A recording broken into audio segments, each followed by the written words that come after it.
Theosophy, an Introduction to the Supersensible Knowledge of the World and the Destination of Man, by Rudolf Steiner. Preface to the first edition.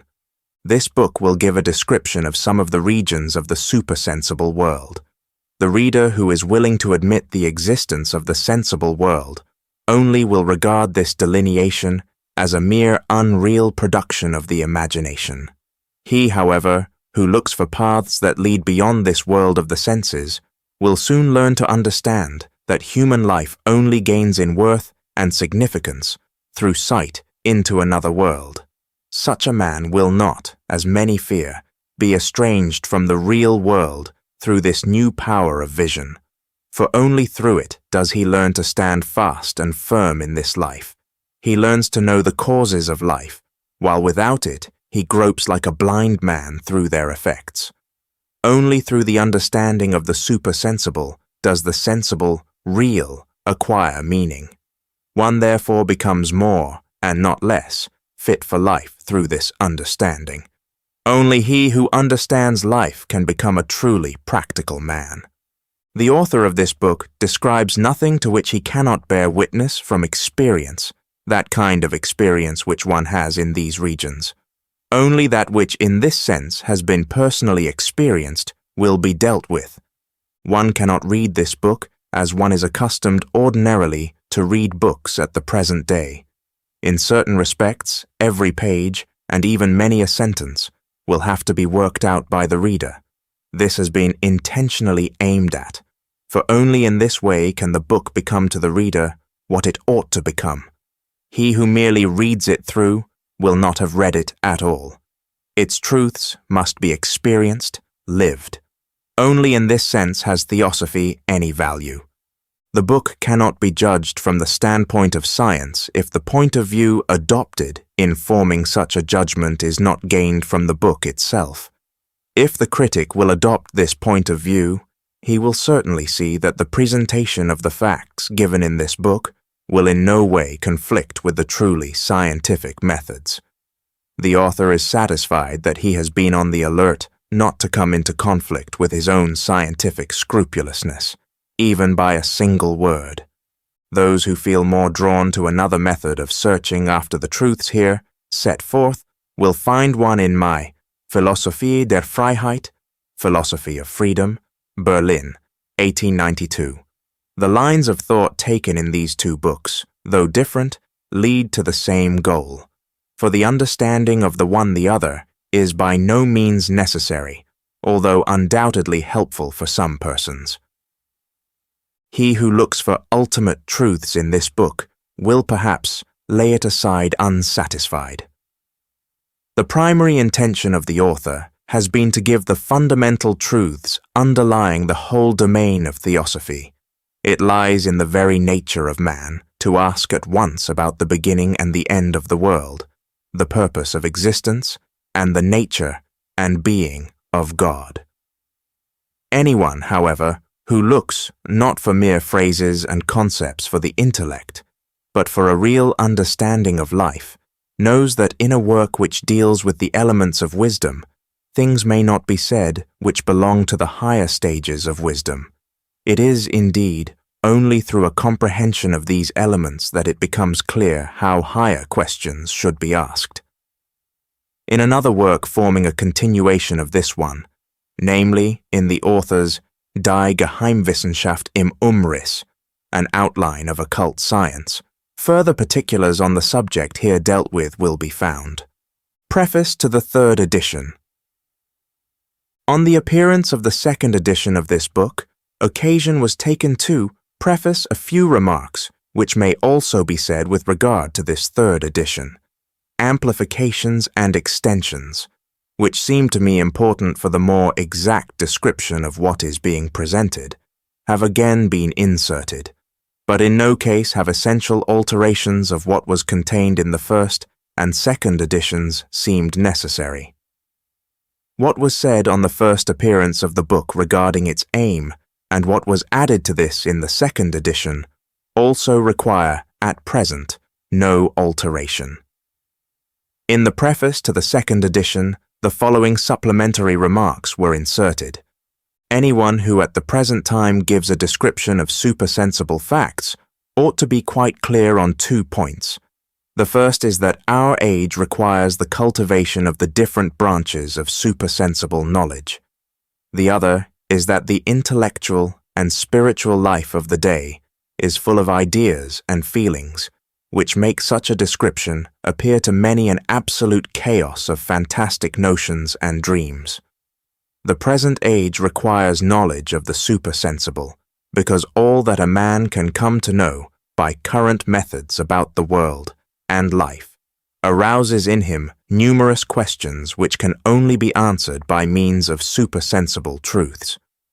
For one ought not to deceive oneself in regard to the fact that the information concerning the fundamental truths of existence given within the intellectual and spiritual currents of today is, for the souls that feel deeply, a source not of answers, but of questions regarding the great problems of the universe and of life.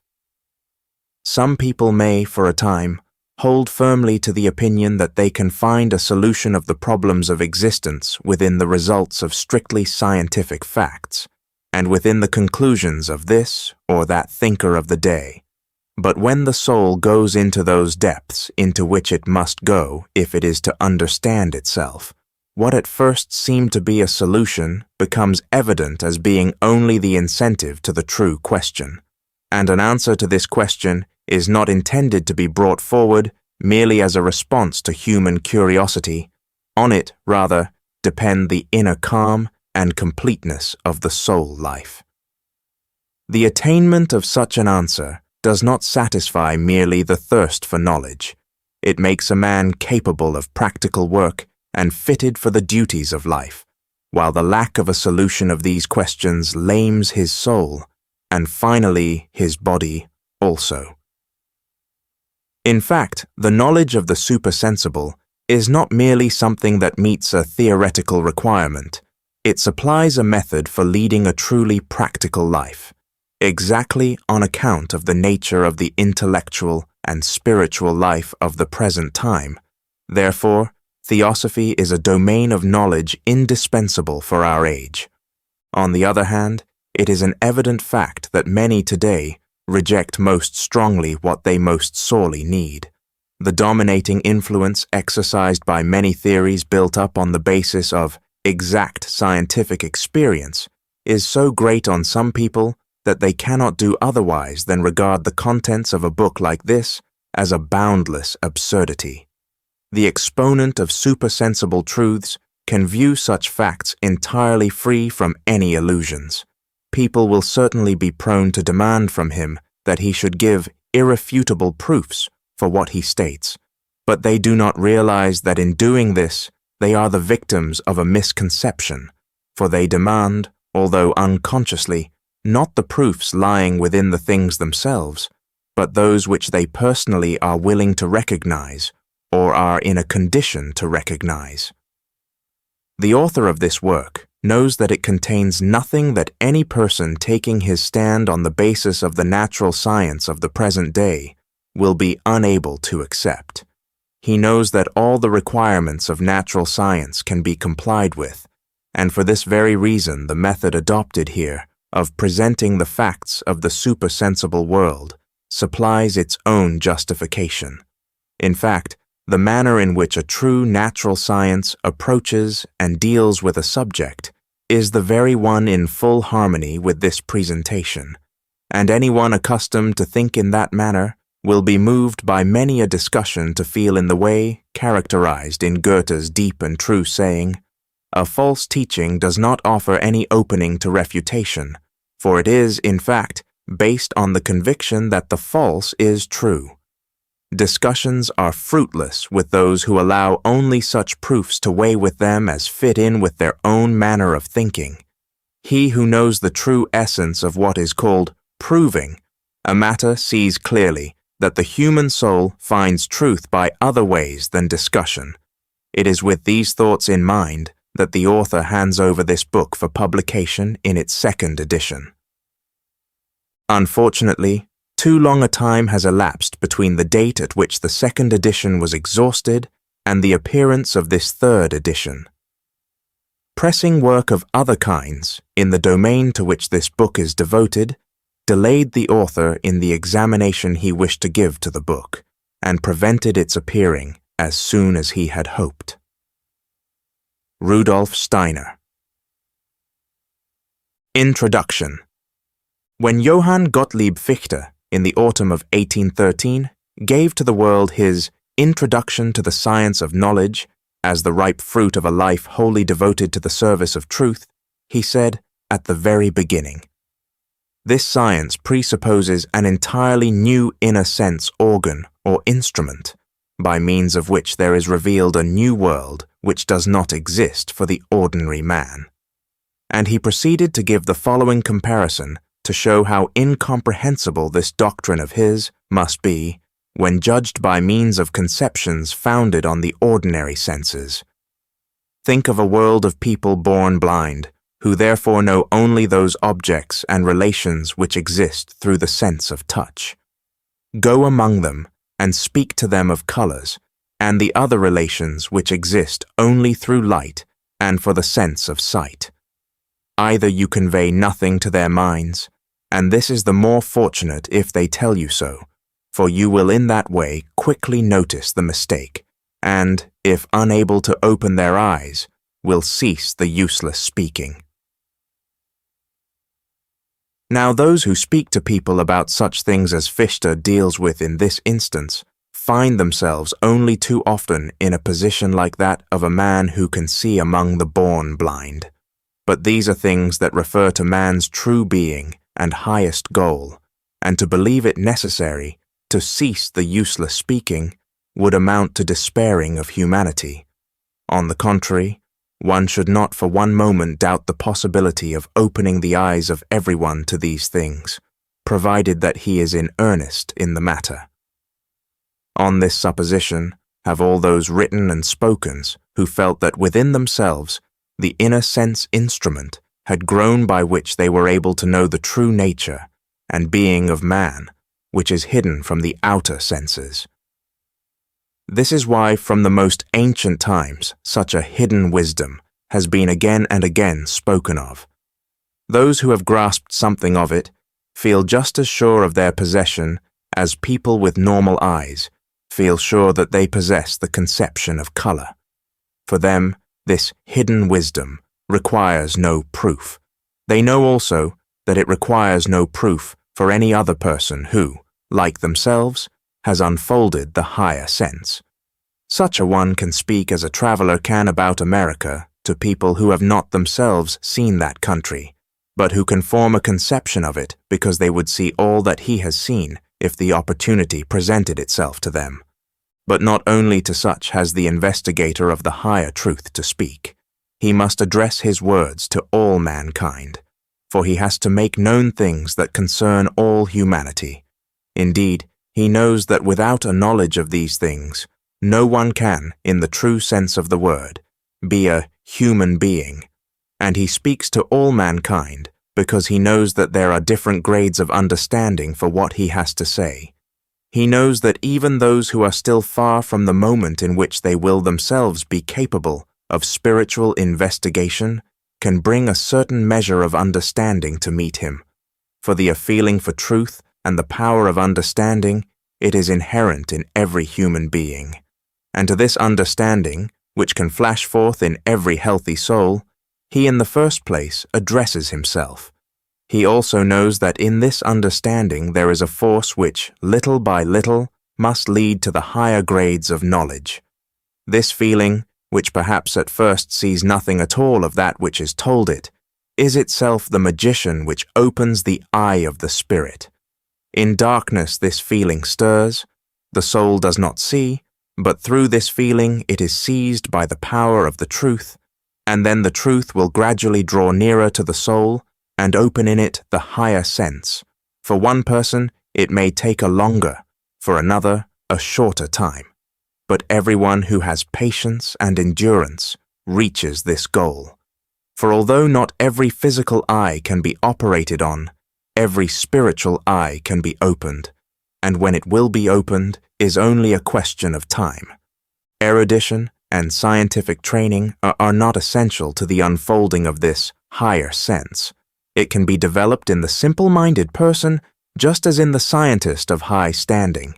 Indeed, what is often called at the present time the only true science can, for the attainment of this goal, be a hindrance rather than a help.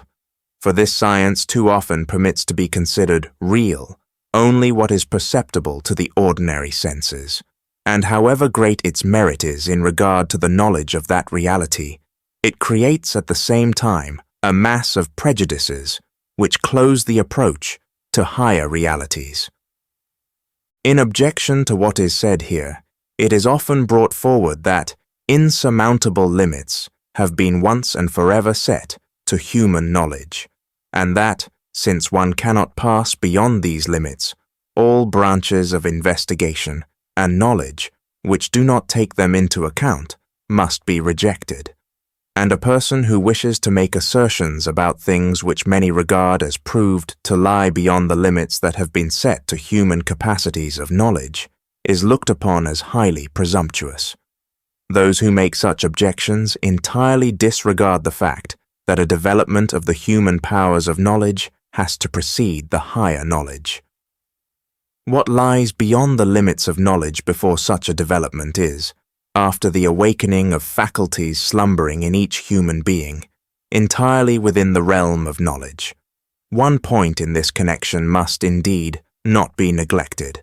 One could say, of what use is it to speak to people about things for which their powers of knowledge are not yet awakened, and which are therefore still closed to them? But that is also the wrong way to look at it.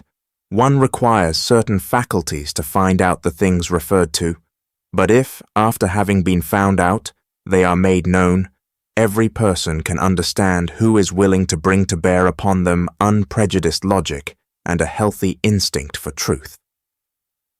In this book, the things made known are of no other kind than such as can produce the impression that through them the riddle of human life and the phenomena of the world find a satisfying explanation.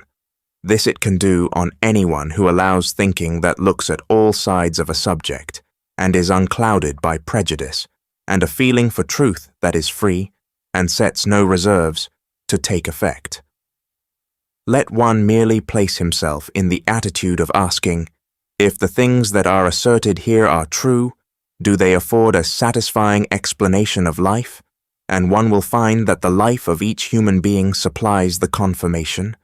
In order to be a teacher in these higher regions of existence, it is by no means sufficient that a person has developed the sense for them.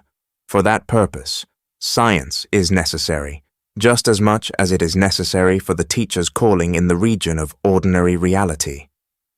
Higher seeing alone makes a knower in the spiritual just as little as healthy sense organs make a scholar in regard to the sensible realities, and because in truth all reality, the lower and the higher spiritual, are only two sides of one and the same fundamental essence, anyone who is unlearned in the lower branches of knowledge will as a rule remain so in regard to the higher.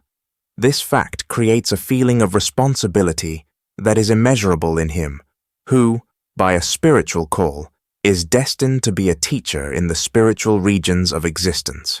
It creates in him humility and reservedness, but it should deter no one from occupying himself with the higher truths, not even him whose other circumstances of life afford no opportunity for the study of ordinary science. For one can, indeed, fulfill one's task as a human being without understanding anything of botany, zoology, mathematics, and other sciences, but one cannot, in the full sense of the word, be a human being without having, in some way or other, come near to a perception of the nature and destination of man revealed in the higher wisdom. The height to which a man is able to look up he calls the divine, and he has in some way or other to bring his highest destination into connection with this divinity. For this reason the higher wisdom, which reveals to him his own being, and with it his destination, may very well be called divine wisdom, or Theosophy. From the point of view here indicated, there will be sketched in this book an outline of the theosophical interpretation of the universe. The writer of it will present nothing that is not a fact for him in the same sense as an experience of the outer world is a fact for eyes and ears and the ordinary intelligence. Indeed, experiences will be dealt with which become accessible to each person who is determined to tread the path of knowledge described in a special section of this work. Chapter 1. The Constitution of the Human Being. The following words of Goethe's describe, in a beautiful manner, the starting point of one of the ways by which the constitution of man can be known. When a person first becomes aware of the objects surrounding him, he observes them in relation to himself, and rightly so, for his whole fate depends on whether they please or displease him, attract or repel, help or harm him. This quite natural way of looking at and judging things appears to be as easy as it is necessary. Nevertheless, a person is exposed through it to 1,000 errors, which often cause him shame and embitter his life. A far more difficult task do those undertake whose keen desire for knowledge urges them to strive to observe the objects of nature in themselves and in their relations to each other, for they soon miss the gauge which helped them when they, as persons, regard the objects in reference to themselves personally. They lack the gauge of pleasure and displeasure, attraction and repulsion, usefulness and harmfulness. This gauge they have to renounce entirely. They should, as dispassionate and, so to speak, divine beings, seek and examine what is, and not what gratifies. Thus the true botanist should not be affected either by the beauty or by the usefulness of the plants. He has to study their structure and their relation to the rest of the vegetable kingdom. And just as they are one and all enticed forth and shone upon by the sun, so should he with an equable, quiet glance look at and survey them all, and obtain the gauge for this knowledge, the data for his deductions, not out of himself, but from within the circle of things which he observes. The thought thus expressed by Goethe directs attention to 3 kinds of things. First, the objects concerning which information continually flows to man through the doors of his senses, those that he touches, smells, tastes, hears, and sees. Second, the impressions which these make on him, and which record themselves as his pleasure and displeasure, his desire or abhorrence, according as he finds one harmonious, another inharmonious, one useful, another harmful. Third, the knowledge and the experiences which he, as a so to speak divine being, gains concerning the objects, the secrets of their activities and their being, which unveil themselves to him. These 3 regions are distinctly separate in human life, and man thereby becomes aware that he is interwoven with the world in a threefold way. The first way is something that he finds present and accepts as a given fact. Through the second way, he makes the world into his own affair, into something that has a significance for himself. The third way he regards as a goal toward which he has unceasingly to strive. Why does the world appear to man in this threefold way? The simplest consideration will explain that. I cross a meadow covered with flowers. The flowers make their colors known to me through my eyes. That is the fact which I accept as given.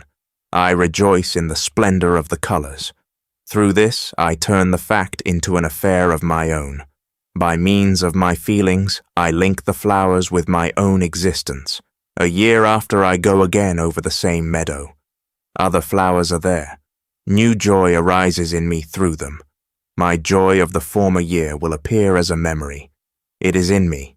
The object which aroused it in me is gone, but the flowers which I now see are of the same species as those I saw the year before. They have grown in accordance with the same laws as did the others.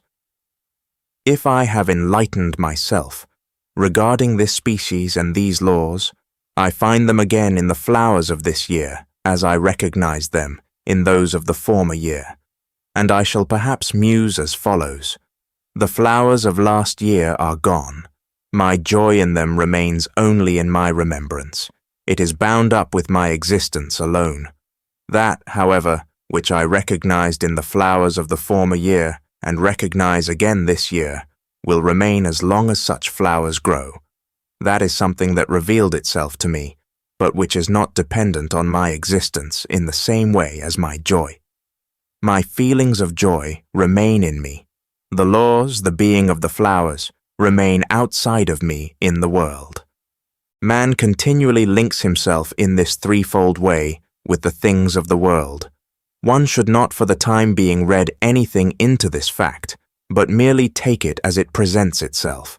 It makes it evident that man has three sides to his nature. This and nothing else will for the present be indicated here by the three words, body, soul, and spirit.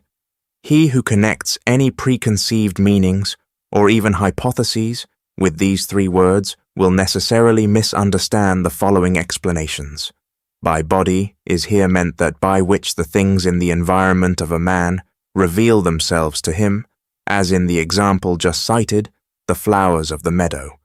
By the word soul is signified that by which he links the things to his own being, through which he experiences pleasure and displeasure, desire and aversion, joy and sorrow. By spirit is meant that which becomes manifest in him when, as Goethe expressed it, he looks at things as a, so to speak, divine being. In this sense, the human being consists of body, soul, and spirit. Through his body, man is able to place himself for the time being in connection with the things. Through his soul, he retains in himself the impressions which they make on him. Through his spirit, there reveals itself to him what the things retain in themselves. Only when one observes man in these three aspects can one hope to gain light on his whole being, for these three aspects show him to be related in a threefold way to the rest of the world. Through his body, he is related to the objects which present themselves to his senses from without. The materials from the outer world compose this body of his, and the forces of the outer world work also in it. And just as he observes the things of the outer world with his senses, he can also observe his own bodily existence, but it is impossible to observe the soul existence in the same way. All occurrences connected with my body can be perceived with my bodily senses. My likes and dislikes, my joy and pain, neither I nor anyone else can perceive with bodily senses. The region of the soul is one which is inaccessible to bodily perception. The bodily existence of a man is manifest to all eyes. The soul existence he carries within himself as his world. Through the spirit, however, the outer world is revealed to him in a higher way. The mysteries of the outer world, indeed, unveil themselves in his inner being, but he steps in spirit out of himself and lets the things speak about themselves, about that which has significance not for him, but for them. Man looks up at the starry heavens. The delight his soul experiences belongs to him. The eternal laws of the stars, which he comprehends in thought, in spirit, belong not to him, but to the stars themselves. Thus man is citizen of three worlds. Through his body, he belongs to the world, which he perceives through his body. Through his soul, he constructs for himself his own world. Through his spirit, a world reveals itself to him, which is exalted above both the others. It is evident that because of the essential differences of these three worlds, one can obtain a clear understanding of them and of man's share in them only by means of three different modes of observation. 1. The corporeal being of man. One learns to know the body of man through the bodily senses, and the way of observing it can differ in no way from that by which one learns to know other objects perceived by the senses. As one observes minerals, plants, animals, so can one observe man also. He is related to these three forms of existence. Like the minerals, he builds his body out of the materials in nature. Like the plants, he grows and propagates his species. He perceives the objects around him, and like the animals, forms on the basis of the impressions they make his inner experiences. One may therefore ascribe to man a mineral, a plant, and an animal existence. The difference in the structure of minerals, plants, and animals corresponds with these three forms of existence, and it is this structure, this shape, which one perceives through the senses, and which alone one can call body. But the human body is different from that of the animal. This difference everybody must recognize, whatever may be his opinion in other respects regarding the relationship of man to animals. Even the most radical materialist who denies all soul will not be able to avoid agreeing with the following sentence, which Carus utters in his Organon der Natur and des Geistes. The finer inner construction of the nervous system, and especially of the brain, remains as yet an unsolved problem to the physiologist and the anatomist, but that this concentration of the structure increases more and more in the animal, and in man reaches a stage unequaled in any other being, is a fully established fact, a fact which is of the deepest significance in regard to the spiritual evolution of man, of which, indeed, we may frankly say it is a sufficient explanation. Where therefore the structure of the brain has not developed properly, where its smallness and poverty show themselves, as in the case of microcephali and idiots, it goes without saying that one can as little expect the appearance of original ideas and of knowledge, as one can expect propagation of species in persons with completely stunted organs of generation. On the other hand, a strong and beautiful construction of the whole person, especially of the brain, will certainly not in itself take the place of genius, but it will at any rate supply the first and indispensable requirement for higher knowledge. Just as one ascribes to the human body the three forms of existence, mineral, plant, animal, one must now ascribe to it yet a fourth, the distinctively human form. Through his mineral form of existence, man is related to everything visible, through his plant-like form of existence to all beings that grow and propagate their species, through his animal existence to all those that perceive their surroundings, and by means of external impressions have inner experiences. Through his human form of existence, he constitutes, even in regard to his body alone, a kingdom by himself. 2. The sole being of man. The sole being of man differs from his corporality through being his own inner world. This inner world, peculiar to each person, faces one the moment one directs one's attention to the simplest sensation. One finds, in the first place, that no one can know if another person perceives even the simplest sensation in exactly the same way as one does oneself. It is known that there are people who are colorblind. They see things only in different shades of gray.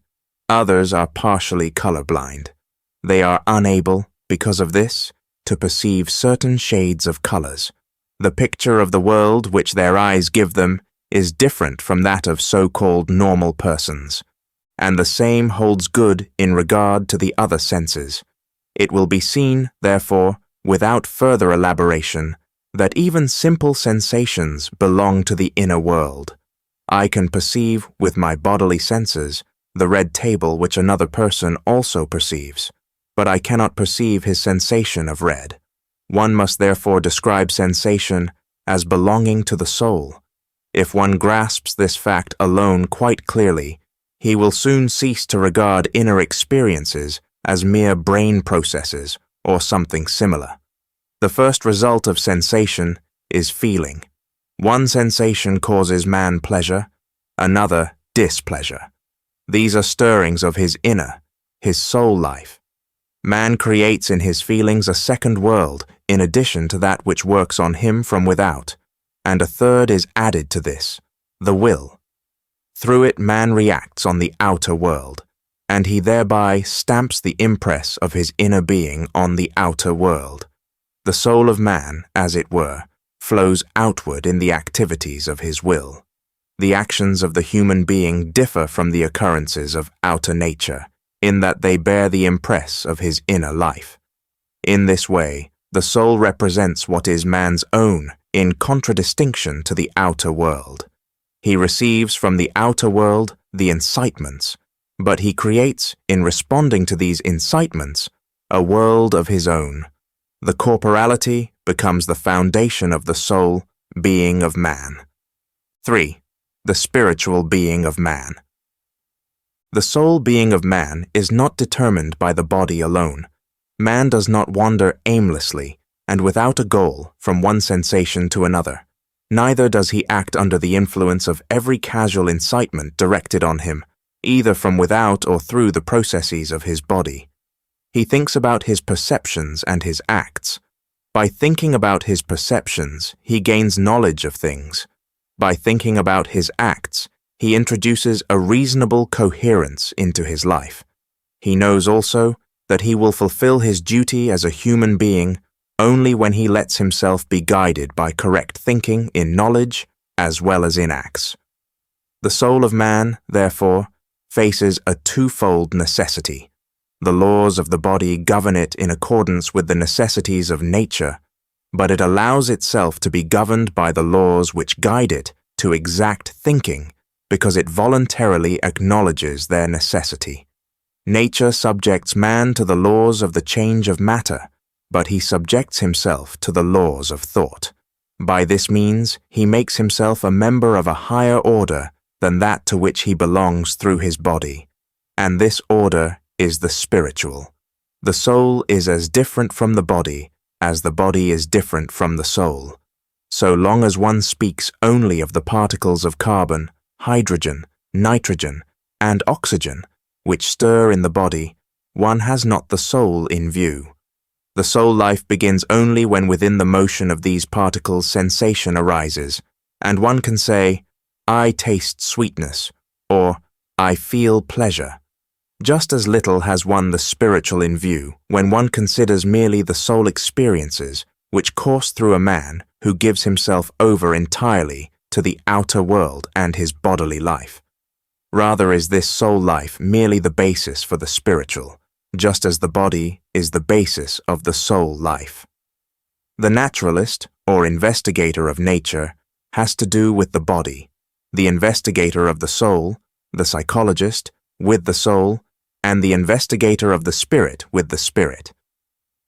To realize what one is in oneself, and thus become clear as to the difference between body, soul, and spirit, is a requirement which must be demanded from those who wish by thinking to enlighten themselves regarding the constitution of man. 4. Body, soul, and spirit.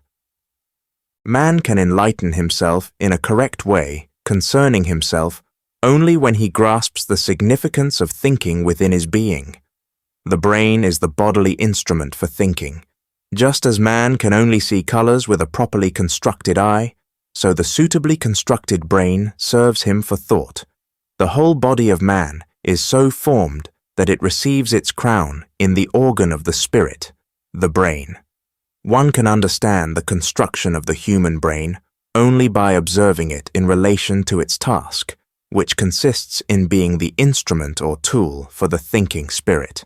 This is borne out by a comparative survey of the animal world.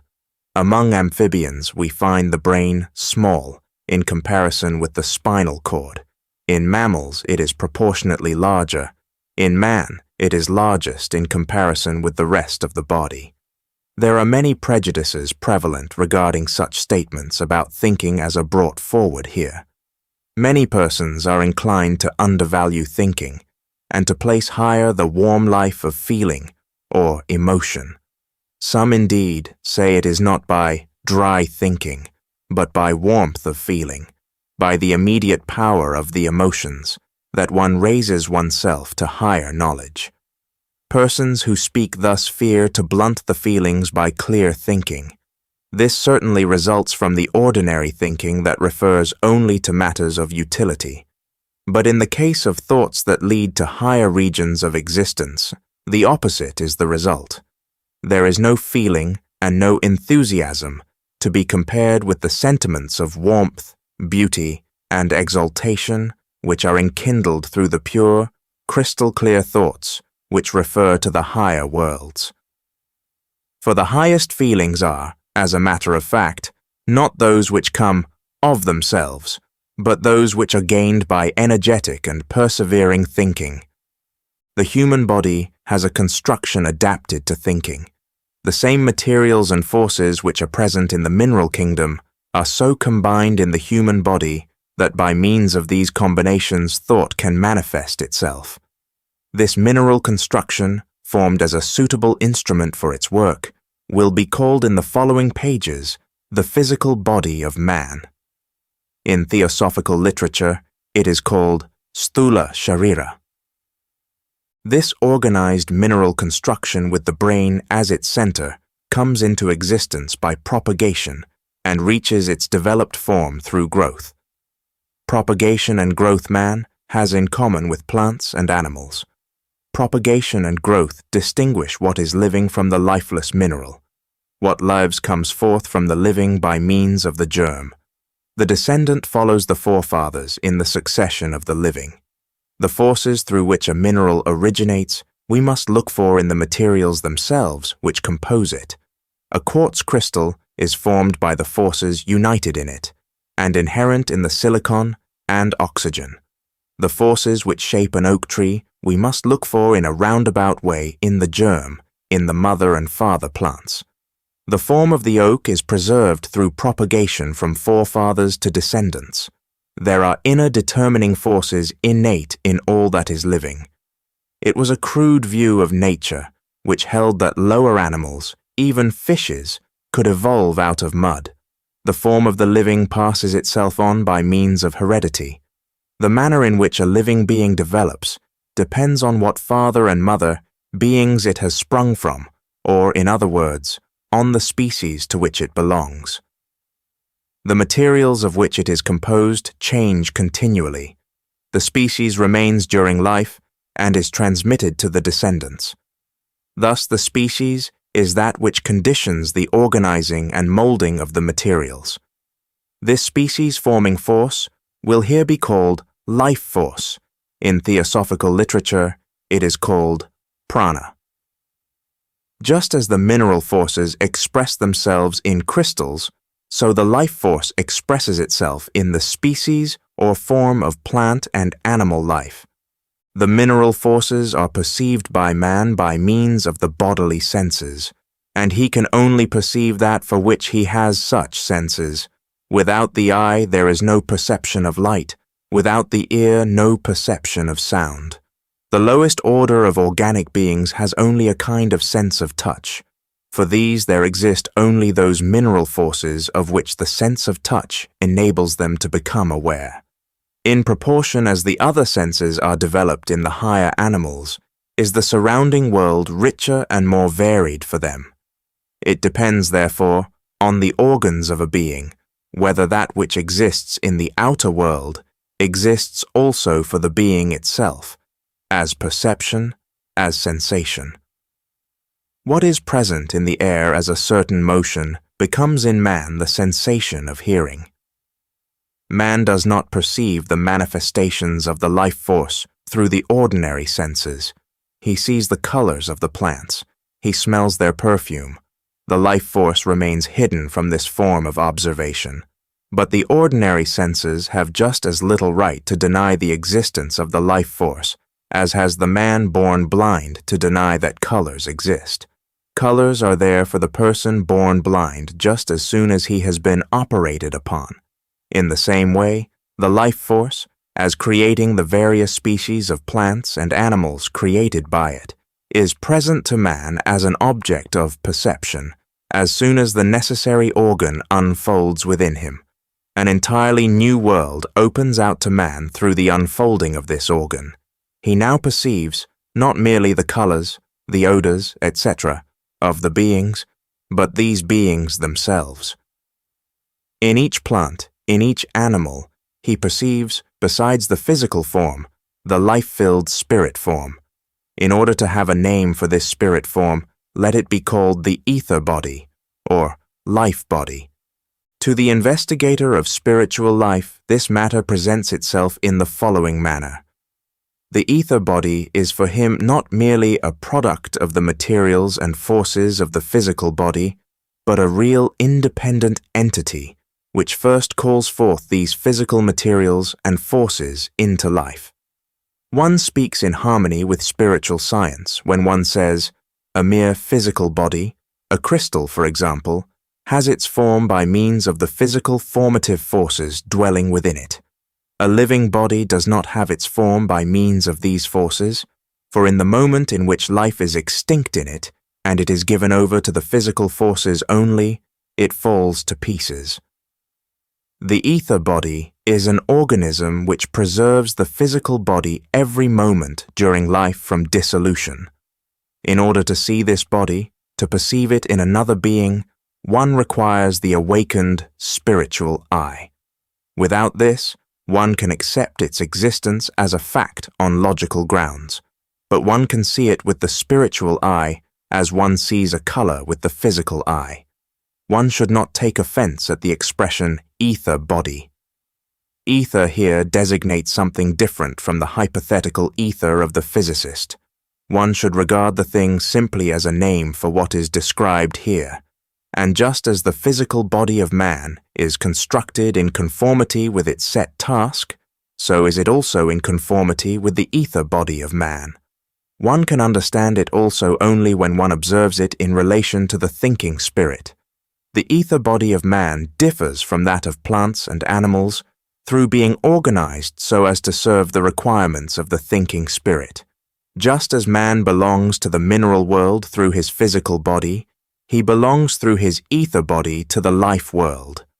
After death, the physical body dissolves into the mineral world, the ether body into the life world.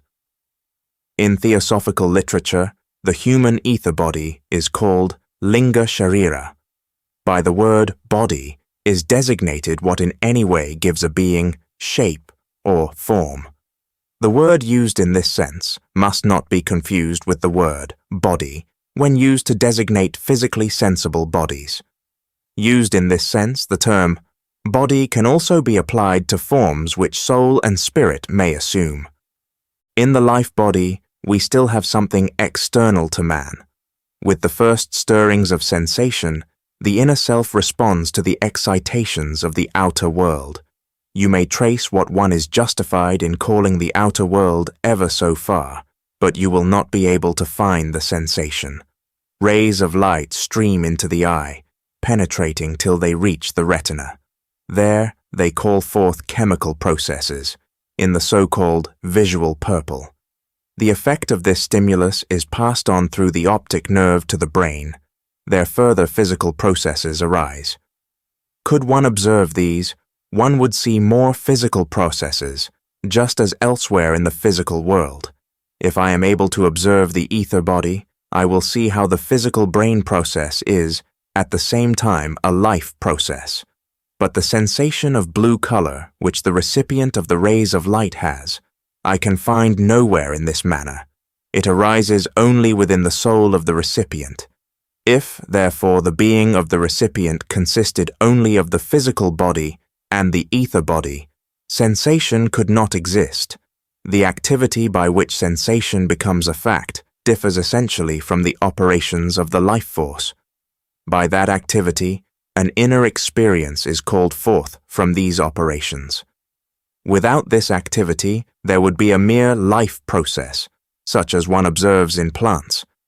If one tries to picture how a human being receives impacts from all sides, one must think of him at the same time as the source of the above-mentioned activity, which streams out toward every point from which he received these impacts.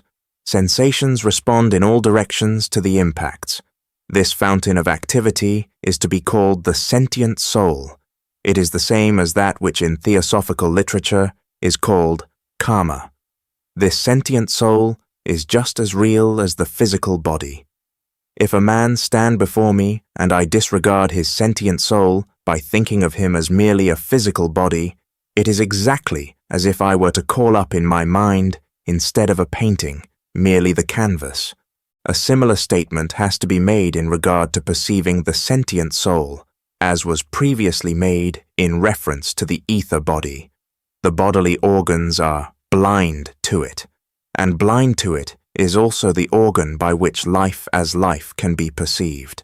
But just as the ether body is seen by means of this organ, the inner world of sensation itself can be seen through a still higher organ. A man then not only senses the impressions of the physical and life worlds, but he beholds the sensations themselves. Before a man with such an organ, the world of the sensations of another being is spread out like an open, and for him, a legible book. One must distinguish between experiencing one's own sensation world and looking at the sensation world of another. Every man, of course, can see into his own sensation world. Only the seer with the opened spiritual eye can see the sensation world of another. Unless a man be a seer, he knows the sensation world only as an inner one, only as the peculiar hidden experiences of his own soul. With the opened spiritual eye, there shines out before the external spiritual gaze what otherwise lives only in the inner being of another. The sentient soul depends, as regards its activity, on the ether body because it draws from it that which it will cause to gleam forth as sensation. And since the ether body is the life within the physical body, the sentient soul is indirectly dependent on the latter. Only with correctly functioning and well-constructed eyes are correct color sensations possible. It is in this way that the corporality affects the sentient soul. The latter is thus determined and limited in its efficaciousness by the body.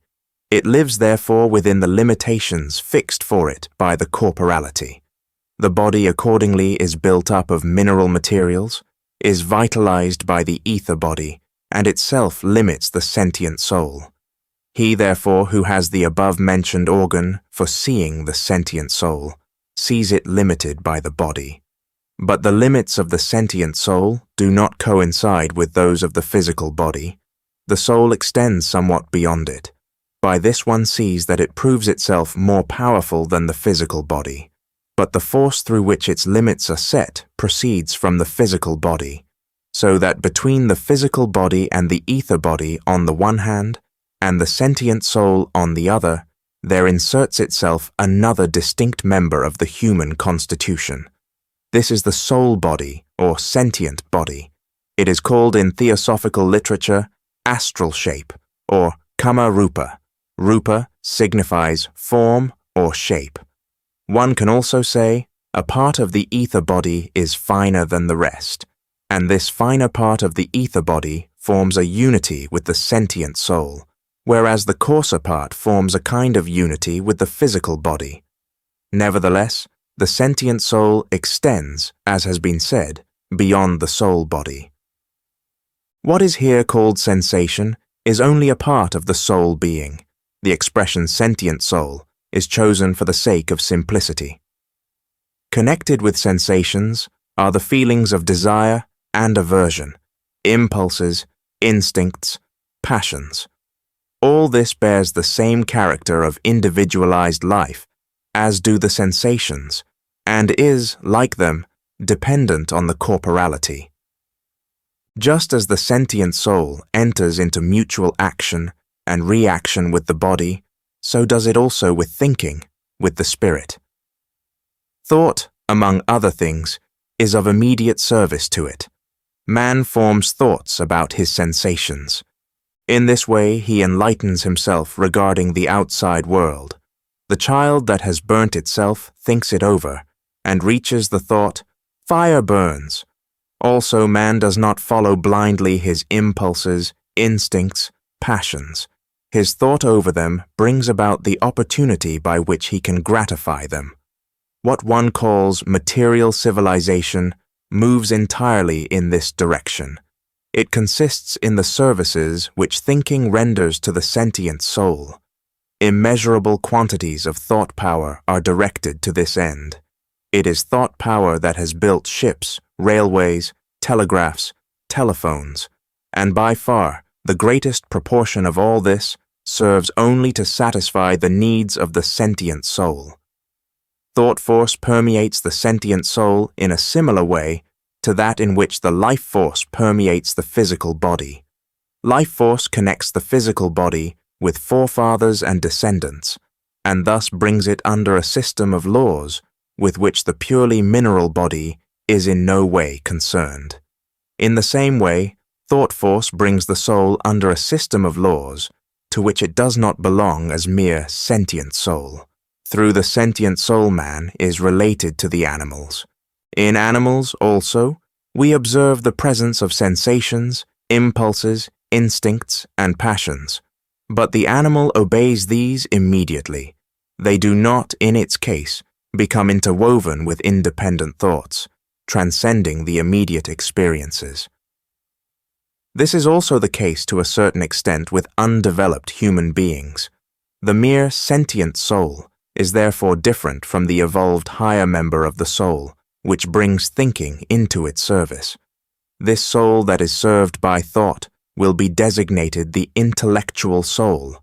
One could call it also the emotional thought soul. Theosophical literature calls it kama manas. The intellectual soul permeates the sentient soul. He who has the organ for seeing the soul sees, therefore, the intellectual soul as a separate entity, distinct from the mere sentient soul. By thinking, man is raised above and beyond his own personal life. He acquires something that extends beyond his soul.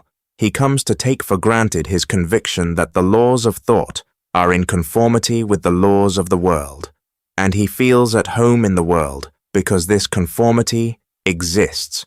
This conformity is one of the important facts through which man learns to know his own nature. Man searches in his soul for truth, and through this truth it is not only the soul that speaks, but the things of the world.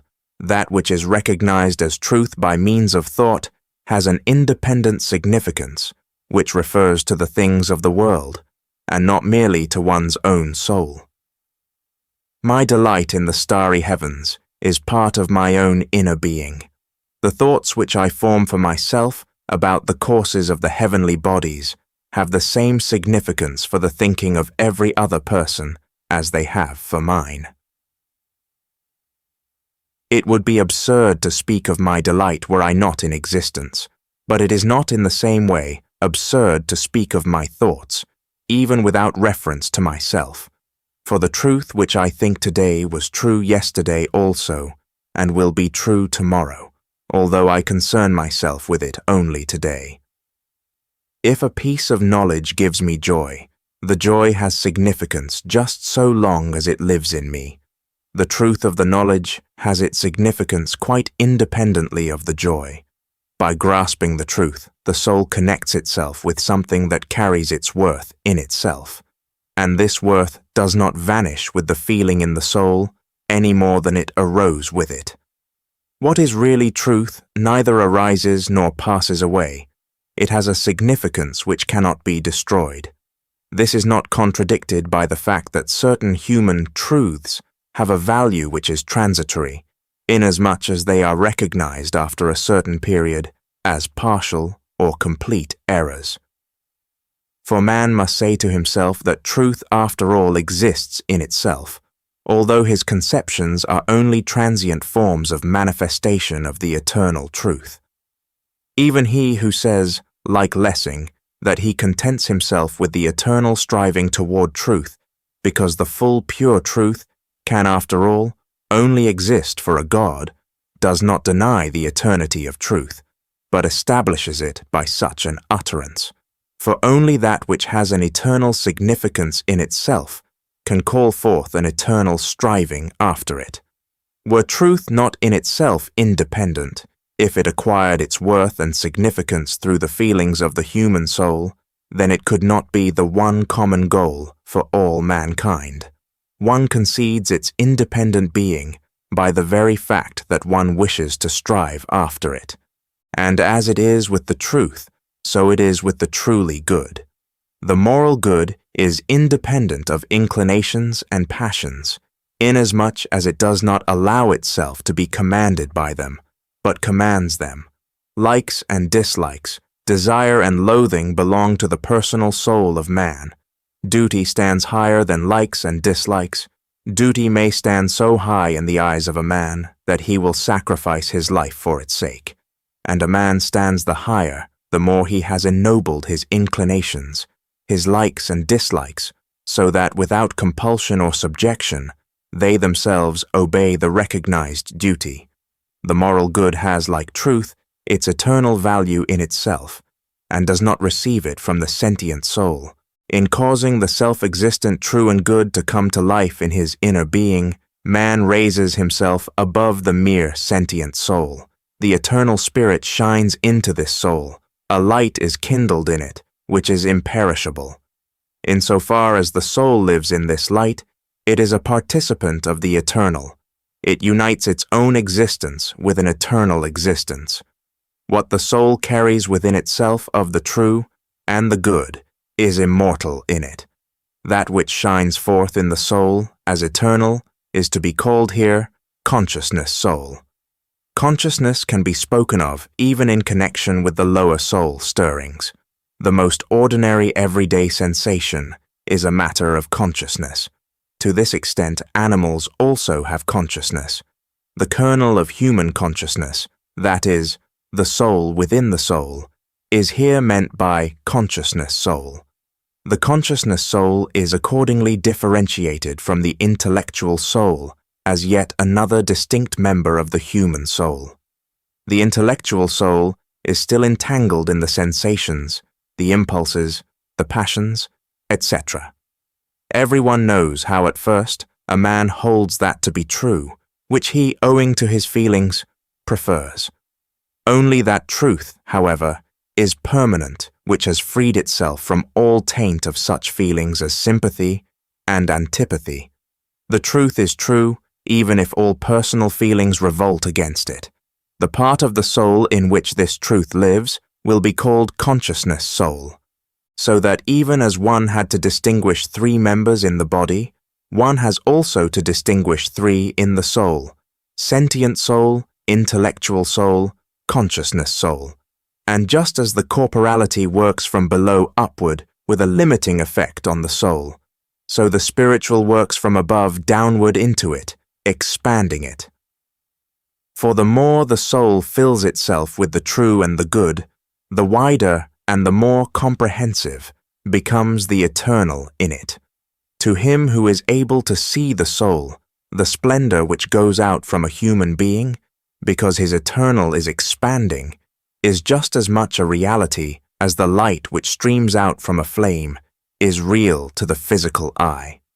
For the seer, the corporeal man is only a part of the whole man. The body, as the coarsest structure, lies within others, which interpenetrate both it and each other. The ether body fills the physical body as a double form. Extending beyond this on all sides is to be seen the soul body, astral shape. And beyond this, again, extends the sentient soul, then the intellectual soul, which grows the larger the more it receives into itself of the true and the good. For this true and good cause the expansion of the intellectual soul. A man living only and entirely according to his inclinations, his likes and dislikes, would have an intellectual soul whose limits coincide with those of his sentient soul. These organizations, in the midst of which the physical body appears as if in a cloud, are called the human aura. In the course of the childhood of a human being, there comes a moment in which, for the first time, he feels himself to be an independent being, distinct from the whole of the rest of the world. For persons with finely strung natures, it is a significant experience. The poet Jean-Paul says in his autobiography, "I shall never forget the event which took place within me hitherto narrated to no one, and of which I can give place and time, when I stood present at the birth of my self-consciousness. As a very small child, I stood at the door of the house one morning, looking toward the wood pile on my left, when suddenly the inner revelation, "I am an I," came to me like a flash of lightning from heaven, and has remained shining ever since. In that moment my ego had seen itself for the first time and forever. Any deception of memory is hardly to be conceived as possible here, for no narrations by outsiders could have introduced additions to an occurrence which took place in the holy of holies of a human being, and of which the novelty alone gave permanence to such everyday surroundings. It is known that little children say to themselves, "Charles is good, Mary wishes to have this." They speak of themselves as if of others because they have not yet become conscious of their independent existence, because the consciousness of the self is not yet born in them. Through self-consciousness, man describes himself as an independent being, separate from all others, as I. In his I, man brings together all that he experiences as a being in body and soul. Body and soul are the carriers of the ego, or I. In them, it acts. Just as the physical body has its center in the brain, so has the soul its center in the ego. Man is aroused to sensations by impacts from without. Feelings manifest themselves as the effects of the outer world. The will relates itself to the outside world in that it realizes itself in external actions. The ego, as the peculiar and essential being of man, remains quite invisible. Excellently, therefore, does Jean-Paul call a man's recognition of his ego an occurrence taking place only in the veiled holy of holies of a man, for with his I, man is quite alone, and this I is the man himself, that justifies him in regarding his ego as his true being. He may therefore describe his body and his soul as the sheaths or veils within which he lives, and he may describe them as his tools through which he acts. In the course of his evolution, he learns to regard these tools ever more and more as the servants of his ego. The little word I, German ich, as it is used, for example, in the English and German languages, is a name which differs from all other names. Anyone who reflects in an appropriate manner on the nature of this name will find that it forms an avenue to the understanding of the human being in the deeper sense. Any other name can be applied to its corresponding object by all men in the same way. Anybody can call a table, table, or a chair, chair. But this is not so with the name I. No one can use it in referring to another person. Each one can call only himself I. Never can the name I reach my ears from outside when it refers to me. Only from within, only through itself, can the soul refer to itself as I. When the human being therefore says I to himself, something begins to speak in him that has nothing to do with any one of the worlds from which the sheaths so far mentioned are taken. The I becomes ever more and more ruler of body and soul. This also comes to visible expression in the aura. The more the I is lord over body and soul, the more numerous and complex are its members, and the more varied and rich are the colors of the aura. This effect of the tarphi on the aura can be seen by the seeing person. The I itself is invisible, even to him. This remains truly within the veiled holy of holies of a man, but the I absorbs into itself the rays of the light which flames forth in a man as eternal light. As he gathers together the experiences of body and soul in the chirai, he also causes the thoughts of truth and goodness to stream into the I. The phenomena of the senses reveal themselves to the I from the one side. The spirit reveals itself from the other. Body and soul yield themselves up to the I in order to serve it, but the I yields itself up to the spirit in order that it may be filled by it. The Akalodirai lives in body and soul, but the spirit lives in the eye. And what there is of spirit in the eye is eternal, for the eye receives its nature and significance from that with which it is bound up. Inasmuch as it lives in the physical body, it is subject to the laws of the mineral world, through its ether body to the laws of propagation and growth, by virtue of the sentient and intellectual souls to the laws of the soul world. Insofar as it receives the spiritual into itself, it is subject to the laws of the spirit.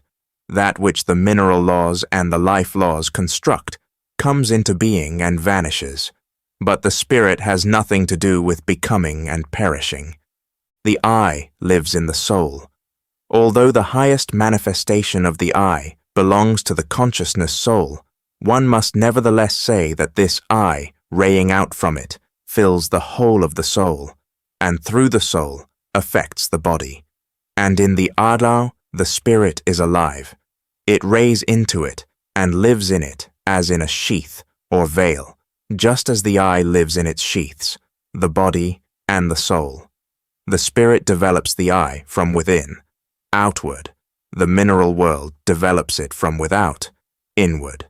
The spirit forming an I and living as I will be called spirit self, because it manifests as the I, or ego, or self of man.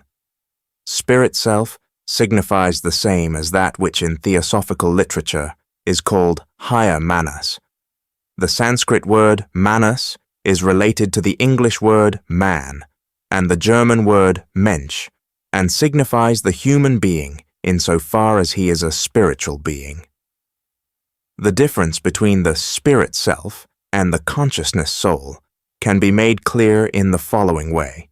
The consciousness soul is the bearer of the self-existent truth, which is independent of all antipathy and sympathy. The spirit self bears within it the same truth, but taken up into and enclosed by the I, individualized by the latter, and absorbed into the independent being of the man. It is through the eternal truth, becoming thus individualized and bound up into one being with the I, that the I itself attains to eternity. The spirit self is a revelation of the spiritual world within the I, just as from the other side sensations are a revelation of the physical world within the I.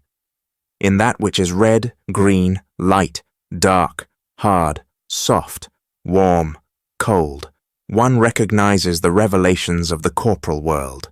In what is true and good, the revelations of the spiritual world, in the same sense in which the revelation of the corporal world is called sensation, let the revelation of the spiritual be called intuition. Even the most simple thought contains intuition, for one cannot touch it with the hands or see it with the eyes. One must receive its revelation from the spirit through the eye. If an undeveloped and a developed man look at a plant, there lives in the eye of the one something quite different from that which is in the ego of the other, and yet the sensations of both are called forth by the same object. The difference lies in this, that the one can make far more perfect thoughts about the object than the other can.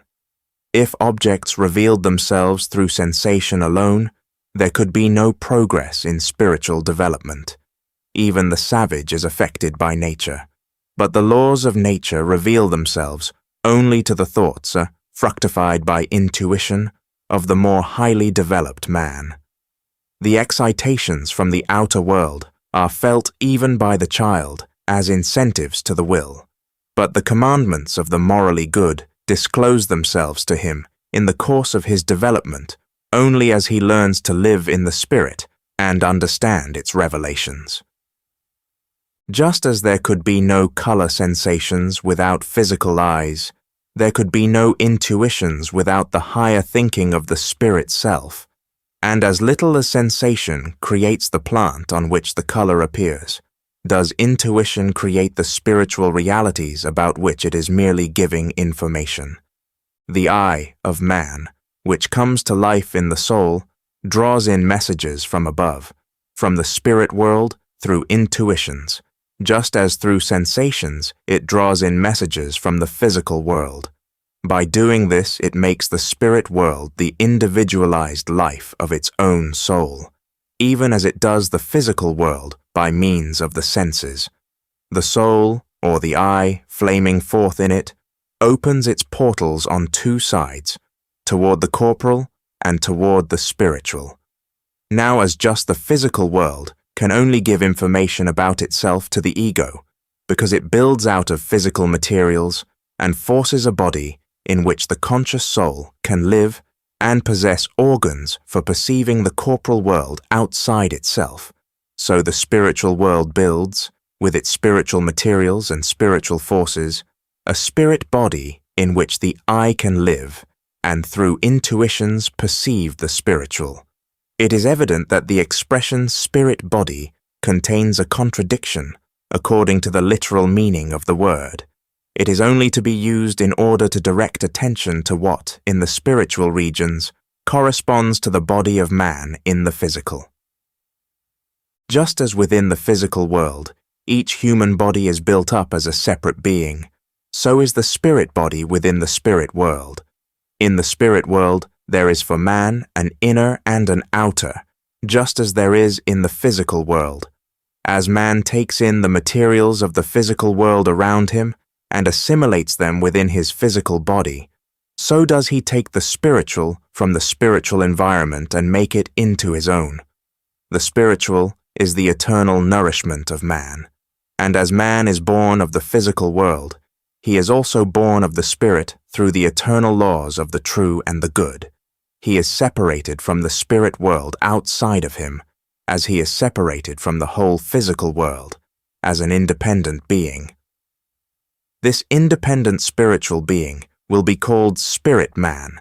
It is the same as that which is called Atma in theosophical literature.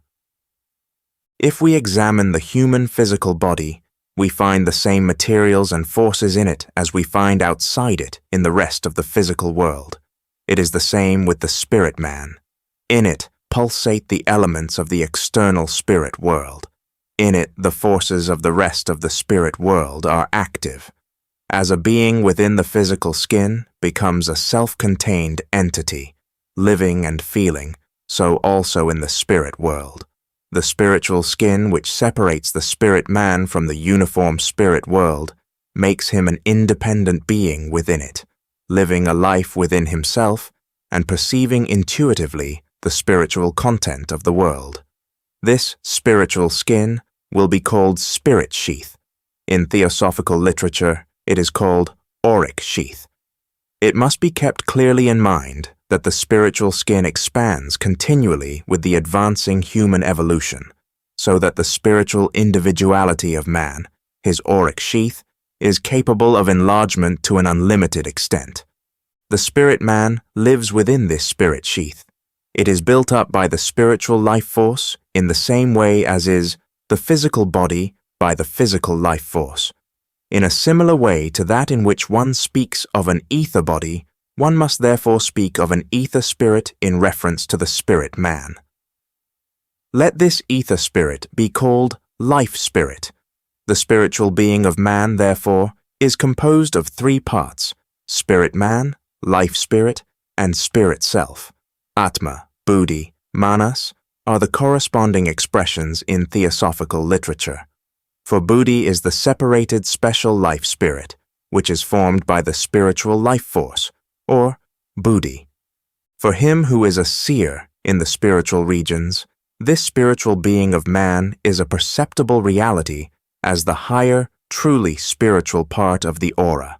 He sees the spirit man as life spirit within the spirit sheath, and he sees how this life spirit grows continually larger by taking in spiritual nourishment from the spiritual external world.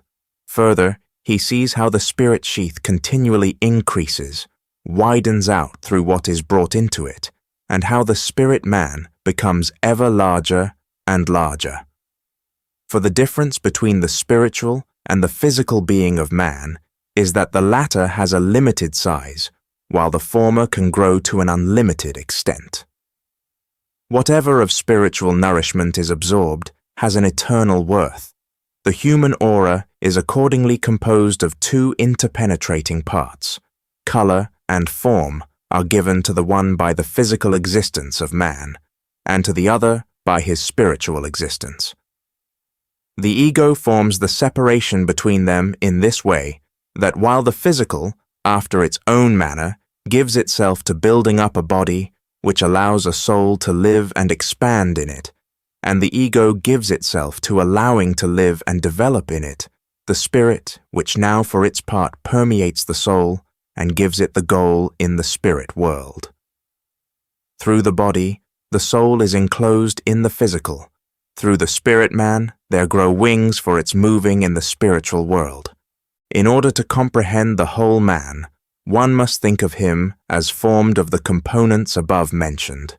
The body builds itself up out of the world of physical matter in such a way that the construction is adapted to the requirements of the thinking ego. It is penetrated with life force and thereby becomes the ether or life body. As such, it opens itself through the sense organs toward the outer world and becomes the soul body. This the sentient soul permeates and becomes one with. The sentient soul does not merely receive the impacts of the outer world as sensations.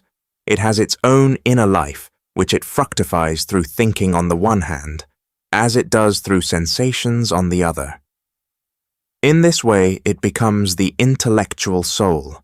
It is able to do this by opening itself up to intuitions from above, as it does to sensations from below. Thus, it becomes the consciousness soul. This is possible to it because the spirit world builds into it the organ of intuition, just as the physical body builds in it the sense organs. As the senses transmit sensations by means of the soul body, the spirit transmits to it intuitions through the organ of intuition. The spirit man is therefore linked into a unity with the consciousness soul, just as the physical body is with the sentient soul in the soul body. Consciousness soul and spirit self form a unity. In this unity, the spirit man lives as life spirit, just as the ether body forms the bodily life basis for the soul body, and as the physical body is enclosed in the physical skin, so is the spirit man in the spirit sheath. The members of the whole man are as follows: A. Physical body, B. Ether body, C. Soul body, D. Sentient soul, E. Intellectual soul, F. Consciousness soul, G. Spirit self, H. Life spirit, I. Spirit man. Soul body, C, and sentient soul, D, are a unity in the earthly man. In the same way, are consciousness soul, F, and spirit self, G, a unity. Thus there come to be 7 parts in the earthly man. The expressions used in theosophical literature are as follows: 1. Physical body, stula sharira. 2. Ether or life body, linga sharira. 3. Sentient soul body, astral body, kama rupa. 4. Intellectual soul, lower manas, kama manas. 5. Spirit-filled consciousness soul, higher manas. 6. Life spirit, spiritual body, buddhi. 7. Spirit man, atma. The eye flashes forth in the soul, receives the infusion from out the spirit, and thereby becomes the bearer of the spirit man. Through this, man participates in the 3 worlds, the physical, the soul, and the spiritual.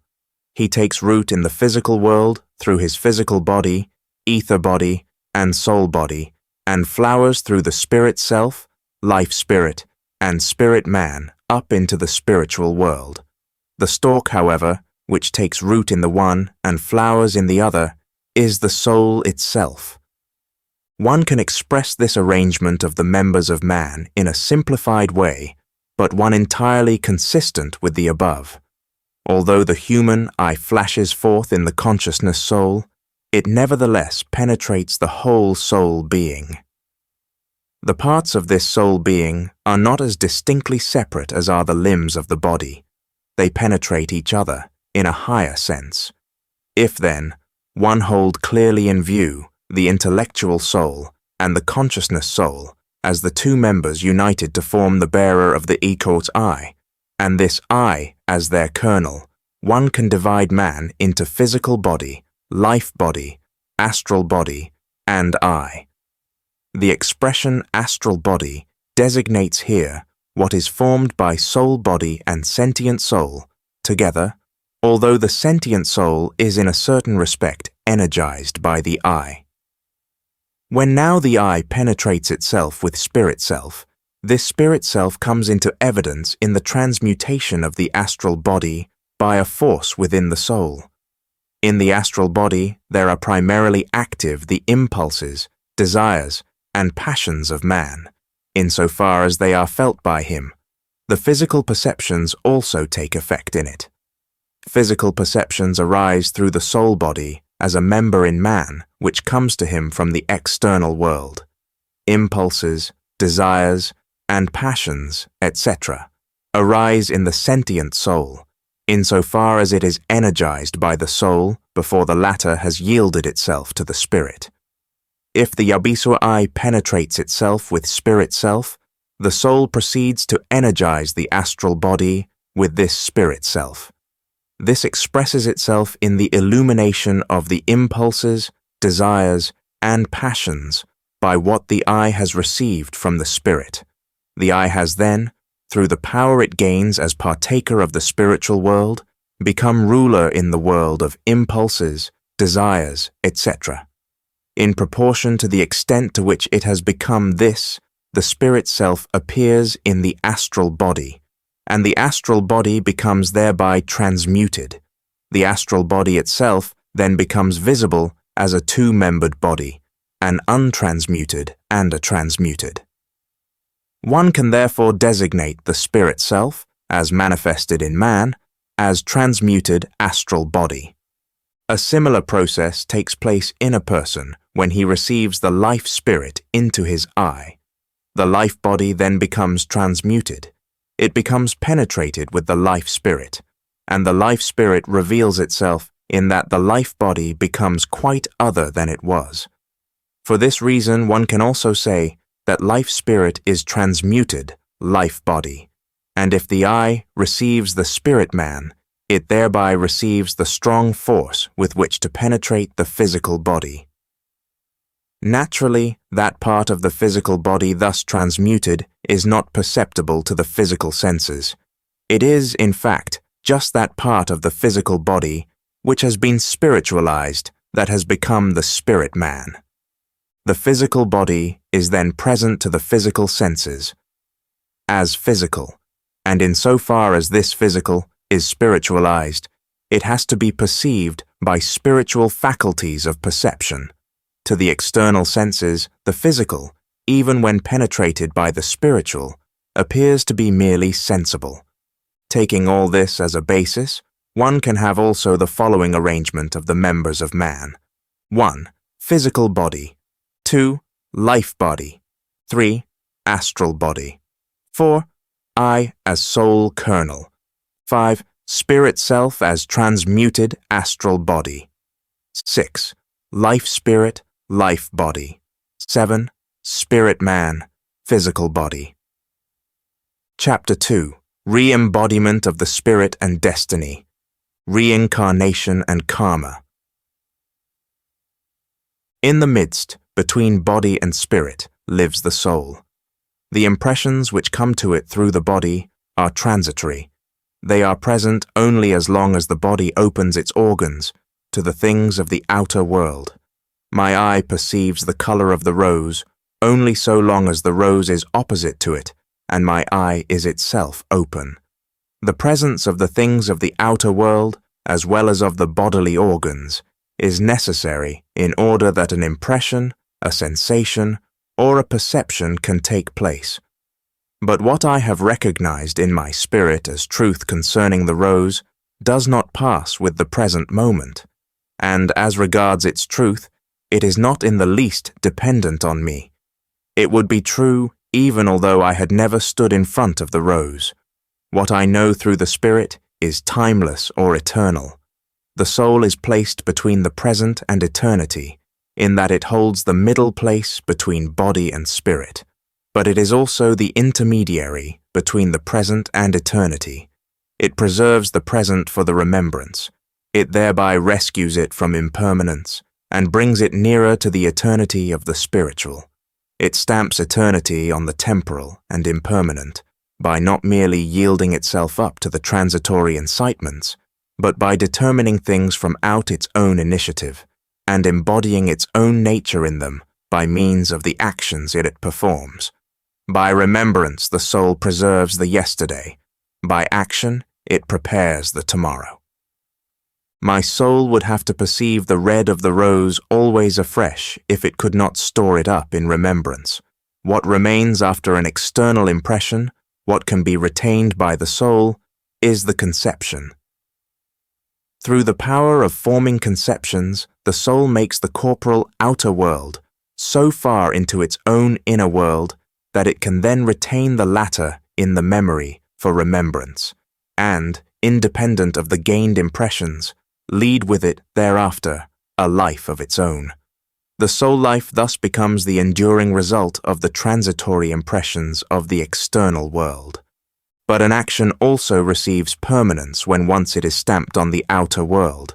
If I cut a branch from a tree, something has taken place by means of my soul which completely changes the course of events in the outer world.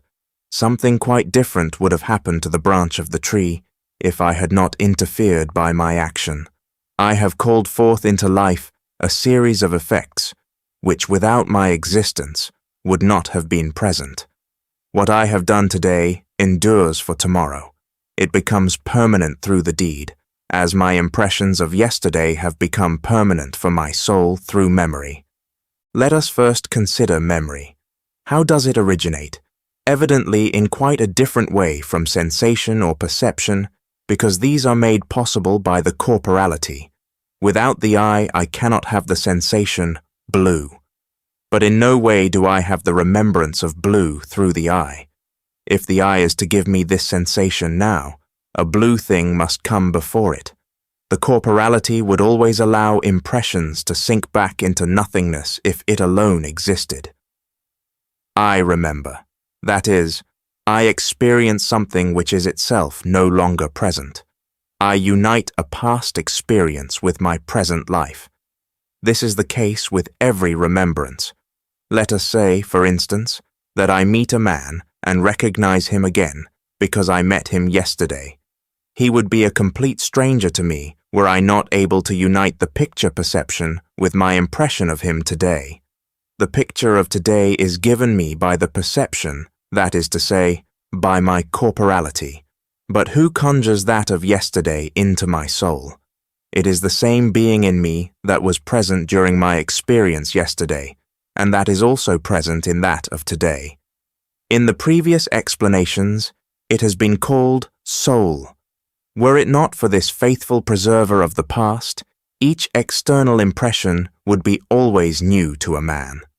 As preserver of the past, the soul continually gathers treasures for the spirit. That I can distinguish right from wrong follows because I, as a human being, am a thinking being, able to grasp the truth in my spirit. Truth is eternal, and it could always reveal itself to me again in things, even if I were always to lose sight of the past, and each impression were to be a new one to me. But the spirit within me is not restricted to the impressions of the present alone. The soul extends its horizon over the past, and the more it is able to bring to the spirit out of the past, the richer does it make the spirit.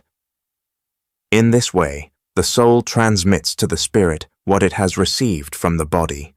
The spirit of man therefore carries each moment of its life a twofold possession within itself. Firstly, the eternal laws of the good and the true. Secondly, the remembrance of the experiences of the past. What he does, he accomplishes under the influence of these two factors. If we wish to understand a human spirit, we must therefore know two different things about him. First, how much of the eternal has revealed itself to him.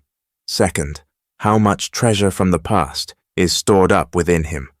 The treasure by no means remains in the spirit in an unchanged shape.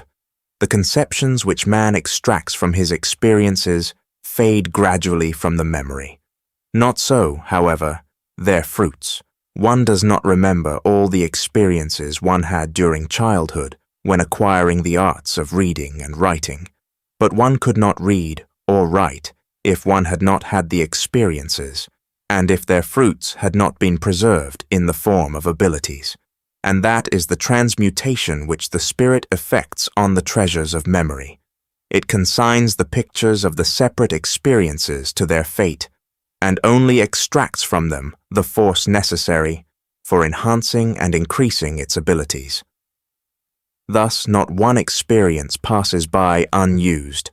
The soul preserves each one as memory, and from each the spirit draws forth all that can enrich its abilities and the whole content of its life.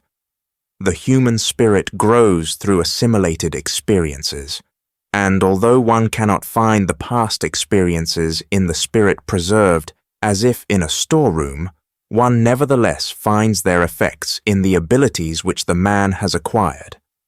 Thus far, spirit and soul have been considered only within the period lying between life and death. One cannot rest there. Anyone wishing to do that would be like the man who observes the human body, also within the same limits only. Much can certainly be discovered within these limits, but the human form can never be explained by what lies between birth and death. It cannot build itself up unaided out of mere physical matter and forces. It takes rise in a form like its own, which has been passed on to it by propagation. Physical materials and forces build up the body during life. The forces of propagation enable another body inheriting its form to proceed from it, that is to say, one which is able to be the bearer of the same life body. Each life body is a repetition of its forefathers. Only because it is such does it appear, not in any chance form, but in that passed on to it. The forces which have given me human form lay in my forefathers, but the spirit also of a man appears in a definite form, and the forms of the spirit are the most varied imaginable in different persons. No two men have the same spiritual form. One ought to make investigations in this region in just as quiet and matter-of-fact a manner as in the physical world. It cannot be said that the differences in human beings in spiritual respects arise only from the differences in their environment, their upbringing, etc. No, this is by no means the case, for two people under similar influences as regards environments, upbringing, etc., develop in quite different ways. One is therefore forced to admit that they have entered on their path of life with quite different predispositions. Here one is brought face to face with an important fact, which, when its full bearing is recognized, sheds light on the nature of man. Human beings differ from their animal fellow creatures on the earth as regards their physical form, but among each other, human beings are, within certain limits, the same in regard to their physical form. There is only one human species. However great may be the differences between races, peoples, tribes, and personalities as regards the physical body, the resemblance between man and man is greater than between man and any brute species. All that expresses itself as human species passes on from forefather to descendants, and the human form is bound to this heredity. As the lion can inherit its physical form from lion forefathers only, so the human being inherits his physical body from human forefathers only. Just as the physical similarity of men is quite evident to the eye, the difference of their spiritual forms reveals itself to the unprejudiced spiritual gaze. There is one very evident fact which shows this clearly. It consists in the existence of the biography of a human being. Were a human being merely a member of a species, no biography could exist. A lion, a dove, lay claim to interest in so far as they belong to the lion, the dove genus. One has understood the separate being in all its essentials when one has described the genus. It matters little whether one has to do with father, son, or grandson. What is of interest in them, father, son, and grandson have in common.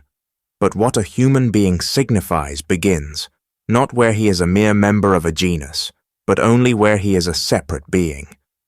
I have not in the least understood the nature of Mr. Smith of Crow Corner, if I have described his son or his father. I must know his own biography. Anyone who reflects accurately on the essence of biography becomes aware that in regard to spiritual things, each man is a species by himself. Those people, to be sure, who regard a biography merely as a collection of external incidents in the life of a person, may claim that they can write the biography of a dog in the same way as that of a man. But anyone who depicts in a biography the real individuality of a man grasps the fact that he has in the biography of one human being something that corresponds to the description of a whole genus in the animal kingdom. Now, if genus or species, in the physical sense, becomes intelligible only when one understands it as the result of heredity, the spiritual being can be intelligible only through a similar spiritual heredity. I have received my physical human form from my forefathers. Whence have I that which comes to expression in my biography? As physical man, I repeat the shape of my forefathers. What do I repeat as spiritual man? Anyone claiming that what is comprised in my biography requires no further explanation has to be regarded as having no other course open to him than to claim equally that he has seen, somewhere, an earth mound on which the lumps of matter have aggregated quite by themselves into a living man. As physical man, I spring from other physical men, for I have the same shape as the whole human species. The qualities of the species, accordingly, could be bequeathed to me within the genus. As spiritual man, I have my own shape, as I have my own biography. I therefore can have obtained this shape from no one but myself. Since I entered the world, not with undefined, but with defined predispositions, and since the course of my life as it comes to expression in my biography is determined by these predispositions, my work on myself cannot have begun with my birth. I must, as spiritual man, have existed before my birth. In my forefathers I have certainly not been existent, for they as spiritual human beings are different from me.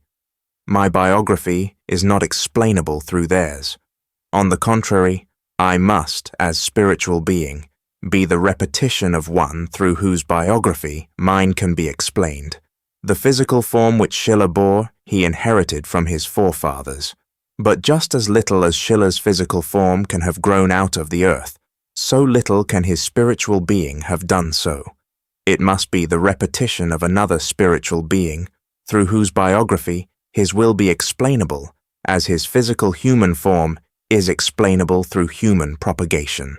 In the same way, therefore, that the physical human form is ever again and again a repetition, a reincarnation of the distinctively human species, the spiritual human being must be a reincarnation of the same spiritual human being. For as spiritual human being, each one is in fact his own species. It might be said in objection to what has been stated here that it is pure spinning of thoughts, and such external proof might be demanded as one is accustomed to in ordinary natural science. The reply to this is that the re-embodiment of the spiritual human being is, naturally, a process which does not belong to the region of external physical facts, but is one that takes place entirely in the spiritual region, and to this region no other of our ordinary powers of intelligence has entrance, save that of thinking. He who is unwilling to trust to the power of thinking cannot, in fact, enlighten himself regarding higher spiritual facts. For him, whose spiritual eye is opened, the above train of thoughts acts with exactly the same force as does an event that takes place before his physical eyes. He who ascribes to a so-called proof, constructed according to the methods of natural science, greater power to convince than the above observations concerning the significance of biography may be in the ordinary sense of the word a great scientist, but from the paths of true spiritual investigation, he is very far distant. One of the gravest prejudices consists in trying to explain the spiritual qualities of a man by inheritance from father, mother, or other ancestors. He who contracts the prejudice, for example, that Goethe inherited what constitutes his essential being from father or mother, will at first be hardly approachable with arguments, for there lies within him a deep antipathy to unprejudiced observation. A materialistic spell prevents him from seeing the relations of phenomena in the true light. In such observations as the preceding, the presuppositions are supplied for following the human being beyond birth and death. Within the boundaries formed by birth and death, the human being belongs to the three worlds, of corporality, of soul, and of spirit. The soul forms the link between body and spirit because it penetrates the third member of the body, the soul body, with a capacity for sensation, and because it permeates the first member of the spirit self, as consciousness soul. In this way, it takes part and lot during life with the body as well as with the spirit. This comes to expression in its whole existence. It will depend on the construction of the soul body how the sentient soul can unfold its capabilities, and on the other hand, it will depend on the life of the consciousness soul to what extent the spirit self can develop itself in it.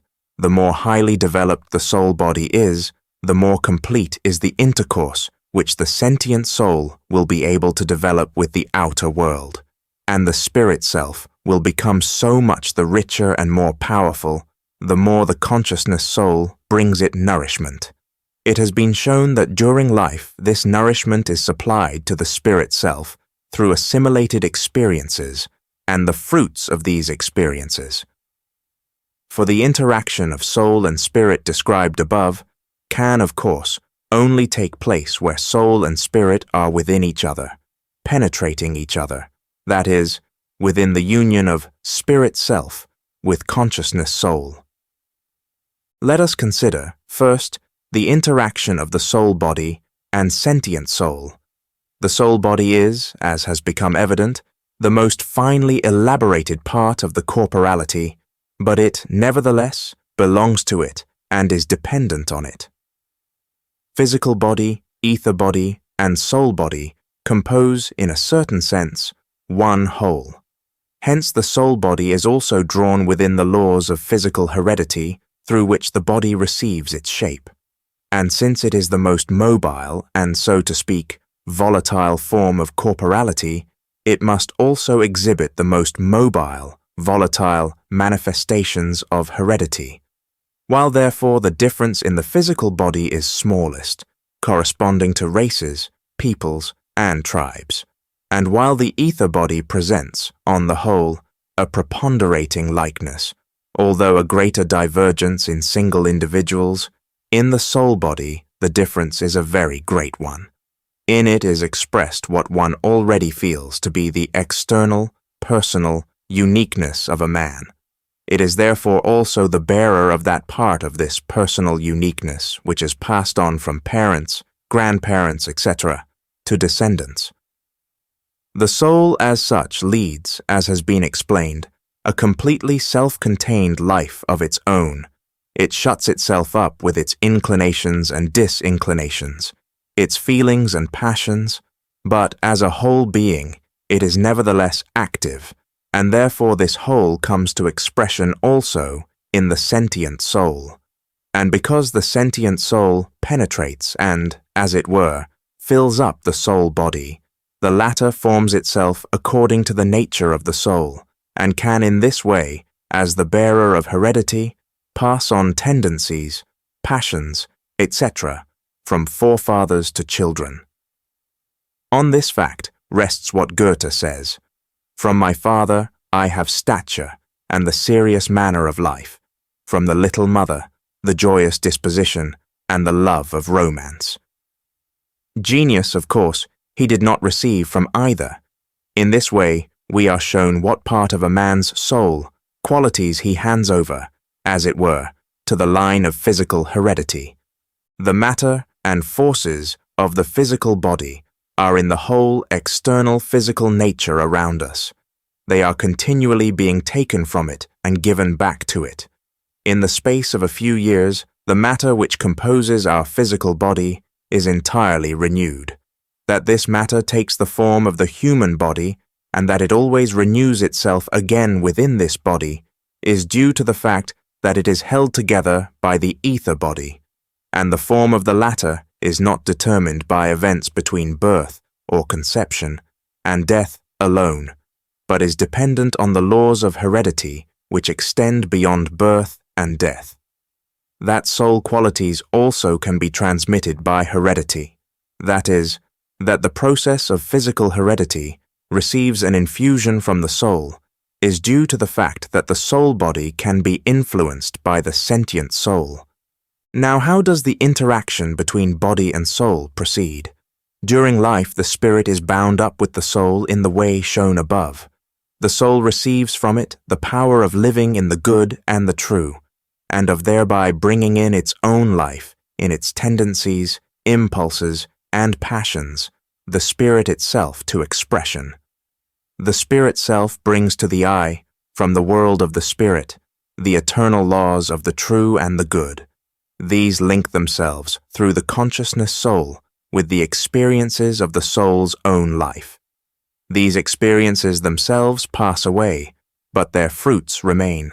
The spirit self receives an abiding impression by having been linked with them. When the human spirit approaches an experience similar to one with which it has already been linked, it sees in it something familiar and is able to take up a different attitude toward it than if it were facing it for the first time. This is the basis of all learning, and the fruits of learning are acquired capacities. The fruits of the transitory life are in this way graven on the eternal spirit. And do we not see these fruits? Whence spring the innate predispositions and talents described above as characteristic of the spiritual man? Surely only from capacities of one kind or another, which the human being brings with him when he begins his earthly life. These capacities, in certain respects, resemble exactly those which we can also acquire for ourselves during life. Take the case of a genius. It is known that Mozart, when a boy, could write out from memory a long musical composition after hearing it only once. He was able to do this only because he could survey the whole at one glance. Within certain limits, a man is also able during life to increase his capacity of rapid survey, of grasping combinations to such an extent that he then possesses new faculties. Lessing, indeed, has said of himself that by means of a talent for critical observation, he had acquired for himself something that came near to being genius.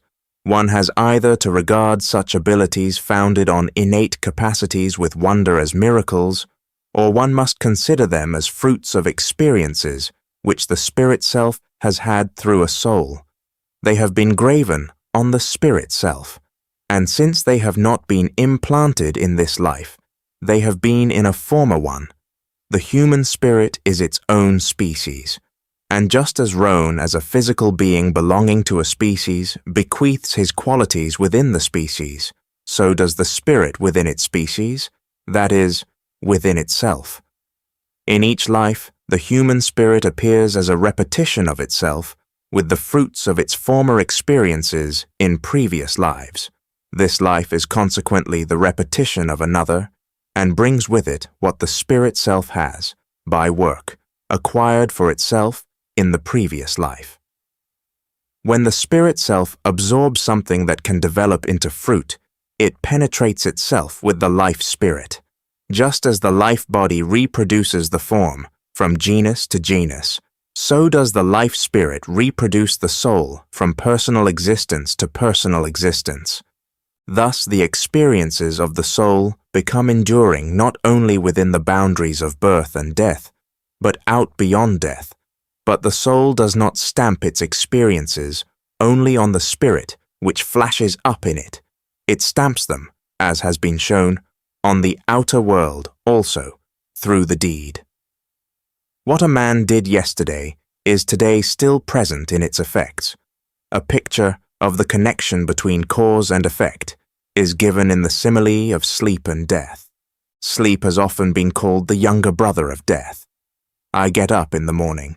Night has interrupted my consecutive activity. Now, under ordinary circumstances, it is not possible for me to begin my activity again just as I like. I must connect it with my doings of yesterday if there is to be order and coherence in my life. My actions of yesterday are the conditions predetermining those I have to do today. I have created my fate of today by what I did yesterday. I have separated myself for a while from my activity, but this activity belongs to me and draws me again to itself after I have withdrawn myself from it for a while. My past remains bound up with me. It lives on in my present and will follow me into my future. If the effects of my deeds of yesterday were not to be my fate today, I should have had not to awake this morning, but to be newly created out of nothing. It would be absurd if under ordinary circumstances I were not to occupy a house that I have had built for me. The human spirit is just as little newly created when it begins its earthly life as is a man newly created every morning. Let us try to make clear to ourselves what happens when an entrance into this life takes place. A physical body, receiving its form through the laws of heredity, comes upon the scene. This body becomes the bearer of a spirit which repeats a previous life in a new form. Between the two stands the soul, which leads a self-contained life of its own. Its inclinations and disinclinations, its wishes and desires minister to it. It takes thought into its service. As sentient soul, it receives the impressions of the outer world and carries them to the spirit, in order that the spirit may extract from them the fruits that are for eternity. It plays, as it were, the part of intermediary, and its task is fully accomplished when it is able to do this. The body forms impressions for the sentient soul, which transforms them into sensations, retains them in the memory as conceptions, and hands them over to the spirit to hold throughout eternity. The soul is really that through which man belongs to his earthly life. Through his body, he belongs to the physical human species. Through it, he is a member of this species. With his spirit, he lives in a higher world. The soul binds the two worlds for a time together. But the physical world on which the human spirit enters is no strange field of action to it. On it, the traces of its actions are imprinted. Something in this field of action belongs to the spirit. It bears the impress of its being. It is related to it. As the soul formerly transmitted the impressions from the outer world to the spirit in order that they might become enduring in it, so now the soul, as the spirit's organ, converts the capacities bestowed by the spirit into deeds which are also enduring through their effects. Thus the soul has actually flowed into these actions. In the effects of his actions, man's soul lives on in a second independent life, and it is inevitable that the human spirit should meet again the effect of these actions. For only the one part of my deed is in the outer world, the other is in myself. Let us make this clear by a simple example taken from natural science. Animals that once could see migrated to the caves of Kentucky and have, through their life in them, lost their powers of sight. The existence in darkness has caused the eyes to be inactive. Consequently, the physical and chemical activity that is present when seeing takes place is no longer carried on in these eyes. The stream of nourishment which was formerly expended on this activity now flows to other organs. These animals can now live only in these caves. They have by their act, by the immigration, created the conditions of their later lives. The immigration has become a part of their fate. A being that once acted has united itself with the results of the action. It is so also with the human spirit. It is only by having been active that the soul could have transmitted certain capacities to it, and these capacities correspond to the actions. By means of his actions, therefore, the human spirit has really carved his fate. In a new life, he finds himself linked to what he did in a former one. One may ask, how can that be, when the human spirit on reincarnating finds itself in an entirely different world from that which it left at some earlier time? This question is based on a very superficial conception of the linkings of fate. If I change my scene of action from Europe to America, I find myself in entirely new surroundings. Nevertheless, my life in America depends entirely on my previous life in Europe. If I have been a mechanic in Europe, my life in America will shape itself quite differently from the way in which it would had I been a bank clerk. In the one case, I should probably be surrounded in America by machinery, in the other, by bank offices. In each case, it is my previous life that decides my environment. It attracts to itself, as it were, out of the whole surrounding world, those things that are related to it. So it is with the spirit self. It inevitably surrounds itself in a new life with that to which it is related from previous lives. And it is on this account that sleep is a good likeness for death. For the man during sleep is withdrawn from the field of action in which his fate waits for him.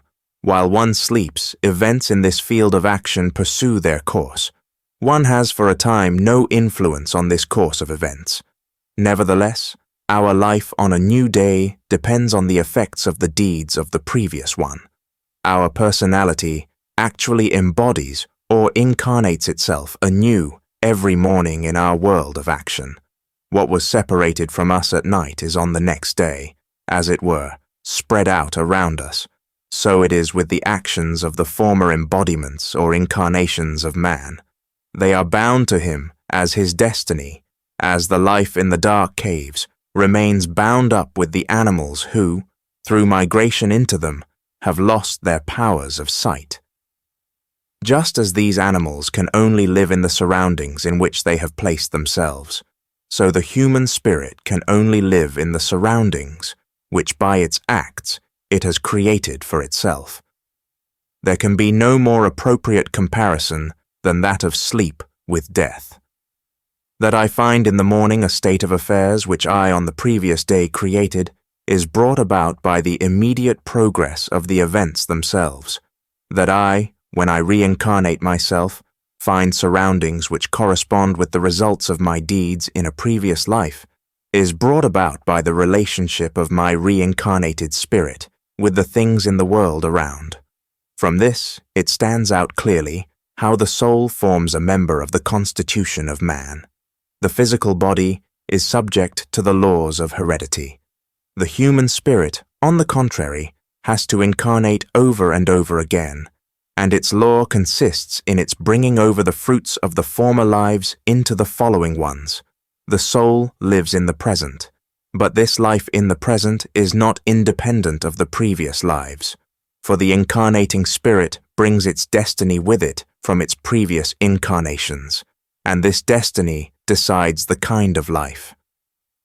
Whatever impressions the soul will be able to have, with what wishes it will be able to be gratified, what sorrows and joys spring forth for it, depend on the nature of the actions in the past incarnations of the spirit.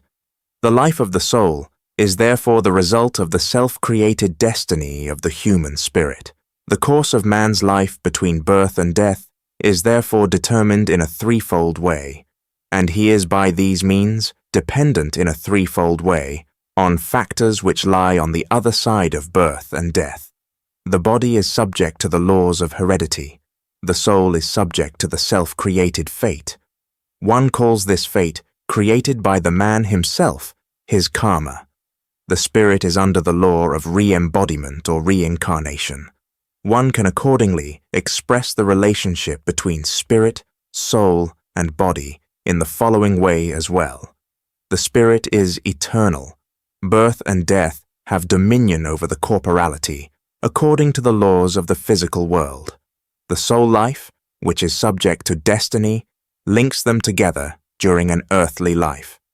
All further knowledge of the being of man has to be preceded by acquaintance with the three worlds to which he belongs. They are dealt with in the following chapters.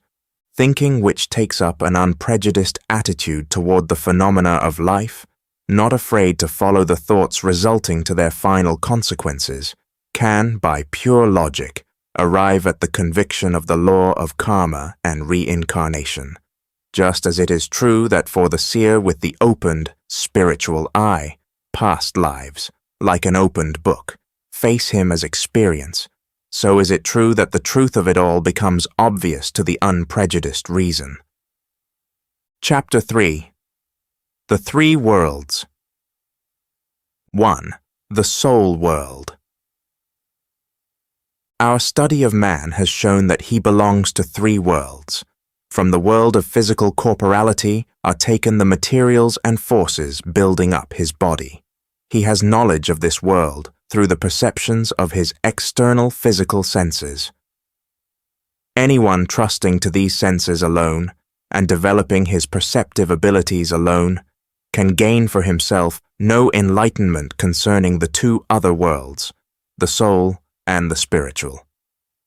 A man's ability to convince himself of the reality of a thing or a being depends on whether he has an organ of perception, a sense for it. It may, of course, easily lead to misunderstandings if one call the higher organs of perception spiritual senses, as is done here, for in speaking of senses, one involuntarily connects with them the thought, physical. The physical world is in fact designated the sensible, in contradistinction to the spiritual. In order to avoid this misunderstanding, one must take into account that higher senses are spoken of here only in a comparative or metaphorical sense. As the physical senses perceive the physical world, the soul and spiritual senses perceive the soul and spiritual worlds.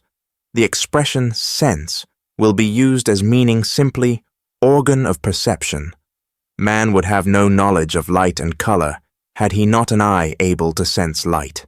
He would know nothing of sound had he not an ear able to sense sound. In this connection, the German philosopher Lotz rightly says, "Without a light-sensing eye and a sound-sensing ear, the whole world would be dark and silent. There would be in it just as little light or sound as there could be toothache without the pain-feeling nerve of the tooth." In order to see what is said here in the right light, one need only think how entirely different the world must reveal itself to man on the one hand, and on the other, to the lower forms of animal life that have only a kind of touch sense, or sense of feeling, spread over the whole surface of their bodies. Light, color, and sound certainly cannot exist for them in the same way as for beings gifted with ears and eyes. The vibrations which the firing of a gun causes may wave an effect on them also if they reach them. But in order that these vibrations of the air should present themselves as a report, an ear is necessary, and an eye is necessary in order that certain processes in the fine matter that one calls ether should reveal themselves as light and color. Man knows something about a being or thing only because through one of his organs he receives its effects. This relationship of man with the world of realities is excellently brought out by Goethe when he says, "It is really in vain that we try to express the nature of a thing. We become aware of effects, and a complete history of them would indeed embrace the nature of that thing. We endeavor in vain to describe the character of a man, but if instead we systematically correlate his actions and deeds, a picture of his character will present itself to us. Colors are the actions of light, actions and suffering. Colors and light are indeed linked in closest relationship, but we must think of them both as belonging to the whole of nature, for through them the whole of nature is engaged in revealing herself to the sense of the eye especially. In like manner, nature reveals herself to another sense. Nature thus speaks downward to other senses, to known, misunderstood, unknown senses. She thus speaks with herself and to us through 1,000 phenomena. To the attentive, she is nowhere either dead or silent. It would not be correct were one to interpret this saying of Goethe's as though by it the possibility of knowing the essential nature of a thing were being denied. Goethe does not mean that one perceives only the effects of a thing, and that the being hides itself behind them. He means rather that one should not speak at all of a hidden being. The being is not behind its revelation. It comes, on the contrary, into view through the revelation. But this being is in many respects so rich that it can reveal itself to other senses in yet other forms. That which reveals itself belongs to the being only on account of the limitations of the senses. It is not the whole being. This point of view of Goethe's is entirely the theosophical one.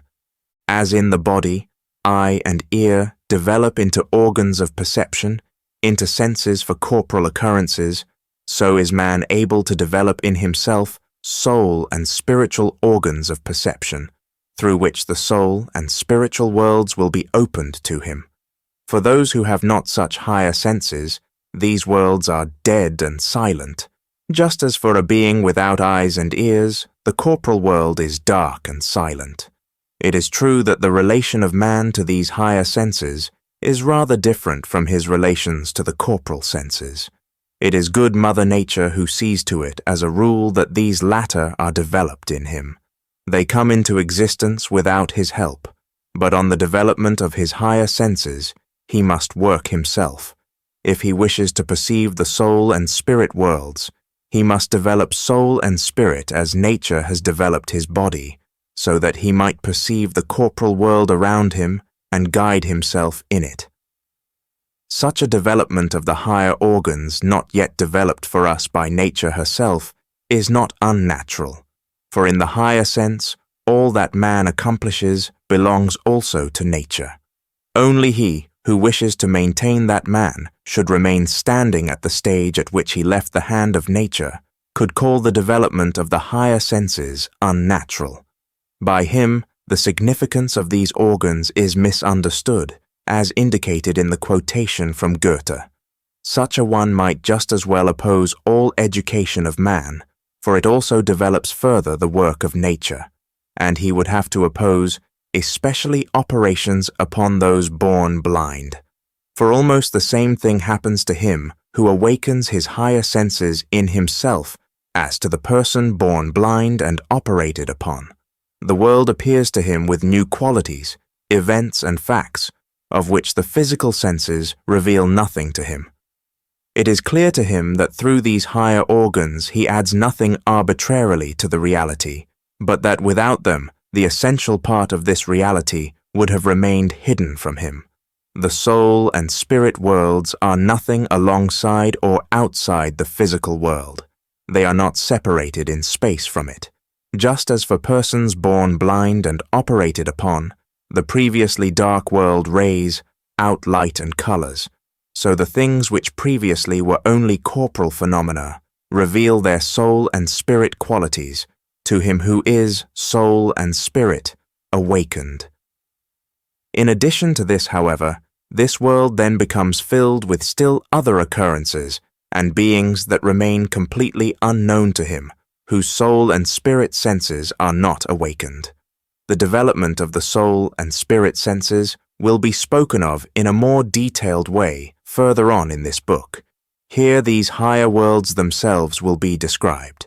Anyone who denies the existence of these worlds says nothing more than that he has not yet developed his higher organs. This is still the case with the greater part of mankind at the present stage of the world's evolution. But the evolution of man is not terminated at any one stage. It must always progress. What will be here called the soul world is called in current theosophical literature the astral. The spirit world is called in it the mental world. One often involuntarily pictures the higher organs as too similar to the physical ones. One should understand quite clearly that in these organs one has to do with spiritual or soul formations. One ought not to expect, therefore, that what one perceives in the higher worlds is only a vaporous, rarefied matter. So long as one expects something of this kind, one can come to no clear idea as to what is exactly meant by higher worlds. For many persons, it would not be at all as difficult as it actually is to know something about these higher worlds, the elementary part, that is to say, if they did not form the idea that what they are to see is again merely physical matter rarefied. Because they presuppose something of this kind, they, as a rule, do not at all wish to acknowledge the reality of that which is the essential part. They look upon it as unreal, refuse to acknowledge it as something that satisfies them, and so on. The higher stages of spiritual development are certainly not easily accessible, but the lower, and that is already a great deal, would not be at all so difficult to reach if people would from the first free themselves from the prejudice which consists in picturing to themselves the soul and spiritual merely as a finer physical. Just as we do not wholly know a man when we have formed a picture of his physical exterior only, so also we do not know the world around us if we only know in it what the physical senses reveal to us. And just as a photograph becomes intelligible and living to us when we have become so intimately acquainted with the person photographed as to know his soul, so we can really understand the corporal world only if we learn to know its soul and spiritual basis. For this reason, it is advisable to speak here first about the higher, the soul and spirit worlds, and only then judge of the physical from the theosophical standpoint. Certain difficulties are met with at this present stage of civilization by anyone speaking about the higher worlds, for this age is great above all things in the knowledge and conquest of the physical world. Our words have, in fact, received their stamp and significance through being applied to this physical world. Nevertheless, we have to make use of these current words so as to form a link with something known. This opens the door to many misunderstandings on the part of those who wish to trust to their external senses only. Much also can be expressed and indicated only by means of similes and resemblances. This must be so, for such similes are a means by which a man is at first directed to these higher worlds, and through which his own ascent to them is furthered. This will become evident in a later chapter in which the development of the soul and spiritual organs of perception will be spoken of. To begin with, one must gain knowledge of the higher worlds by means of similes. Only then is man ready to acquire for himself the power to see into them.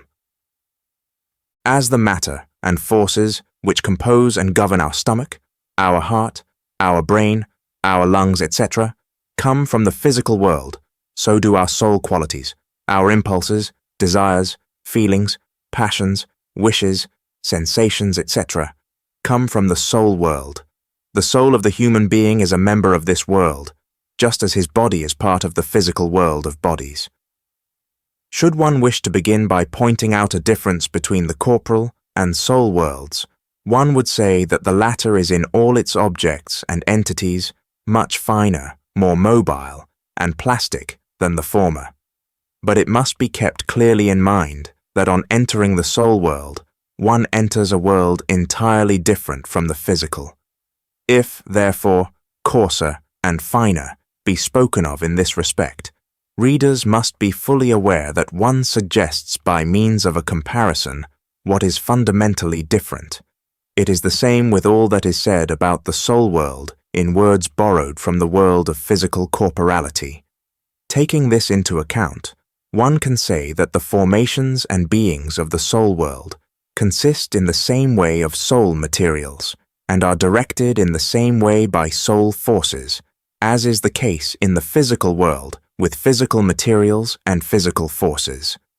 Just as spatial extension and spatial movement are peculiar to corporal formations, so are excitability and impelling desire peculiar to the things and beings of the soul world. For this reason, one describes the soul world as the world of desires or wishes, or as the world of longing. These expressions are borrowed from the human soul world. One must therefore hold clearly in view that the things in those parts of the soul world which lie outside the human soul are just as different from the soul forces within it as the physical matter and forces of the external corporal world are different from the parts which compose the physical human body. Impulse, wish, longing are names for the material of the soul world. To this matter, theosophical literature gives the name of astral. If one wishes to refer specifically to the forces of the soul world, one speaks in Theosophy of karma, but it must not be forgotten that the distinction between matter and force cannot be as sharply drawn as in the physical world. An instinct, an impulse, can be called force just as well as matter. On him who obtains a view of the soul world for the first time, the differences between it and the physical have a bewildering effect, but that is also the case when a previously inactive physical sense is being opened. The man born blind, when operated upon, has first to learn to guide himself through the world, which he has previously known only by means of the sense of touch. Such a one, for example, sees the objects at first in his own eyes, then he sees them outside himself, but at first they appear to him as if painted on a flat surface. Only gradually does he grasp perspective and the spatial distance between things. In the soul world, entirely different laws prevail from those in the physical. Now there are many soul formations bound to those of the other worlds. The soul of man, for instance, is bound to the human body and to the human spirit. The occurrences one can observe in it are therefore influenced at the same time by the bodily and the spiritual worlds.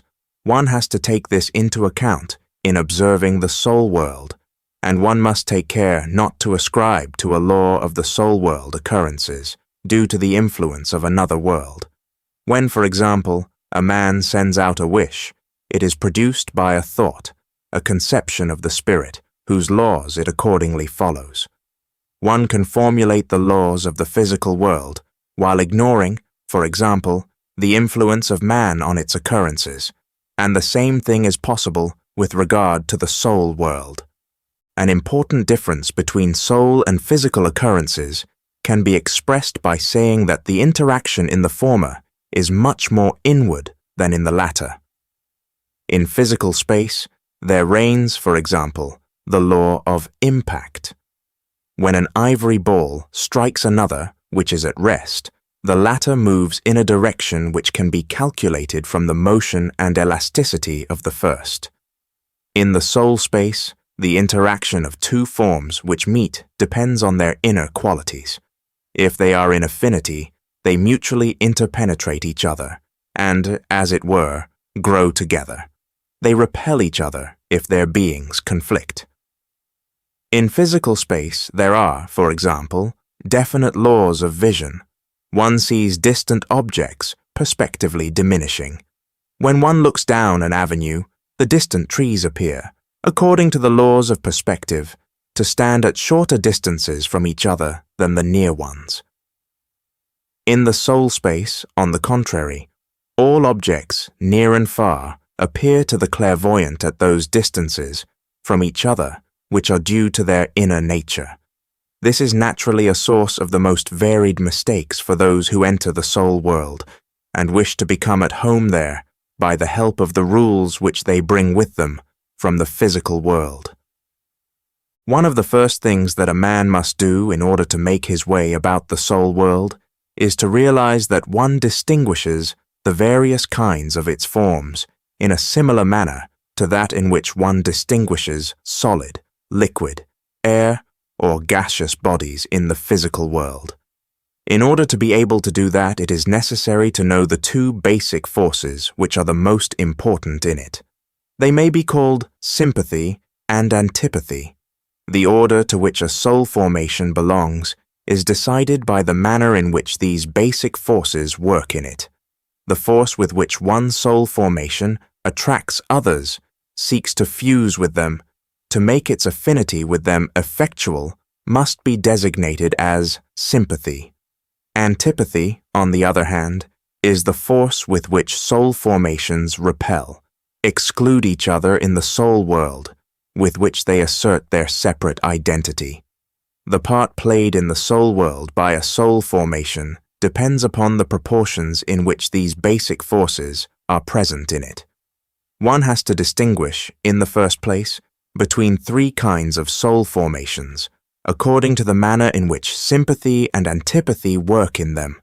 These kinds differ from each other in that sympathy and antipathy have in them definitely fixed mutual relationships.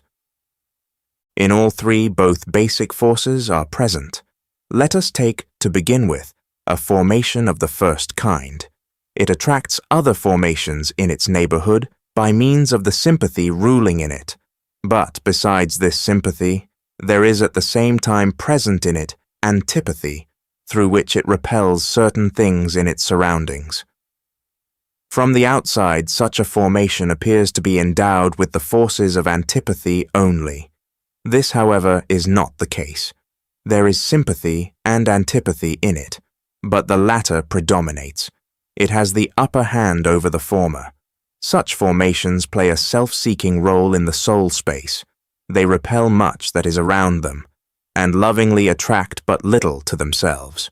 They therefore move through the soul space as unchangeable forms. The force of sympathy which is in them appears greedy. This greed appears at the same time insatiable, as if it could not be satisfied, because the predominating antipathy repels so much of what approaches that no satisfaction is possible. Here we have to do with what is described in theosophical literature as the lowest part of the astral world. Should one wish to compare this kind of soul formation with something in the physical world, one can say that it corresponds with the solid physical bodies. This region of soul matter may be called burning desire. The manner in which this burning desire is mingled in the souls of animals and men determines in them what one calls the lower sensual impulses, their dominating selfish instincts. The second kind of soul formations is that in which the two basic forces preserve a balance, in which, accordingly, antipathy and sympathy act with equal strength. They approach other formations with a certain neutrality and act on them as if related, but without especially attracting or repelling. They, as it were, erect no solid barrier between themselves and their surroundings. They constantly allow other formations in their surroundings to act on them. One can therefore compare them with the liquids of the physical world, and there is nothing of greed in the way in which such formations attract others to themselves. The activity meant here is in process, for example, when the human soul receives the sensation of a certain color. If I have the sensation of a red color, I receive to begin with a neutral excitation from my surroundings. Only when there is added to this excitation, pleasure in the red color, does another soul activity come into play. That which affects the neutral excitation is the action of soul formations standing in such mutual relationship that sympathy and antipathy preserve an equal balance. One will have to describe the soul matter, which comes under observation here, as perfectly plastic and flowing. Not self-seeking like the first does it move about the soul space, but in such a way that its being receives impressions from all directions, and that it shows itself to have affinity with much that approaches it. An expression that may be used to designate it is flowing excitability. The third stage of soul formations is that in which sympathy has the upper hand over antipathy. Antipathy produces the self-seeking self-assertion. This, however, retires in face of the liking for the things in the surroundings. Let us picture such a formation within the soul space. It appears as the center point of an attracting sphere which spreads over the objects in its surroundings. Such formations one must designate in a special sense as wish substance. This designation appears to be the right one because the attraction so acts, even through the existing antipathy, as to bring the attracted objects within the soul formation's own sphere. The sympathy thus receives a tone of selfishness. This wish substance may be likened to the air or gaseous bodies of the physical world. As a gas strives to expand on all sides, so does the wish substance spread itself out in all directions. Higher grades of soul substance render themselves distinguishable by the fact that in them one of the basic forces, namely antipathy, retires completely, and sympathy alone shows itself as the one really effective. Now this is able to make its power felt within the parts of soul formation itself. These parts mutually attract each other. The force of sympathy within a soul formation comes to expression in what one calls liking, and each lessening of this sympathy is disliking. Disliking is only a lessened liking, as cold is only a lessened warmth. Liking and disliking compose what lives in man as the world of emotions in the narrow sense of the word. Feeling is the life and activity of the soul within itself. What one calls the comfort of the soul depends on the way in which the feelings of liking and disliking, attraction and repulsion interact within the soul. A still higher grade is occupied by those soul formations whose sympathy does not remain enclosed within the region of their own life. They differ from the three lower grades, as does in fact the fourth also, in that in them the force of sympathy has no antipathy opposing it to overcome. It is only through these higher orders of soul substance that the manifold variety of soul formations can unite and form a common soul world. In cases where antipathy comes into play, the soul formation strives toward another thing for sake of its own life, and in order to strengthen and enrich itself by means of the other. Where antipathy is silent, the other thing is received as revelation, as information. This higher form of soul substance plays in the soul space a similar role to that played by light in physical space. It causes a soul formation to suck in, as it were, the being or essence of others for their sakes. One could also say to let itself be rayed upon by them. Only by drawing upon these higher regions are the soul beings awakened to the true soul life. Their dull life in the darkness opens outward and begins itself to shine and ray out into the soul space. The sluggish, dull movement of the inner life which wishes to shut itself off through antipathy, when the substances of the lower regions only are present, becomes force and mobility which arises from within, and, streaming, pours itself outward. The flowing excitability of the second region is only effective when formations meet each other. Then indeed, the one streams over into the other, but contact is here necessary. In the higher regions there prevails a free outraying and outpouring. Rightly does one describe the essential nature of this region as an outraying, for the sympathy which is developed acts in such a way that one can use as symbol for it the expression taken from the action of light. The soul pines from lack of the soul substances of the higher regions which give it life, as a plant degenerates in a dark cellar. Soul light, active soul force, and the true soul life, in the narrower sense, belong to these regions, and thence pour themselves out to the soul beings. One has therefore to distinguish between 3 lower and 3 higher regions of the soul world. These are linked by a 4th, so that there results the following division of the soul world. 1. Region of burning desire. 2. Flowing excitability. 3. Wishes. 4. Attraction and repulsion. 5. Soul light. 6. Active soul force. 7. Soul life. Through the first 3 regions, the soul formations receive their qualities according to the proportion of sympathy and antipathy in them. Through the 4th region, sympathy is prevailingly active within the soul formations themselves. Through the 3 highest, the power of sympathy becomes ever more and more free. Illumining and quickening, the soul substances of this region waft through the soul space, awakening that which, if left to itself, would lose itself in its own separate existence.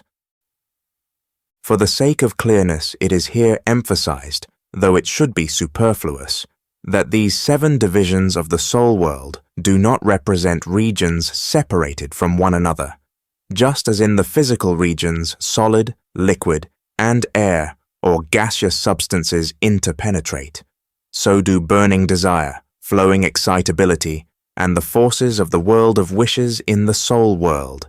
And as in the physical world, warmth penetrates bodies and light illumines them, so is it the case in the soul world with desire and aversion, and with the soul light. Something similar takes place with regard to the active soul force and the true soul life. 2. The soul in the soul. World after death.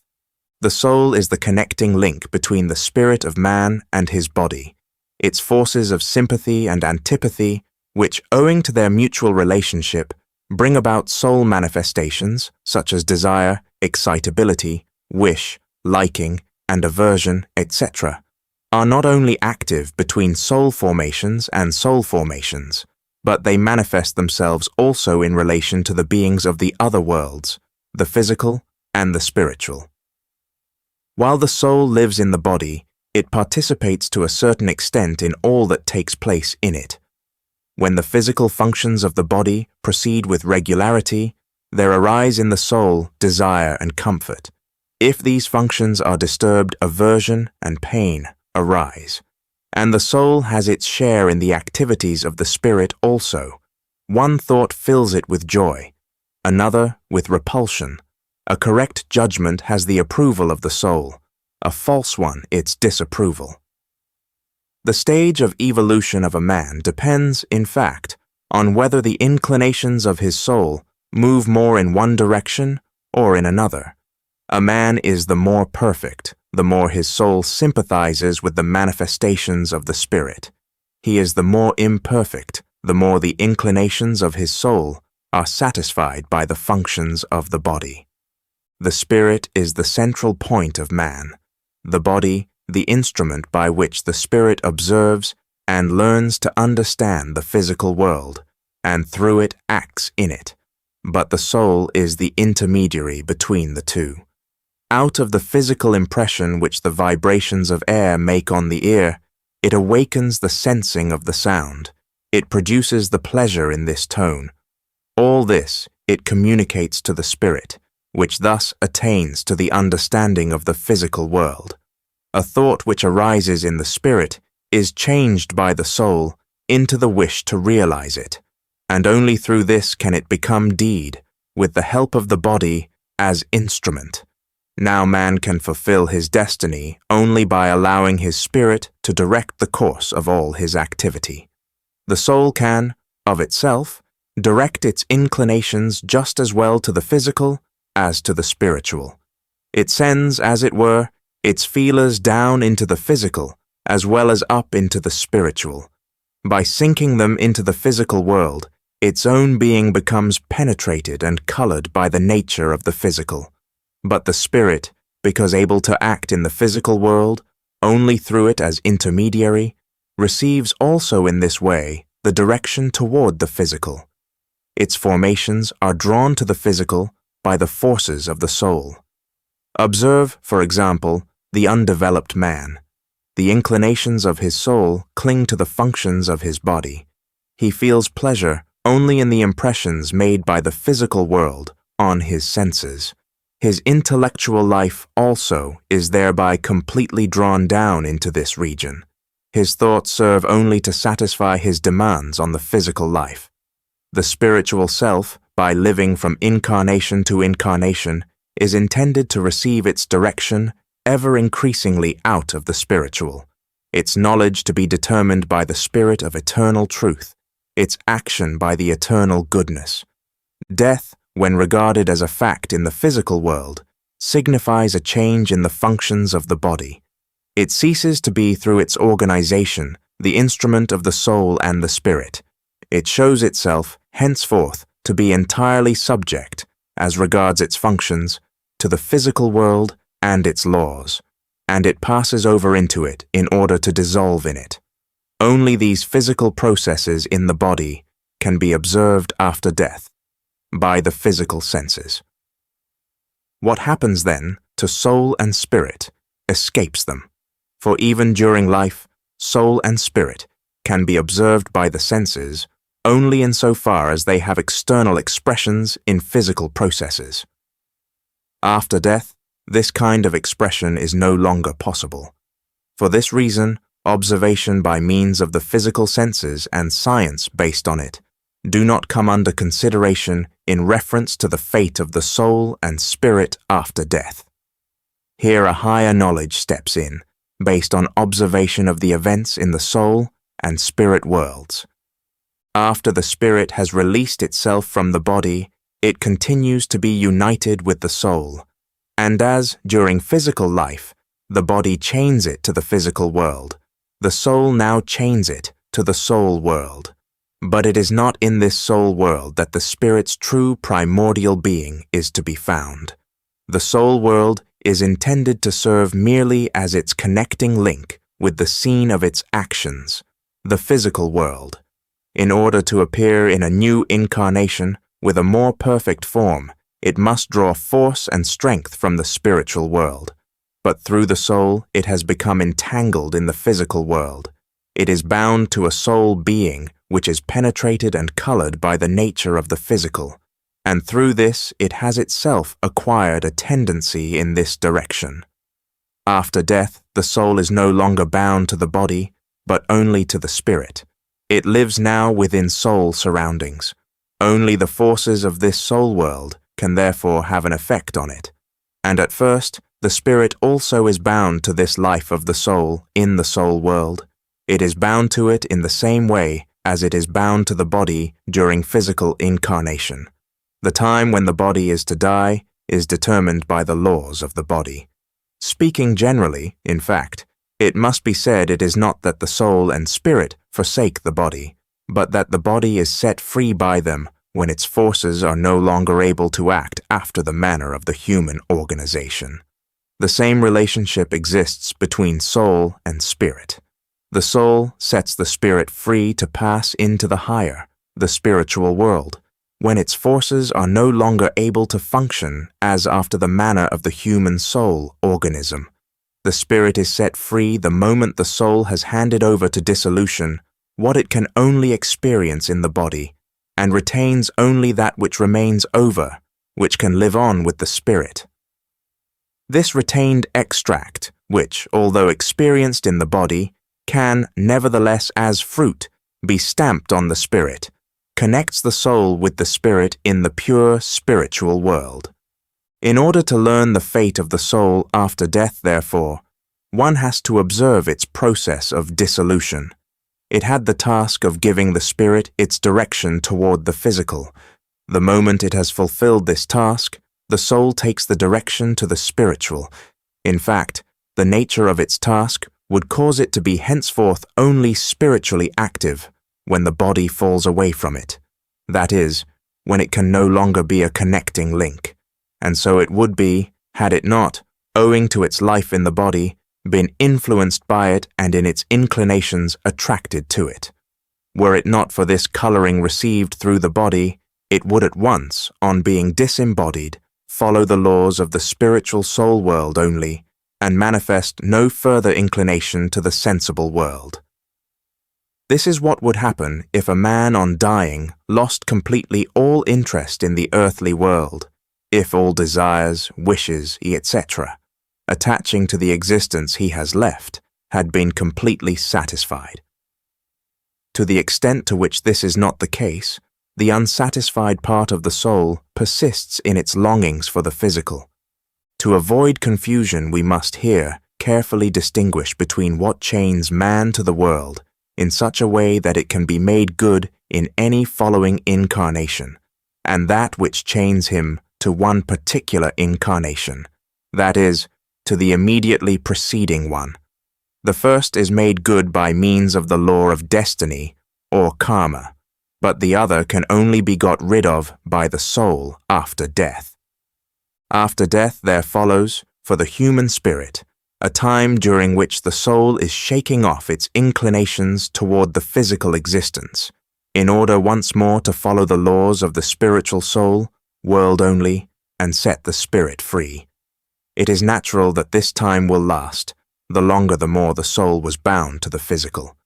It will be short in the case of a man who has clung little to the physical life, long, on the other hand, for one who has so completely bound up his interests with it that at death many desires, wishes, etc., still live in the soul. The easiest way to gain an idea of the condition in which the soul lives during the time immediately after death is afforded by the following consideration. Let us take the somewhat crass example, the enjoyment of the bon vivant. His pleasure consists in the tickling of the palate by food. The pleasure is naturally not bodily, but belongs to the soul. The pleasure lives in the soul, as also does the desire for the pleasure.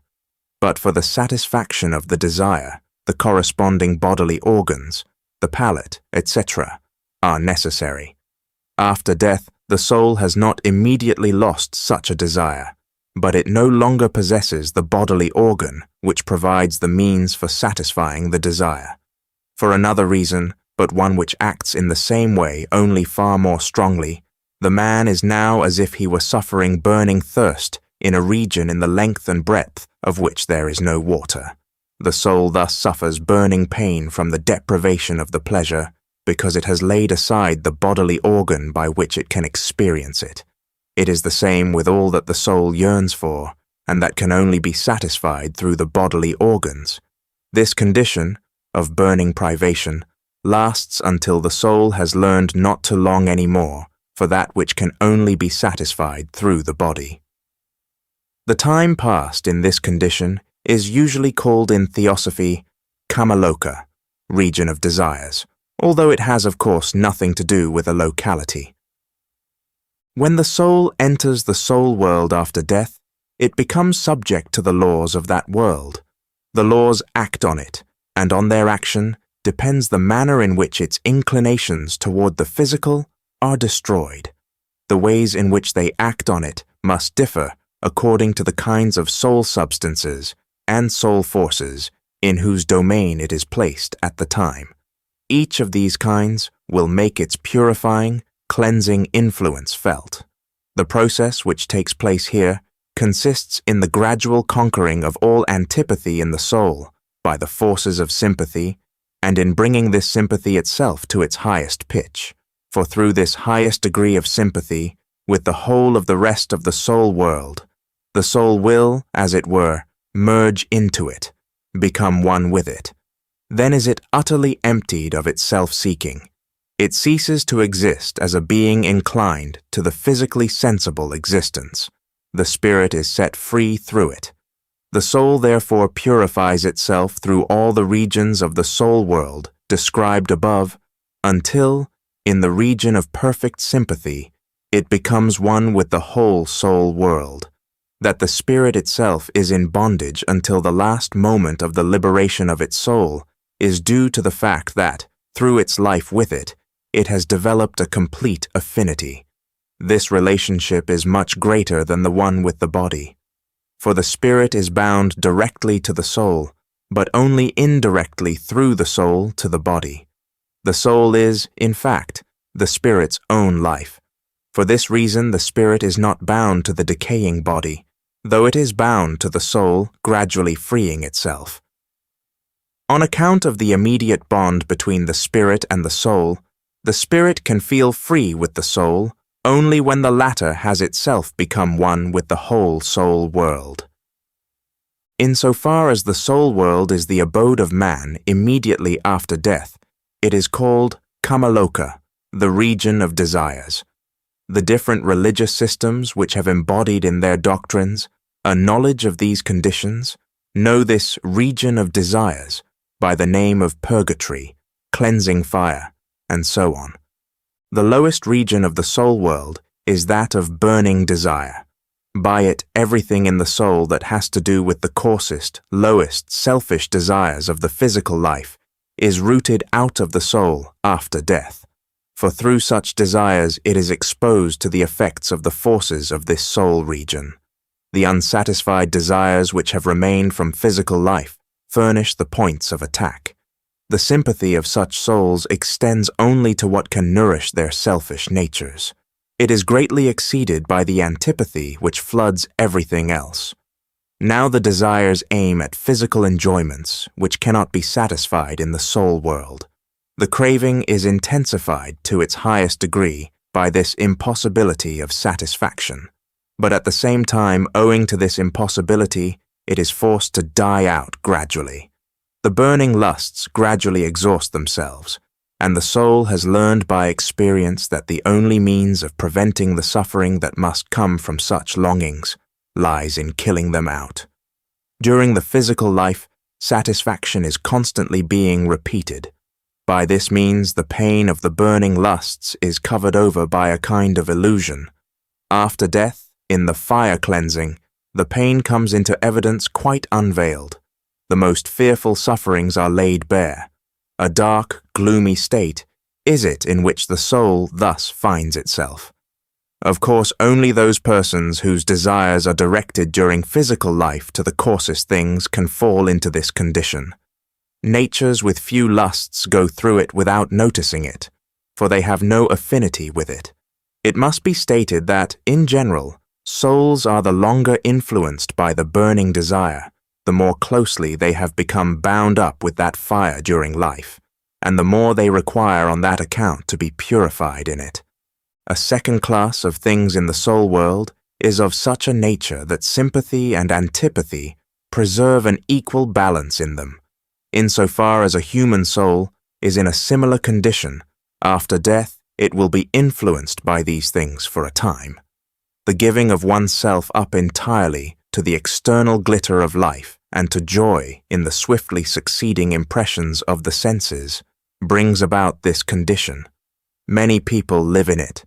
They allow themselves to be influenced by each worthless trifle of everyday life, but as their sympathy is attached to no one thing in particular, the influences quickly pass. Everything that does not belong to this region of empty nothings is repellent to such persons. If the soul experiences this condition after death, without the presence of the physical objects which are necessary for its satisfaction, the condition must needs die out ultimately. Naturally, the privation which precedes its complete extinction in the soul is full of suffering. This state of suffering is the school for the destruction of the illusion in which such persons are completely wrapped up during physical life. Thirdly, there come under consideration in the soul world the things with predominating sympathy, those in whose natures wish predominates. The effects of their activity are experienced by souls that retain an atmosphere of wishes after death.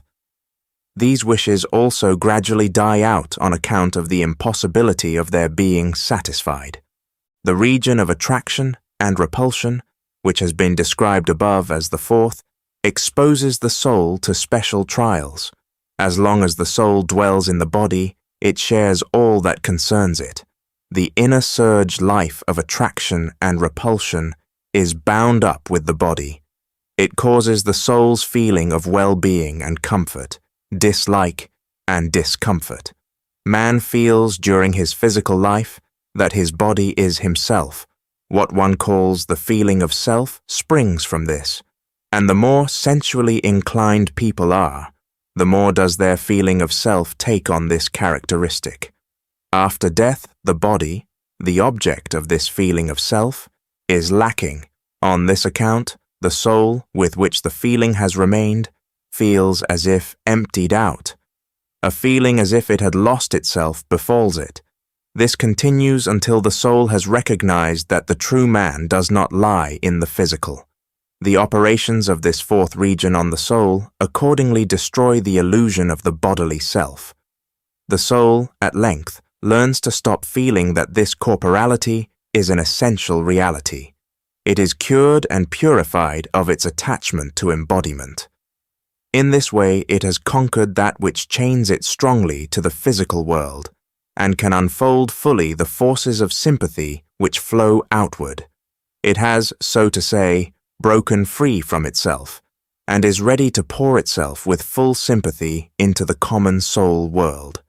It should not pass unnoted that the torments of this region are suffered to an especial degree by suicides. They leave their physical body in an artificial way, while all the feelings connected with it remain unchanged.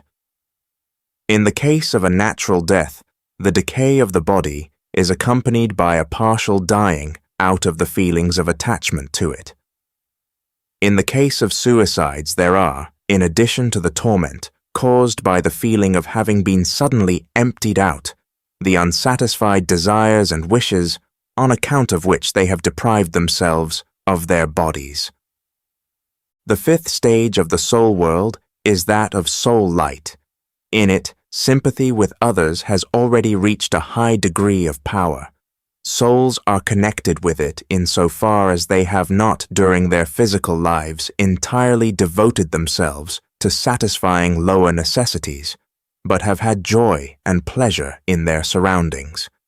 Enthusiasm for nature, for example, insofar as it has borne something of a sensuous character, undergoes cleansing here. It is necessary, however, to distinguish clearly this kind of love of nature from that higher living in nature, which is of the spiritual kind, and which seeks for the spirit that reveals itself in the things and events of nature. This kind of feeling for nature is one of the things that develop the spirit itself and establish something permanent in the spirit. But one must distinguish between this feeling for nature and such pleasure in nature as is based on the senses. In regard to this, the soul requires purification just as well as in regard to other inclinations based on the mere physical existence. Many people hold, as a kind of ideal, arrangements which minister to sensuous welfare, and a system of education which results above all in the production of sensuous comfort. One cannot say of them that they further only their selfish impulses, but their souls are, nevertheless, directed to the physical world, and must be cured of this by the prevailing force of sympathy in the fifth region of the soul world, in which these external means of satisfaction are lacking. The soul here recognizes gradually that this sympathy must take other directions, and these are found in the outpouring of the soul into the soul region, which is brought about by sympathy with the soul surroundings. Those souls also that demand from their religious observances mainly an enhancement of their sensuous welfare, whether it be that their longing goes out to an earthly or a heavenly paradise, are purified here. They find this paradise in the soul land, but only for the purpose of seeing through its worthlessness. These are, of course, merely a few detached examples of purifications which take place in this fifth region. They could be multiplied indefinitely. By means of the sixth region, that of active soul force, the purification of souls thirsting for action takes place, souls whose activity does not bear an egotistical character, but springs nevertheless from the sensuous satisfaction it affords them. Such natures, viewed superficially, quite convey the impression of being idealists. They show themselves to be persons capable of self-sacrifice. In a deeper sense, however, the chief thing with them is the enhancement of a sensuous feeling of pleasure.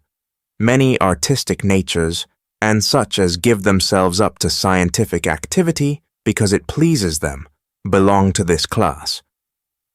What binds these people to the physical world is the belief that art and science exist for the sake of such pleasure. They have not yet learned to place these at the service of the world's evolution, and thereby to place themselves at its service. The seventh region, that of the real soul life, frees man of his last inclination to the sensibly physical world. Each preceding region divests the soul of whatever has affinity with it. What now still envelops the spirit is the belief that its activity should be entirely devoted to the physical world. There are individuals who, though highly gifted, do not think about much over and above the occurrences of the physical world. This belief can be called materialistic. It must be destroyed, and this is done in the seventh region. There these souls see that they have no objects for their materialistic thinking. Like ice in the sun, this belief of the soul melts away. The soul being is now absorbed into its own world. The spirit, free from all fetters, rises to the regions where it lives in its own surroundings only. The soul has completed its previous earthly task, and after death, any traces of this task that remained fettering the spirit have dissolved. By overcoming the last trace of the earth, the soul is itself given back to its elements. One sees by this description that the experiences in the soul world, and also the conditions of the soul, life after death, gain an ever friendlier appearance the more a man has shaken off the low elements that adhere to him from his earthly union with the physical corporality. The soul will belong for a longer or shorter time to one or another region according to its physical life. Where the soul feels itself to be in affinity, there it remains until the affinity is extinguished. Where no relationship exists, it goes on its way untouched. It was intended that only the fundamental characteristics of the soul world and the outstanding features of the life of the soul in this world should be described here. This applies also to the following descriptions of the spirit land.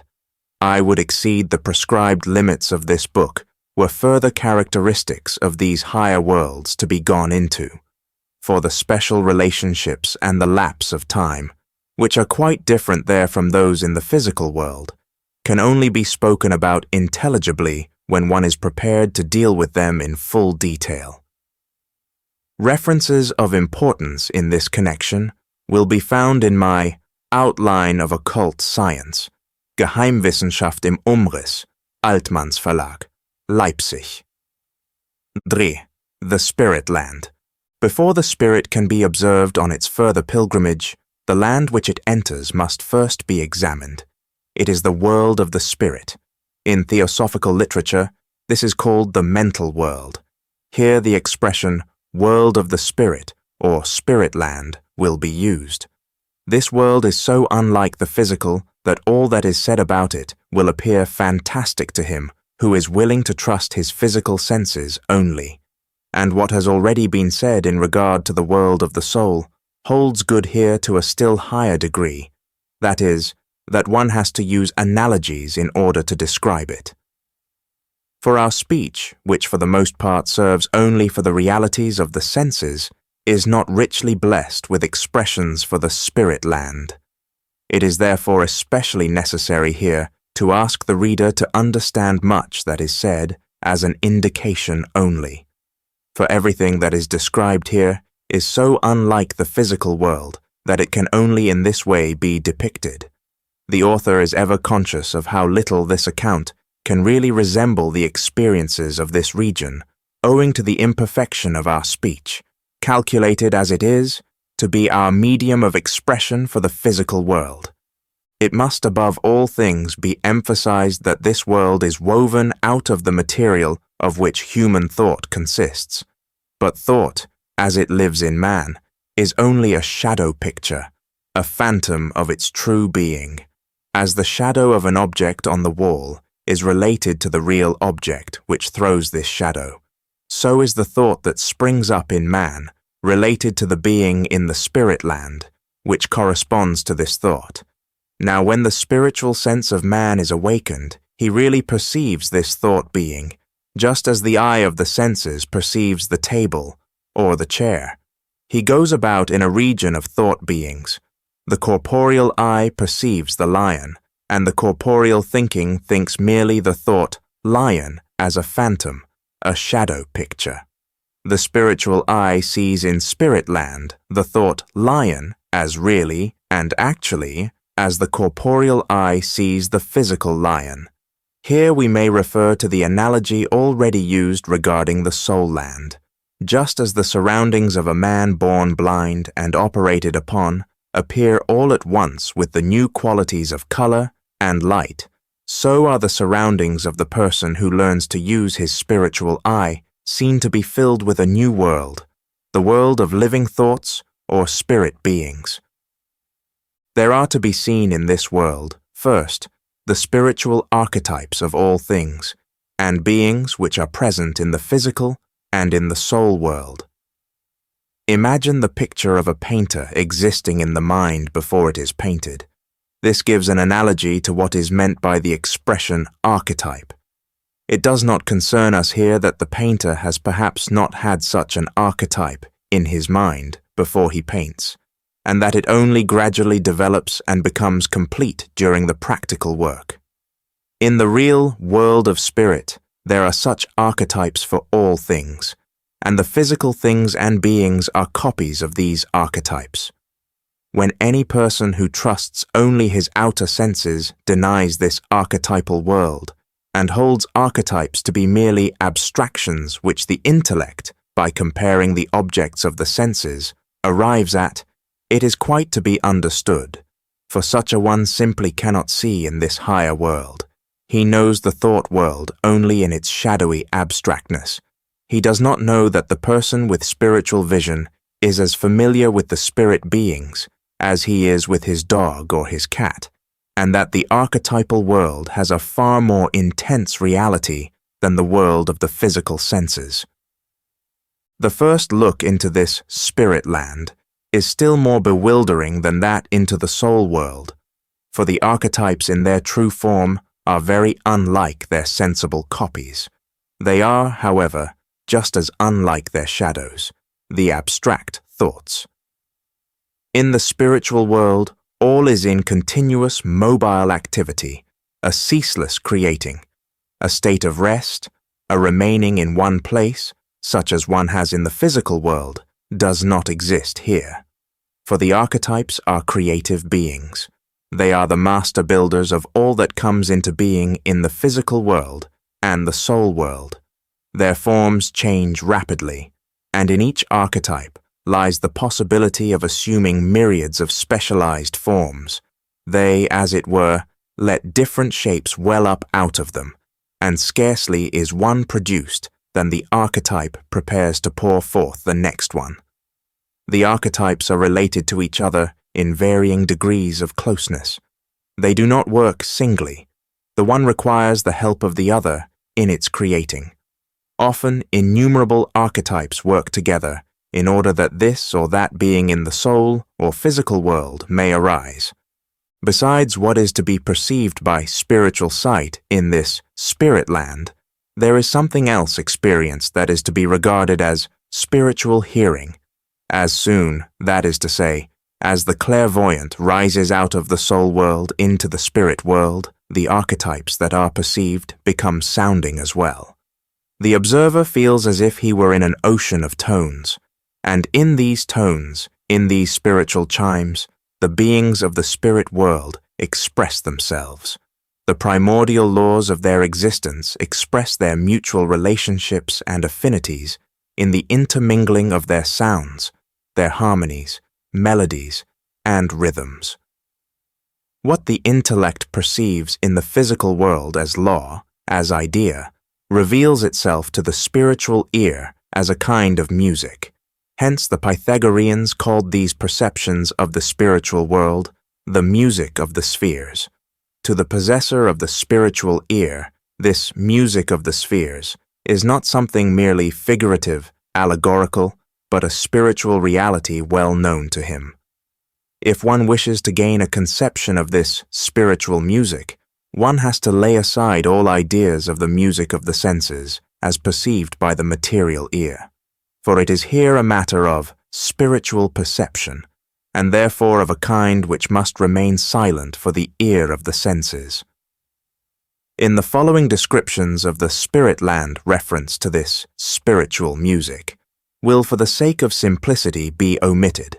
One has only to form a mental picture in which everything described as type as shining with light, is at the same time sounding. Each color, each perception of light represents a spiritual tone, and every combination of colors corresponds with a harmony, a melody, etc. For one must hold clearly in mind that even where the sounding prevails, perception by means of the spiritual eye by no means ceases. The sounding is merely added to the shining. Where therefore archetypes, the primal types, are spoken of in the following pages, the primal tones are to be thought of as also present. Now it is necessary in the first place to distinguish the different kinds of archetypes. In the spirit land, also, one has to differentiate numerous grades or regions in order to steer one's way among them. Here also, as in the soul world, the different regions are not to be thought of as laid one above the other, like strata, but mutually interpenetrating and suffusing each other. The first region contains the archetypes of the physical world, insofar as it is not endowed with life. The archetypes of the minerals are to be found here, also those of the plants, but the latter only insofar as they are purely physical, that is, insofar as one does not take into account the life in them. In the same way, one finds here the physical forms of the animals and of human beings. This does not exhaust all that is to be found in this region, but merely illustrates it by the readiest examples. This region forms the basic structure of the spirit land. It can be likened to the solid land of our physical earth. It forms the continental masses of the spirit land. Its relationship with the physical, corporal world can only be described by means of an illustration. One gains some idea of it in the following way. One has to picture a limited space filled with physical bodies of the most varied kinds. Then think these bodies away and conceive in their place cavities in space having their forms. The intervening spaces, on the other hand, which were previously empty, one must think of as filled with the most varied forms, having manifold relationships with the former bodies. This is somewhat like the appearance presented by the lowest region of the archetypal world. In it, the things and beings which become embodied in the physical world are present as spatial cavities, and in the intervening spaces, the mobile activity of the archetypes and the spiritual music plays out its course. During their formation into physical forms, the spatial cavities become, as it were, filled up with physical matter. He who looks into space with both physical and spiritual eyes sees the physical bodies and, in between, the mobile activity of the creative archetypes. The second region of the spirit land contains the archetypes of life. But this life forms here a perfect unity. It streams through the world of spirit like a fluid element, as it were, like blood pulsating through all.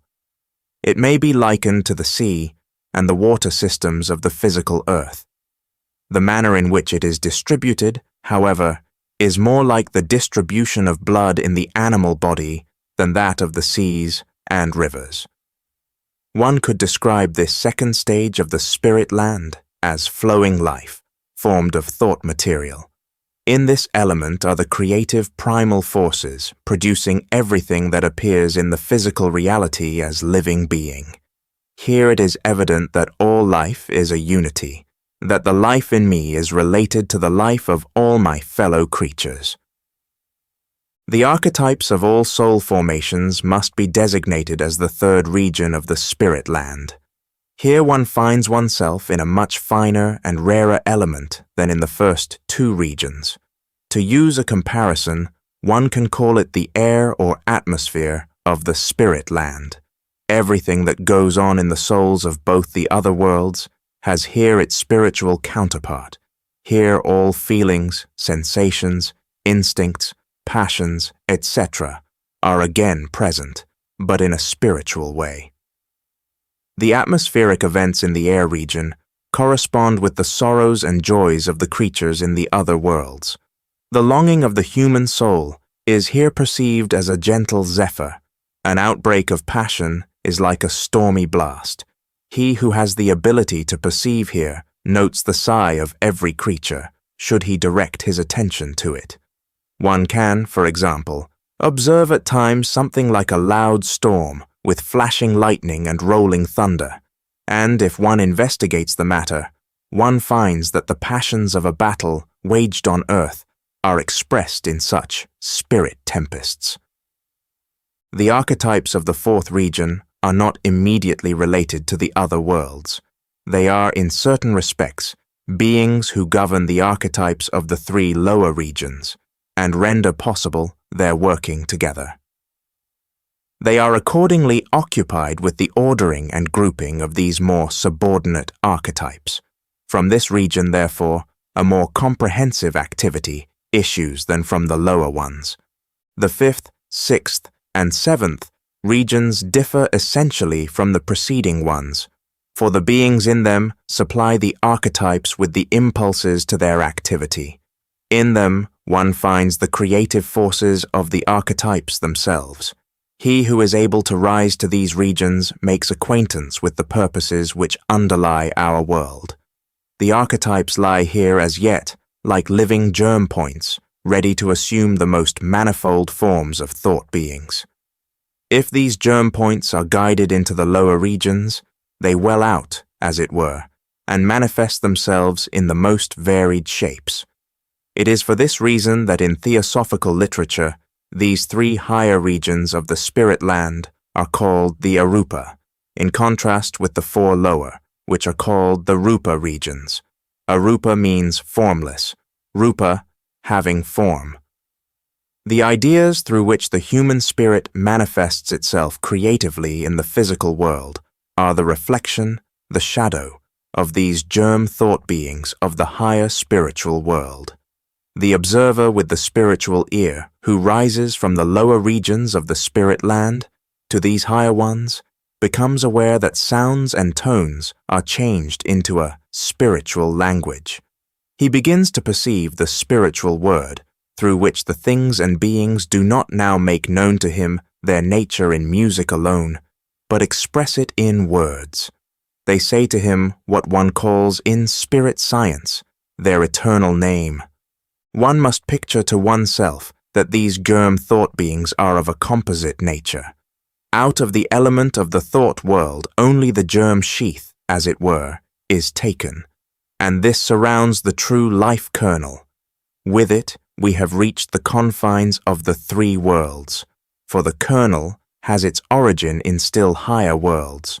When man was described above according to his components, this life kernel of the human being was mentioned, and its components were called life spirit and spirit man. Theosophical literature applies to these the names Buddhi and Atma. There are similar life kernels for other beings in the cosmos. They originate in higher worlds and are placed in the three described in order to accomplish their tasks in them. The human spirit will now be followed on its further pilgrimage through the spirit land between two embodiments or incarnations. While doing this, the relationships and distinguishing characteristics of this land will once more come clearly into view. 4. The spirit in spirit land after death. When the human spirit on its way between two incarnations has passed through this world of souls, Kamaloka, it enters the land of spirits to remain there until it is ripe for a new bodily existence. The theosophical name for this region is Devachan.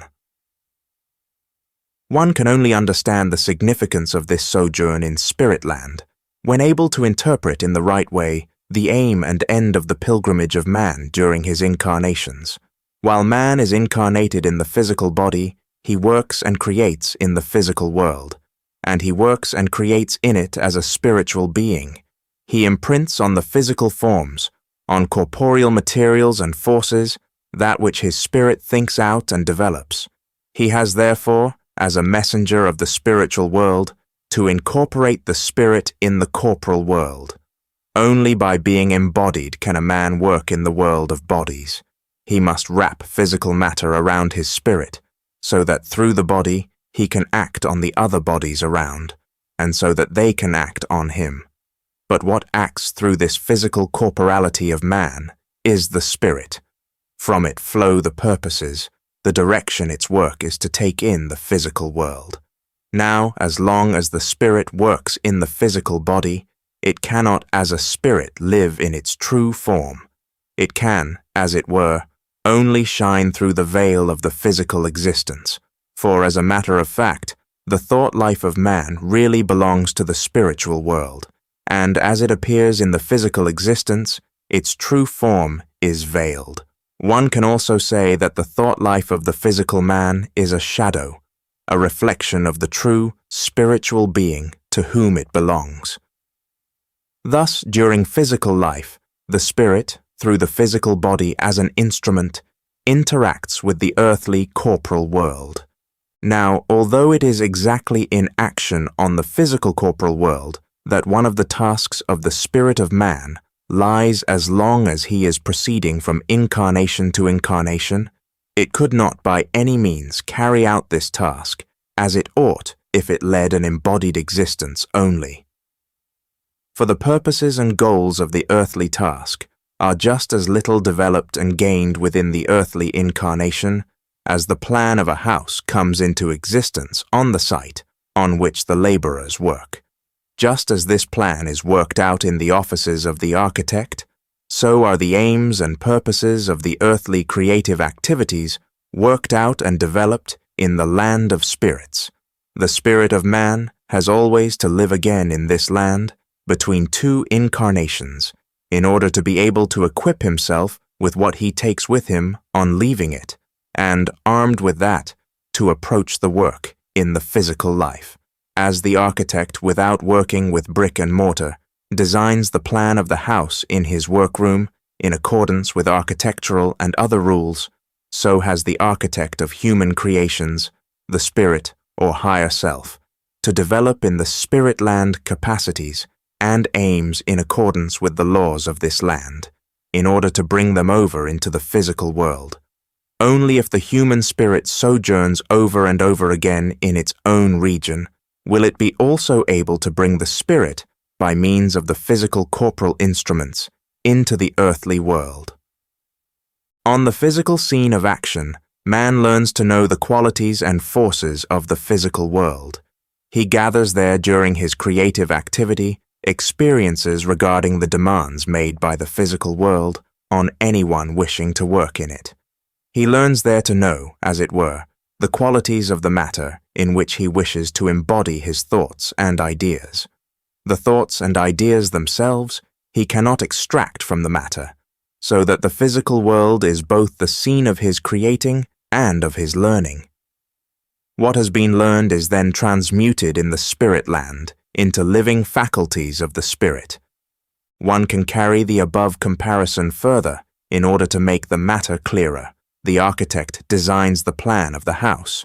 It is carried out. While this goes on, he gains a number of the most varied experiences. All of these experiences enhance his capacities.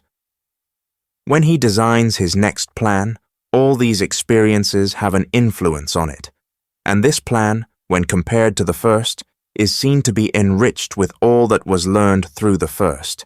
It is the same with the successive human lives. In the interval between the incarnations, the spirit lives in its own sphere. It can give itself up entirely to the requirements of the spirit life. Freed from the physical corporality, it develops in every direction, and it calls to its aid in this development the fruits of its experiences in former earthly careers. In this way, its attention is always directed to the scene of its earthly tasks, and in this way it works continually at making the earth, its present field of action, more and more perfect. It works upon itself, so as to be able in each incarnation to carry out its service during its earthly pilgrimage more and more perfectly. This is, of course, only a general outline of the successive human lives. The reality will never be quite the same, but will only more or less correspond with it. Circumstances may bring it about that a subsequent life of a man is much less perfect than a previous one.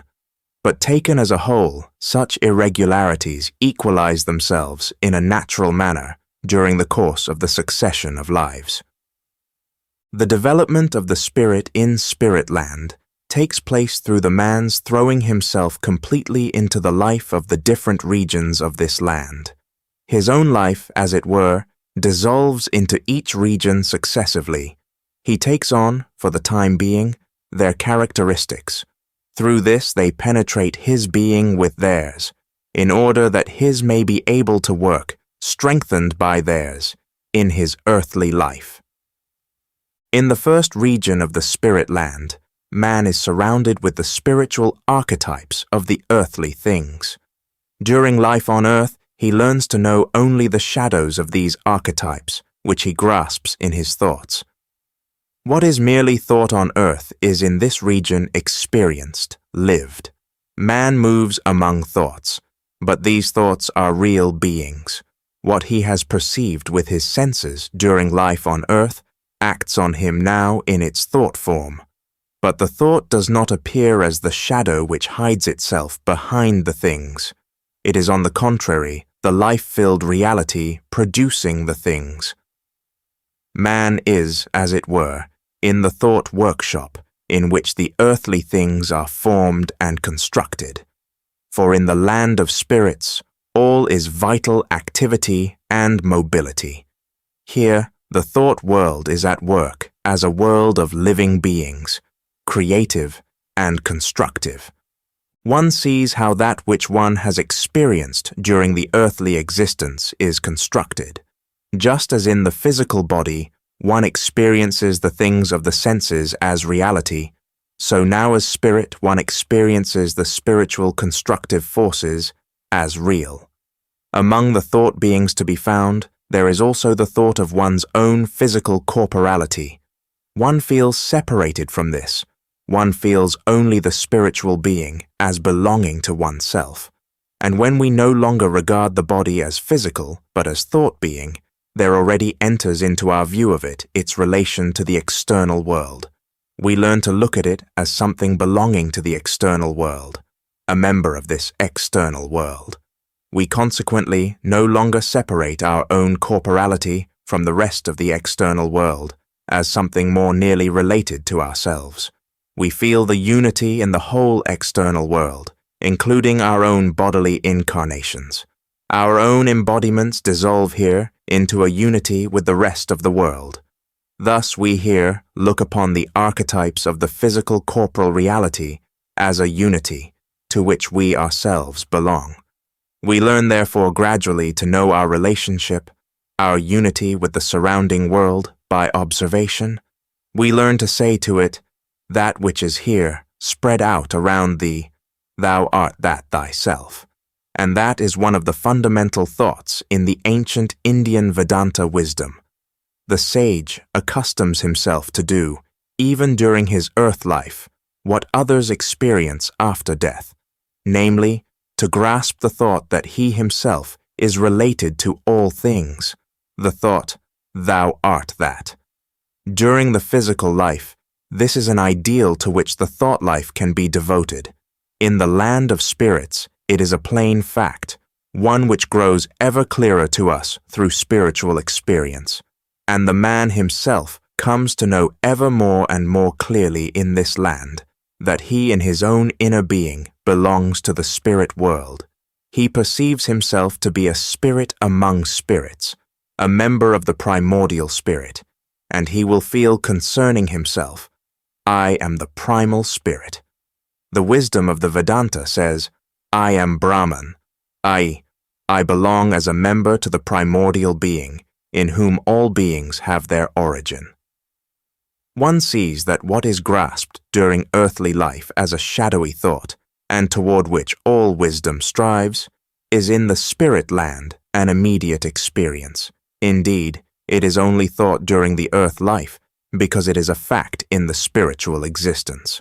Thus man during his spiritual existence sees the relationships and facts in the midst of which he stands during his earthly career from a high watchtower, as if from outside, and during his life in the lowest regions of spirit land, He has this attitude toward the earthly relationships immediately connected with the physical corporal reality. On earth, man is born into a family, a race. He lives in a certain country. His earthly existence is determined by all these relationships. He finds this or that friend because relationships in the physical world bring it about. He carries on this or that business. All this decides the conditions of his earthly life. All this presents itself to him during his life in the first region of spirit land as living thought being.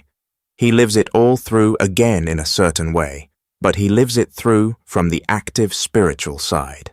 The family love he has extended, the friendship he has offered, are made living from within, made to spring from inner sources, and his capacities in this direction are enhanced. The force in the spirit of man which acts as the power of love of family and friend is strengthened. He enters his earthly existence later a more perfect man in these respects.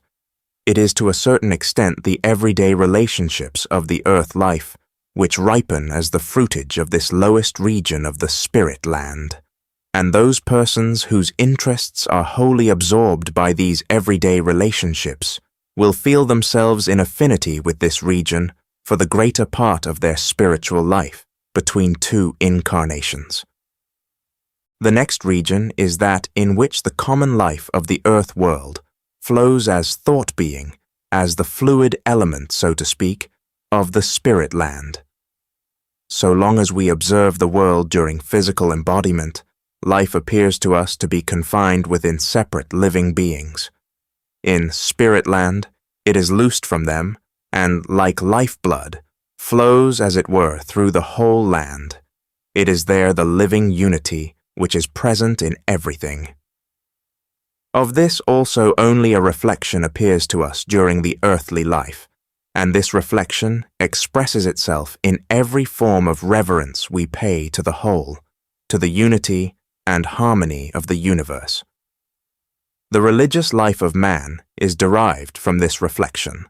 Man becomes sensible of the fact that the significance of existence does not lie in what is transitory and separate. He regards the transitory as a similitude, a likeness of an eternal, of a harmonious unity. He looks up to this unity in reverence and worship. He offers up before it religious rites and ceremonies. In spirit land appears, not the reflection, but the real form, as living thought being. Here man can really unite himself with the unity that he has reverenced on earth.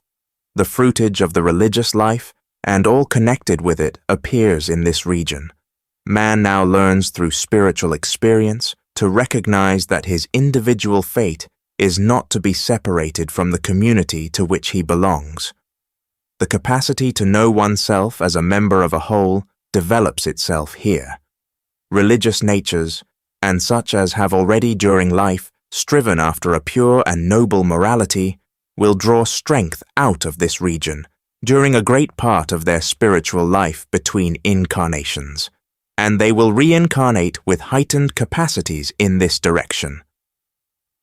The third region of spirit land contains the archetypes of the soul world. All that lives in this world is present as living thought being.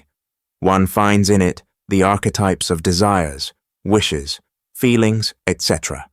But here, in the spirit world, nothing of self-seeking attaches itself to the soul. Like all life in the second region, in this third region, all longings, wishes, all likes and dislikes form a unity. The desires and wishes of others are not separable from my desires and wishes. The sensations and feelings of all beings are a common world, enclosing and surrounding everything else, just as our physical atmosphere surrounds the earth. This region is, as it were, the atmosphere or air of the spirit land. All that a person has carried out in his life on earth in the service of the community, in selfless devotion to his fellowmen, will bear fruit here. For through this service, through this self-giving, he has lived in a reflection of the third region of the spirit land. The great benefactors of the human race, The philanthropists who render great services to communities have gained their ability to render them in this region, after having made themselves worthy of a special relationship with it during their previous earthly careers. It is evident that the three regions of spirit land above described have a certain connection with those below them, the physical and the soul worlds, for they contain the archetypes, the living thought beings that take up their corporal and soul existence in these worlds. Only the fourth region is the pure spirit land, but even it is not that in the fullest sense of the word. It differs from the three lower regions owing to the fact that in them we meet with the archetypes of those physical and soul relations which man finds existing in the physical and soul worlds before he himself begins to take any part in them. The circumstances of the ordinary everyday life link themselves with things and beings which man finds already present in the world. The transitory things of this world direct his gaze to their eternal primal foundation, nor do the fellow creatures of man to whom he selflessly devotes himself owe their existence to him, but it is through him that there are in the world all the creations of the arts, sciences, engineering, states, governments, etc. In short, all that he has embodied in the world as original works of his spirit. Without his cooperation, none of the physical reproductions of all these would be in the world. The archetypes of these purely human creations are in the fourth region of the spirit land. What man during the earthly life develops in the way of scientific discoveries, of artistic ideas and forms, of technical conceptions, bears fruit in this fourth region. It is out of this region, therefore, that artists, scientists, great inventors draw nourishment during their stay in spirit land and increase their genius, in order, during another incarnation, to be able to assist with greater weight the further evolution of human progress. It has been said above that even this region cannot be called the pure spirit land in the full sense of the word. This is because the stage at which men have left civilization on earth continues to influence their spiritual existence. They can enjoy in spirit land only the fruits of that which it was possible for them to carry out in accordance with their gifts and the stage of development of the race state, etc., into which they were born. In the still higher regions of the spirit land, the human spirit is freed from every earthly fetter. It rises to the pure spirit land, in which it experiences the intentions, the aims, which the spirit set itself to accomplish by means of the earthly life.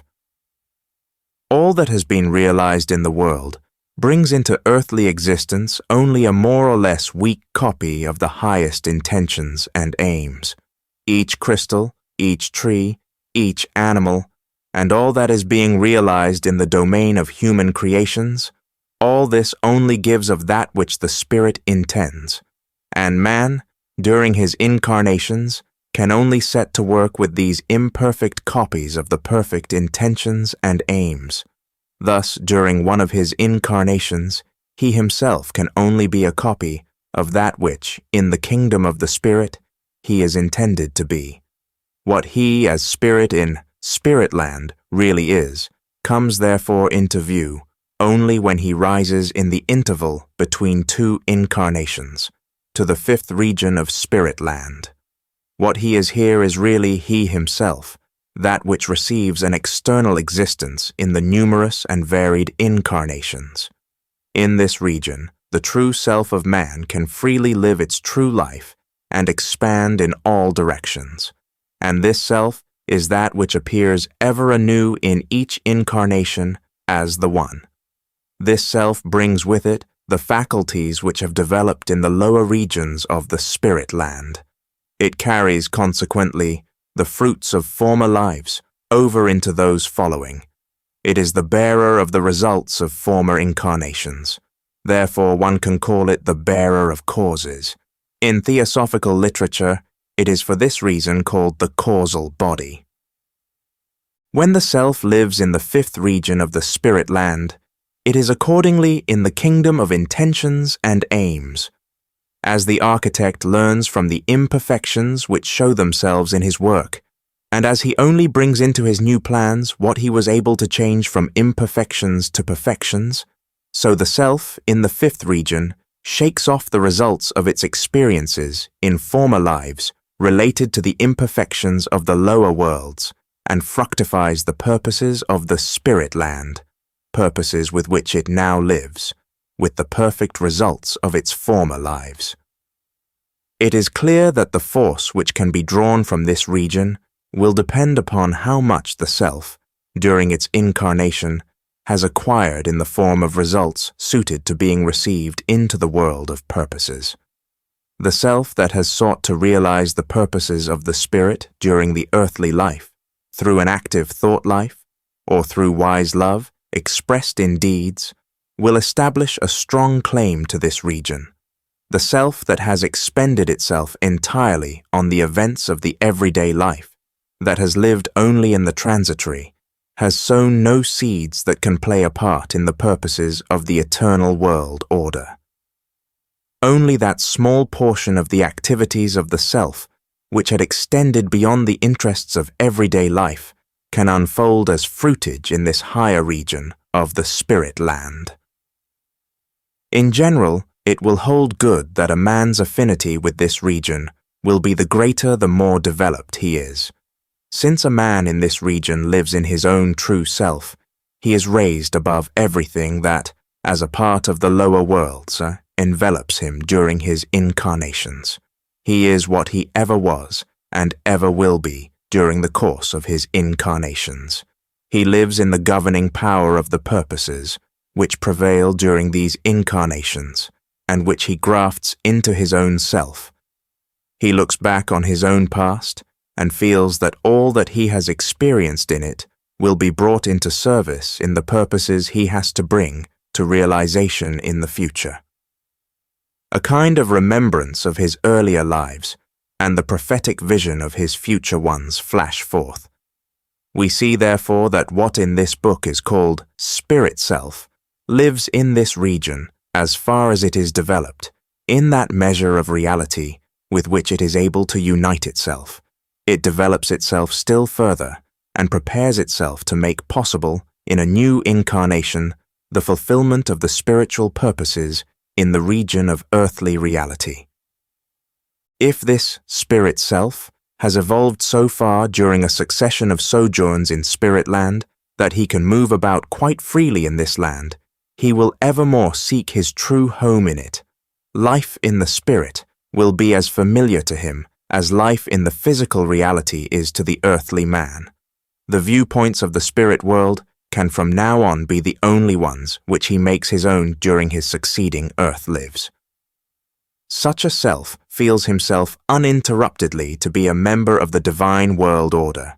The limitations and laws of the earthly life affect him in his innermost being no more. Power for all that he carries out comes to him from this spiritual world. But the spiritual world is a unity. He who lives in it knows how the eternal has produced the past, and he can, from out the eternal, discern which direction the future is to take.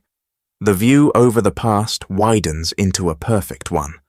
A man who has reached this stage sets before himself the aims which he should carry out in the approaching incarnation. From out the spirit land, he influences his future so that it runs its course in harmony with the true and the spiritual.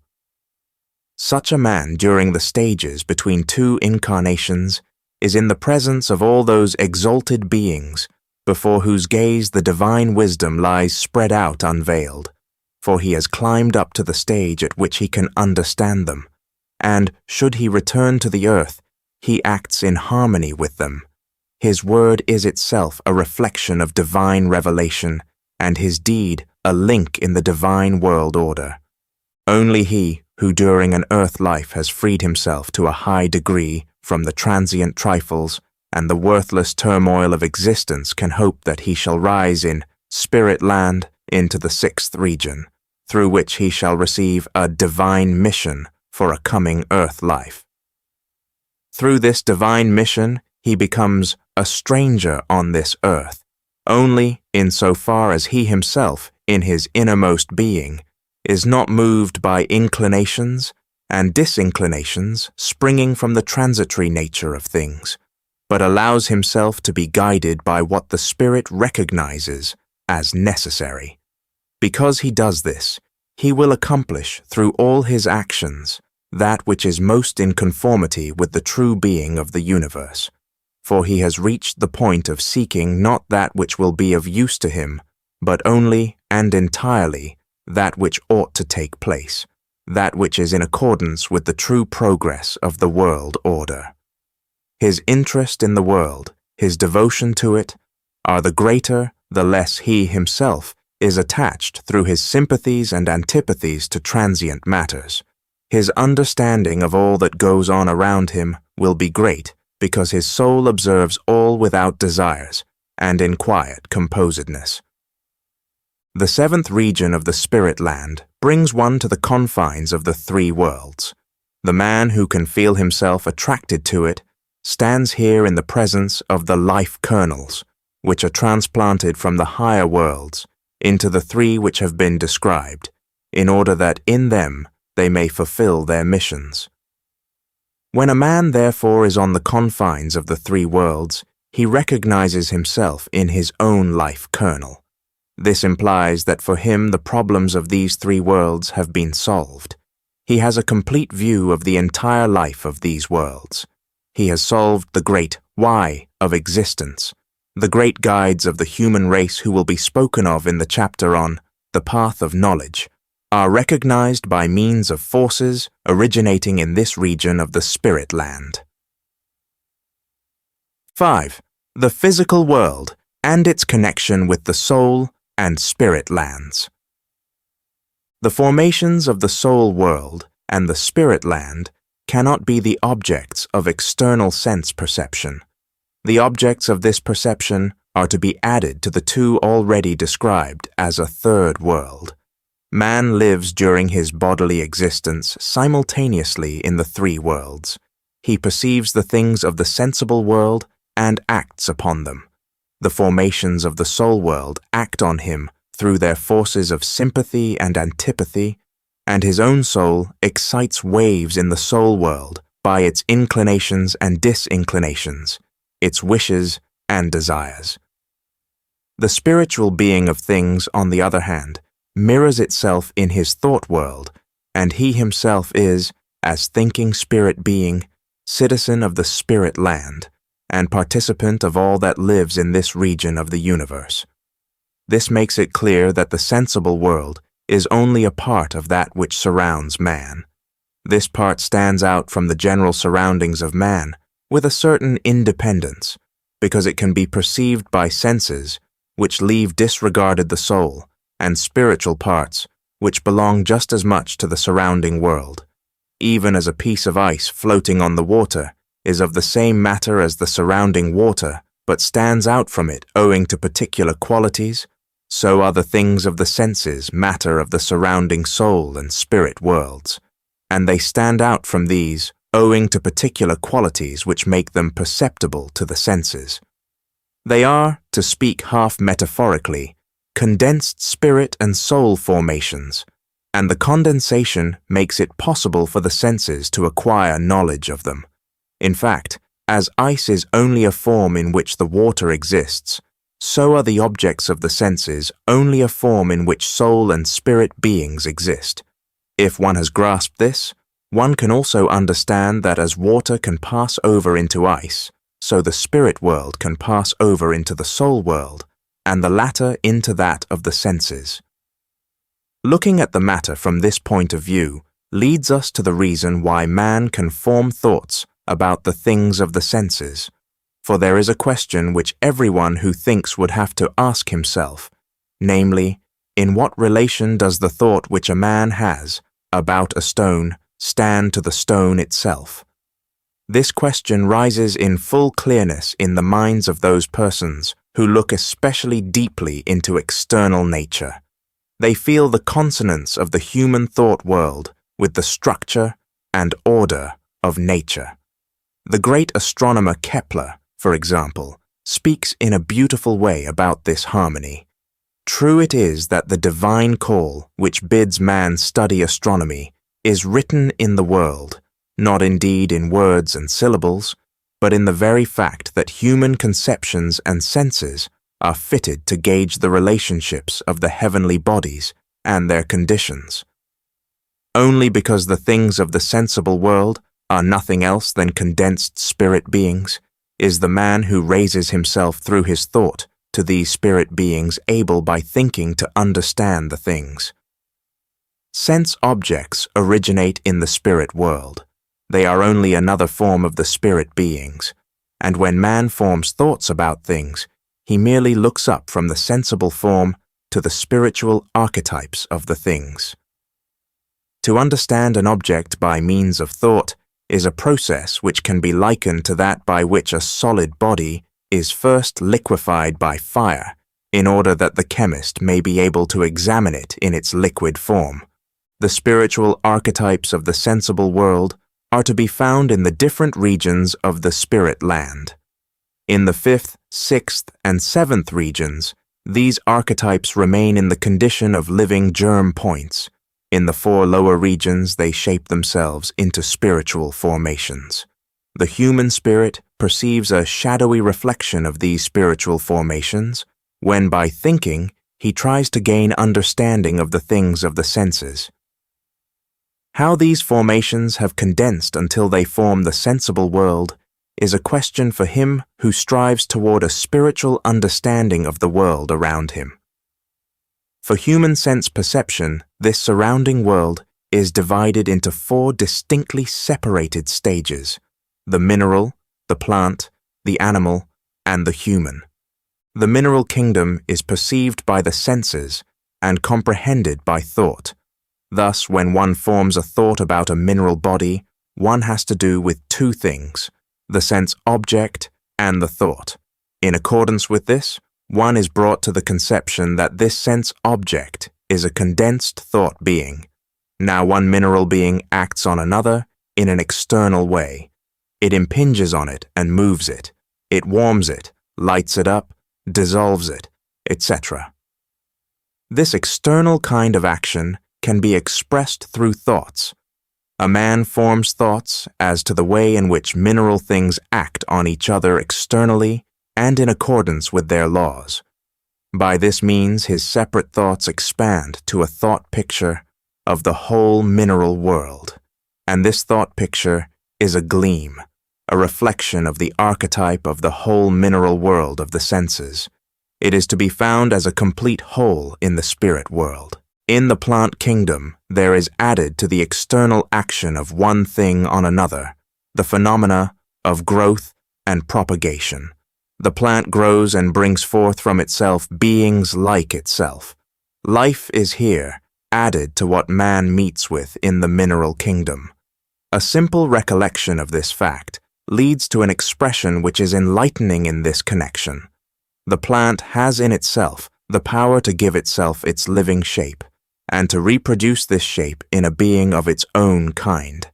And in between the shapeless kinds of mineral matter, as we meet them in gases, liquids, etc., and the living shape of the plant world, stand the forms of the crystal. In the crystal, we have the transition from the shapeless mineral world to the plant kingdom, which has the capacity for forming living shapes. In this externally sensible formative process in both kingdoms, the mineral and the plant, one sees condensed to its sensible expression the purely spiritual process which takes place when the spiritual germs of the higher regions of the spirit land form themselves into the spirit shapes of the lower regions. The process of crystallization corresponds to its archetype in the spirit world, the transition from the formless spirit germ to the shaped formation. If this transition condenses so that the senses can perceive it, it exhibits itself in the world of the senses as the process of crystallization. Now there is in the plant being a shaped spirit germ also, but here the living shaping capacity is still retained in the shaped being. In the crystal, the spirit germ has lost its constructing power, during the process of shaping. It has exhausted its energies in the shape produced. The plant has shape, and in addition to that, it has the capacity of producing a shape. The characteristic of the spirit germs in the higher regions of the spirit land has been preserved in the plant life. The plant is therefore shape, as is the crystal, and, added to that, shaping or formative force. Besides the form which the primal beings have taken in the plant, shape their works at the latter, yet another form which bears the impress of the spirit being of the higher regions. Only that which expends itself on the produced shape of the plant is sensibly perceptible. The formative beings who give life to this shape are present in the plant kingdom in a way not perceptible to the senses. The physical eye sees the lily small today, and after some time grown larger. The forming force which elaborates the latter out of the former cannot be seen by this eye. This formative force being is that part of the plant world which acts imperceptibly to the senses. The spirit germs have descended a stage in order to work in the kingdom of shapes. In Theosophy, elementary kingdoms are spoken of. If one designate the primal forms, which as yet have no shape, as the first elementary kingdom, then the sensibly invisible force beings, who work as the craftsmen of plant growth, belong to the second elementary kingdom. In the animal world, sensation and impulse are added to the capacities for growth and propagation. These are externalizations of the soul world. A being endowed with these belongs to the soul world, receives impressions from it, and reacts on it. Every sensation, every impulse, which arises in an animal, is brought forth from the foundations of the animal soul. The shape is more enduring than the feeling or impulse.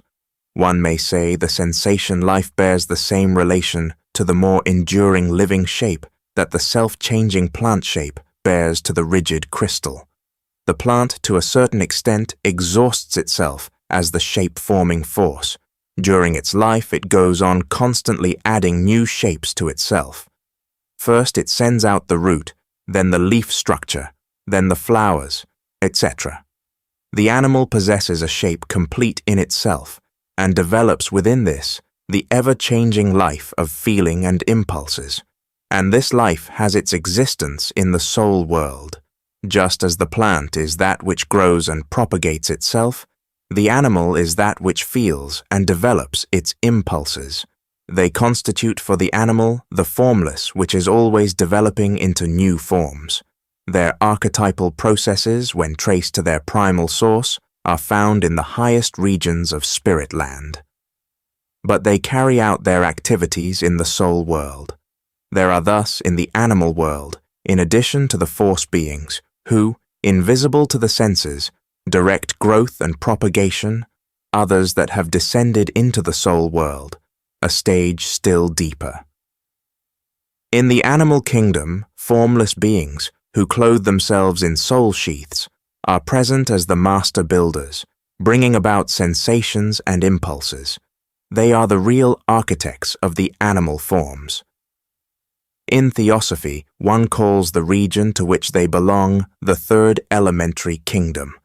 Man, in addition to having the capacities named as those of plants and animals, is furnished also with the power of working up his sensations into ideas and thoughts, and of controlling his impulses by thinking. The thought which appears in the plant as shape and in the animal as soul force makes its appearance in him in its own form as thought itself. The animal is soul, man is spirit. The spirit being, which in the animal is engaged in soul development, has now descended a stage deeper still. In man, it has entered into the world of sensible matter itself. The spirit is present within the human sensible body, and because it appears in a sensible garment, it can appear only as that shadowy gleam or reflection which the thought of the spirit being affords. The spirit manifests in man through the apparatus of the physical brain mechanism. but at the same time it has become the inner being of man.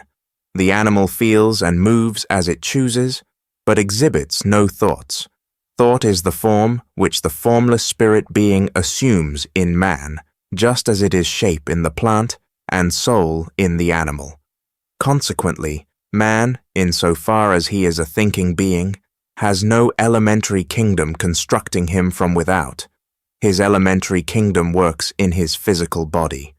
Only insofar as man is shape and sentient being, do elementary beings work at him in the same way as they work at plants and animals. The thought organism of man is developed entirely from within his physical body. In the spirit organism of man, in his nervous system, which has developed into the perfect brain, we have sensibly visible before us that which works on plants and animals as supersensible force being. This brings about the fact that the animal shows feeling of self, but man consciousness of self. In the animal, spirit feels itself to be soul. It does not yet comprehend itself as spirit. In man, the spirit recognizes itself as spirit, although, owing to the physical apparatus, merely as a shadowy gleam or reflection of the spirit, as thought. Accordingly, the threefold world falls into the following divisions. 1. The kingdom of the archetypal, formless beings, first elementary kingdom. 2. The kingdom of the shape-creating beings, second elementary kingdom. 3. The kingdom of the soul, beings, third elementary kingdom. 4. The kingdom of the created shapes, crystal forms. 5. The kingdom that becomes perceptible to the senses in shapes, but in which the shape-creating beings are working, plant kingdom. 6. The kingdom which becomes sensibly perceptible in shapes, on which work the shape-creating beings, and also the beings that expend all their activities in the soul life, animal kingdom. 7.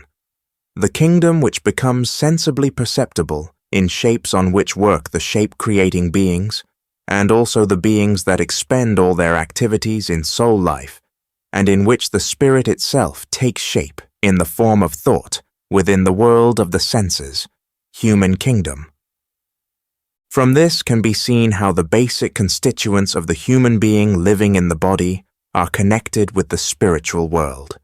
The physical body, the ether body, the sentient soul body, and the intellectual soul are to be regarded as archetypes of the spirit land, condensed in the sensible world. The physical body comes into existence in that the archetype of man is so condensed that it can manifest itself to the senses. For this reason, one can call this physical body also a being of the first elementary kingdom, condensed to sensible perceptibility. The ether body comes into existence in that the shape that has arisen in this way has its mobility retained by a being that extends its activity into the kingdom of the senses, but is not itself visible to the senses. If one wishes to characterize this being fully, one must say it has its primal origin in the highest regions of the spirit land, and then shapes itself in the second region into an archetype of life. It works in the sensible world as such an archetype of life. In a similar way, the being that constructs the sentient soul body has its origin in the highest regions of the spirit land, forms itself in the third region of the same, into the archetype of the soul world, and works as such in the sensible world. But the intellectual soul is formed in that the archetype of thinking man shapes itself in the fourth region of the spirit land into thought, and as such acts directly as thinking human being in the world of the senses. Thus man stands within the world of the senses. Thus works the spirit on his physical body, on his ether body, and on his sentient soul body. Thus comes this spirit into manifestation in the intellectual soul, archetypes in the form of beings, who in a certain sense are external to man work upon the three lower components of his being. In his intellectual soul, he himself becomes a conscious worker on himself. The beings working on his physical body are the same as those who form the mineral nature. On his ether body work, beings living in the plant kingdom, on his sentient soul body work. Beings who live in the animal kingdom imperceptible by the senses, but who extend their activity into these kingdoms. Thus do the different worlds combine in action. The universe in which man lives is the expression of this combined activity. When a person has thoroughly grasped this view of the sensible world, he gains also an understanding of beings of another kind than those that have their existence in the above-mentioned four kingdoms of nature. One example of such beings is what one calls the folk spirit, or national spirit. This being does not manifest himself directly in a sensibly perceptible way. He lives and carries on his activities entirely in the sensations, feelings, tendencies, etc., which one observes as those common to a whole nation. He is therefore a being that does not incarnate physically, but forms his body out of the matter of the soul world, even as man forms his body out of sensibly visible matter. This soul body of the national spirit is like a cloud in which the members of a nation live. The effects of his activity come into evidence in the souls of the human beings concerned, but he does not originate in these souls themselves. The national spirit remains merely a shadowy conception of the mind without being or life, an empty abstraction to him who does not picture it in this way. And the same may be said in reference to what one calls the spirit of the age, Zeitgeist. The spiritual outlook, in fact, is through this extended over a variety of other beings, both lower and higher, who live in the environment of man without his being able to perceive them with his bodily senses. But those who have powers of spiritual sight perceive such beings and can describe them. To the lower kinds belong those designated by the spiritual investigator as salamanders, sylphs, undines, and gnomes. It is quite to be understood that anyone who is inclined to admit the validity of physical vision only regards such beings as the offspring of a wild hallucination and superstition. They can, of course, never become visible to the physical eye, for they have no physical bodies. The superstition does not consist in regarding such beings as real, but in believing that they appear in a way perceptible to the physical senses. Beings with such forms cooperate in the building of the world, and one comes into connection with them as soon as one enters the higher regions closed to the bodily senses. Mention must also be made of those beings who do not descend to the soul world, but whose vestment is composed of the formations of the spirit land alone. Man perceives them and becomes their companion when he opens his spiritual eye and spiritual ear to them. Many things at which without these organs man can only gaze uncomprehendingly become, when he has brought them into use, understandable to him. It becomes bright around him. He sees the primal causes of that which is working itself out as effects in the world of the senses. He comprehends what he either denied entirely when he had no spiritual eye, or in reference to which he had to content himself with saying, "There are more things in heaven and earth than are dreamed of in thy philosophy." People with spiritual, feelings become uneasy when they begin to have a glimmering, become vaguely aware of another world than the sensible one around them, and one within which they have to grope about as the blind grope among visible objects. Nothing but the clear vision of these higher regions of existence, and a thorough understanding and penetration of what takes place in them, can really fortify a man and lead him to his proper goal. Only through insight into that which is hidden from the senses does the human being understand the world and himself. 6. Thought forms and the human aura. It has become evident that the formations of any one of the three worlds can have reality for a man only when he has the capacities or the organs for perceiving them. A man perceives certain occurrences in space as light phenomena only because he has a correctly constructed eye. It depends on the receptivity of a being how much of what really is reveals itself to it. Never therefore may a man say that only what he can perceive is real. There can be much that is real, for the perception of which he has no organs. Now the soul world and the spirit world are just as real as the sensible world. Indeed, they are real in a much higher sense. No physical eye can see feelings and ideas, but they are real, and as man by means of his outer senses has the corporal world before him as an object of perception, so do feelings, impulses, instincts, thoughts, etc. become objects of perception for his spiritual senses. Exactly as occurrences in space can be seen with the sensible eye as color phenomena, the above-named soul and spiritual occurrences can become, by means of the inner senses, perceptions which are analogous to the sensible color phenomena. To understand perfectly in what way this is meant is only possible for one who has trod the path of knowledge described in the following chapter and has thereby developed his inner senses. For such a one, the soul phenomena in the soul region around him and the spiritual phenomena in the spiritual region become supersensibly visible. For him, feelings ray out from the feeling being as light phenomena. Thoughts surge through the spiritual space. For him, the thought of one man about another is not something imperceptible, but a perceptible occurrence. The thought streams out as an actual reality from one human being and flows to the other.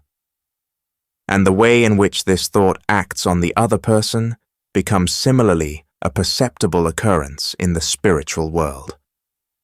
Thus, the physically perceptible human being is only part of the whole man for him whose spiritual senses are unfolded. This physical man becomes the center of soul and spiritual outpourings. It is impossible to do more than faintly indicate the richly varied world which discloses itself here to the seer. A human thought, for example, appears as a spiritually perceptible color phenomenon. Its color corresponds with the character of the thought. A thought which springs forth from a sensual impulse in a person has a different color from a thought conceived in the service of pure knowledge, noble beauty, or the eternal good. Thoughts which spring from the sensual life course through the soul world in red shades of color. A thought by which the thinker rises to higher knowledge appears in beautiful light yellow. A thought which springs from devoted and unselfish love rays out in glorious rose pink. And just as the content of a thought comes into expression in its supersensibly visible form, so also does the greater or less degree of its definiteness. The precise thought of the thinker shows itself as a formation with definite outlines. The confused idea appears as a wavering, cloudy formation. In this way, the soul and spirit being of man appears as the supersensible part of the whole human being. The color effects which the spiritual eye can perceive, raying out round the physical man and enveloping him like a cloud, somewhat egg-shaped, are called the human aura. The size of this aura differs in different people, but one can form an idea of it by picturing that the whole man is in the average twice as long and 4 times as broad as the physical man. The most varied tones of colors surge in the aura, and this surging is a true picture of the inner life of the man. Single color tones are just as changing, but certain permanent qualities, such as talents, habits, traits of character, express themselves in a foundation of permanent color tones. The aura varies greatly according to the different temperaments and dispositions of people. It varies also in accordance with the stages of spiritual development. A man who yields completely to his animal impulses has an entirely different aura from one who lives much in the world of thought. The aura of a nature with a religious tone differs essentially from one that expends itself on the trivial experiences of the day. In addition to this, all varying moods, all inclinations, joys, and pains find their expression in the aura. One has to compare the auras of different human types with each other in order to learn to understand the meaning of the color tones.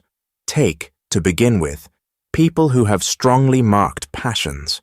They may be divided into two kinds: those who are impelled to these feelings by the animal nature chiefly, and those with whom these passions take a more subtle form in which they are, so to speak, strongly influenced by thought.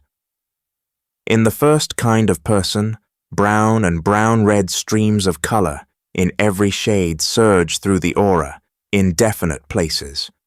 In persons with more subtle passions, there appear in the same places tones of brighter red and green. One can notice that as intelligence increases, the green tones become more and more abundant. Persons who are very intelligent, but who quite give themselves over to the satisfying of their animal impulses, have much green in their aura. But this green will always have more or less of an admixture of brown or brownish red. Unintelligent people show a great part of their aura coursed through by brownish red or even by dark blood-red streams. The auras of quiet, deliberate, thoughtful people are essentially different from those of such passionate natures. The brownish and reddish tones become less prominent, and different shades of green come out.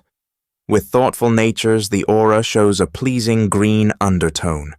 This is to an especial degree the appearance of those natures of whom one can say, they know how to adapt themselves to every condition of life. Blue tones of color appear in natures full of devotion. The more a man places his self in the service of a thing, the more pronounced become the blue shades.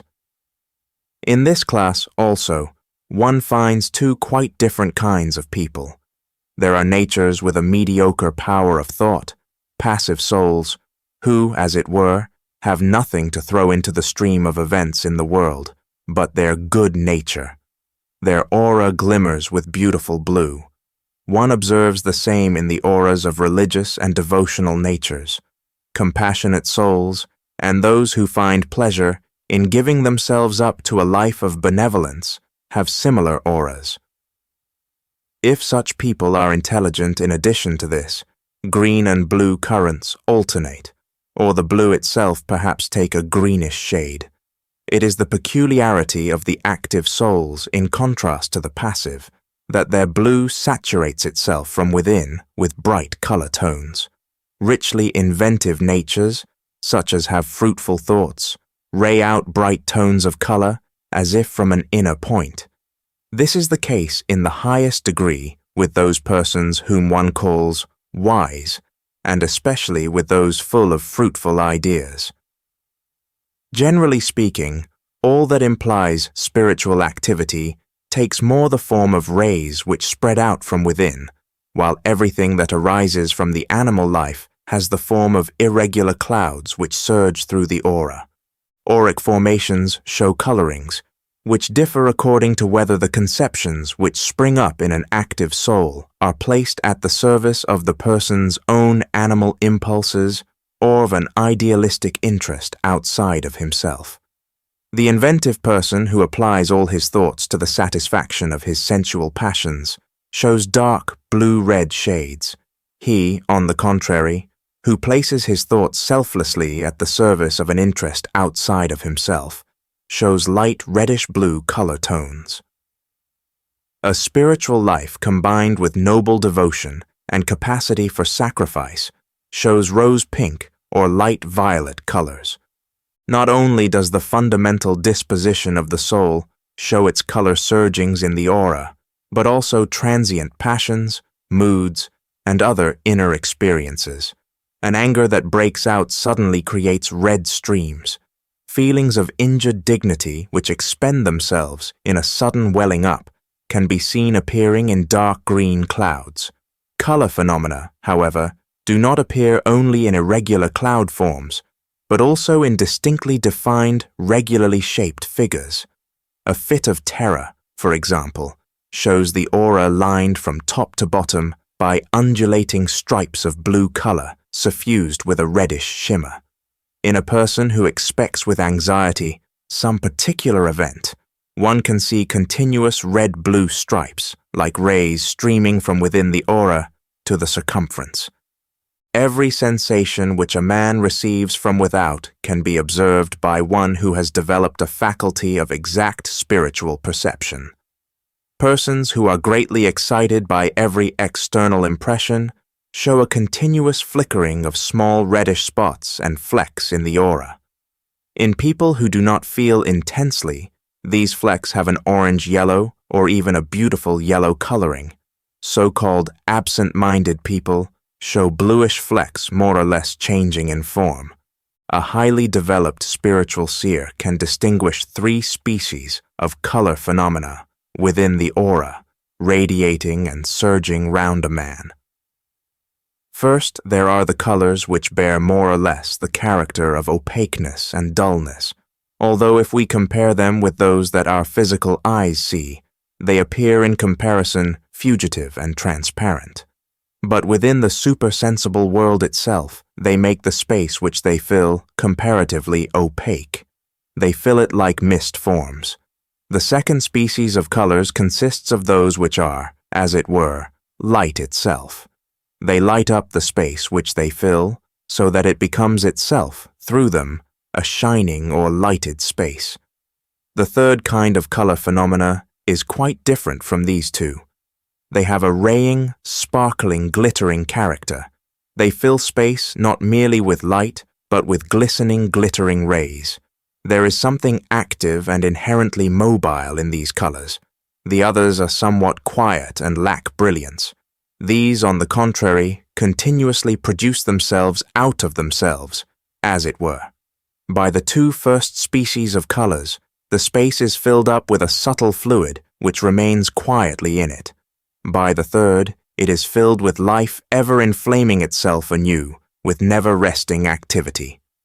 Now these 3 species of colors are not ranged, as it were, strictly alongside each other in the human aura. They are not each enclosed in a separate section of space.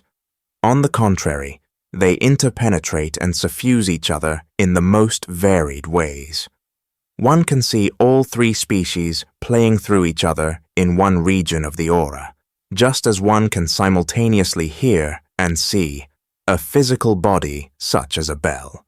The aura thereby becomes an exceedingly complicated phenomenon, for one has, as it were, to do with 3 auras within each other and interpenetrating each other. One can, however, overcome the difficulty by directing one's attention to the 3 species alternately. One then does in the supersensible world something similar to what one does in the sensible. For example, when one closes one's eyes in order to give oneself up fully to the impression of a piece of music. The seer has, as it were, 3 different organs for the 3 species of colors, and in order to observe undisturbed, he can open or close to impressions any one of the organs. As a rule, only the one kind of organ can at first be developed by a seer, namely for the first kind of colors. A person at this stage can see only the one aura. The other 2 remain invisible to him. In the same way, a person may be accessible to impressions from the 2 first, but not the third. The higher stage of the gift of seeing consists in a person's being able to see all 3 auras, and, for the purpose of study, to direct his attention to the one or the other. The threefold aura is the supersensibly visible expression of the being of man. The 3 members, body, soul, and spirit, come to expression in it. The first aura is a mirror of the influence which the body exercises on the soul of man. The second signifies the life of the soul itself, the soul that has raised itself above what affects the senses directly, but is not yet devoted to the service of the eternal. The third mirrors the lordship which the eternal spirit has won over the transitory man. When descriptions of the aura are given, as here, it must be emphasized that these things are not only difficult to observe, but above all, difficult to describe. No one, therefore, should see in a description like this anything more than a stimulus to thought. The seer, therefore, can judge the stage of development of a person by the nature of his aura. When an undeveloped person approaches him, one who is given up entirely to his impulses, passions, and momentary external incitements, he sees the first aura in the loudest colors. The second, on the contrary, is only slightly developed. He sees in it only scanty color formations, while the third is barely indicated. Only, here and there, a small, glittering spark of color shows itself, indicating that even in this human being the eternal already lives as a germ, but that it will require a long course of evolution, extending over many incarnations, before it can gain a predominating influence on the outer life of its bearer. The more the man puts from him his lower impulses, the less obtrusive becomes the first part of the aura. The second part grows larger and larger, filling the color body within which the physical man lives, ever more and more completely with its illumining force, and the highly developed persons, servants of the eternal, show the wonderful third aura, that part which bears witness how far the human being has become a citizen of the spiritual world. For the divine self rays through this part of the human aura into the earthly world. Persons in whom this aura is developed are the flames through whom the divine illumines this world. They have learned to live not for themselves, but for the eternally true, the nobly beautiful and good. They have wrung from their narrower self the power to offer themselves up on the altar of the great world work. Thus there comes to expression in the aura what the man has made of himself in the course of his incarnations.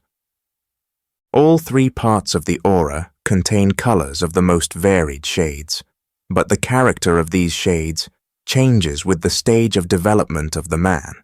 One can see in the first part of the aura of the undeveloped man of impulse all shades from red to blue. With him, these shades have a dull, dirty character. The obtrusive red shades point to the sensual desires, to the fleshly lusts, to the passion for the enjoyments of the palate and the stomach. Green shades appear to be found, especially in those lower natures that incline to obtuseness and indifference, greedily giving themselves over to each enjoyment, but nevertheless shunning the exertions necessary to satisfy them. Where the desires are passionately bent on any goal beyond the reach of the capacities already acquired, brownish-green and yellowish-green colors appear. Certain modern modes of life actually breed this kind of aura.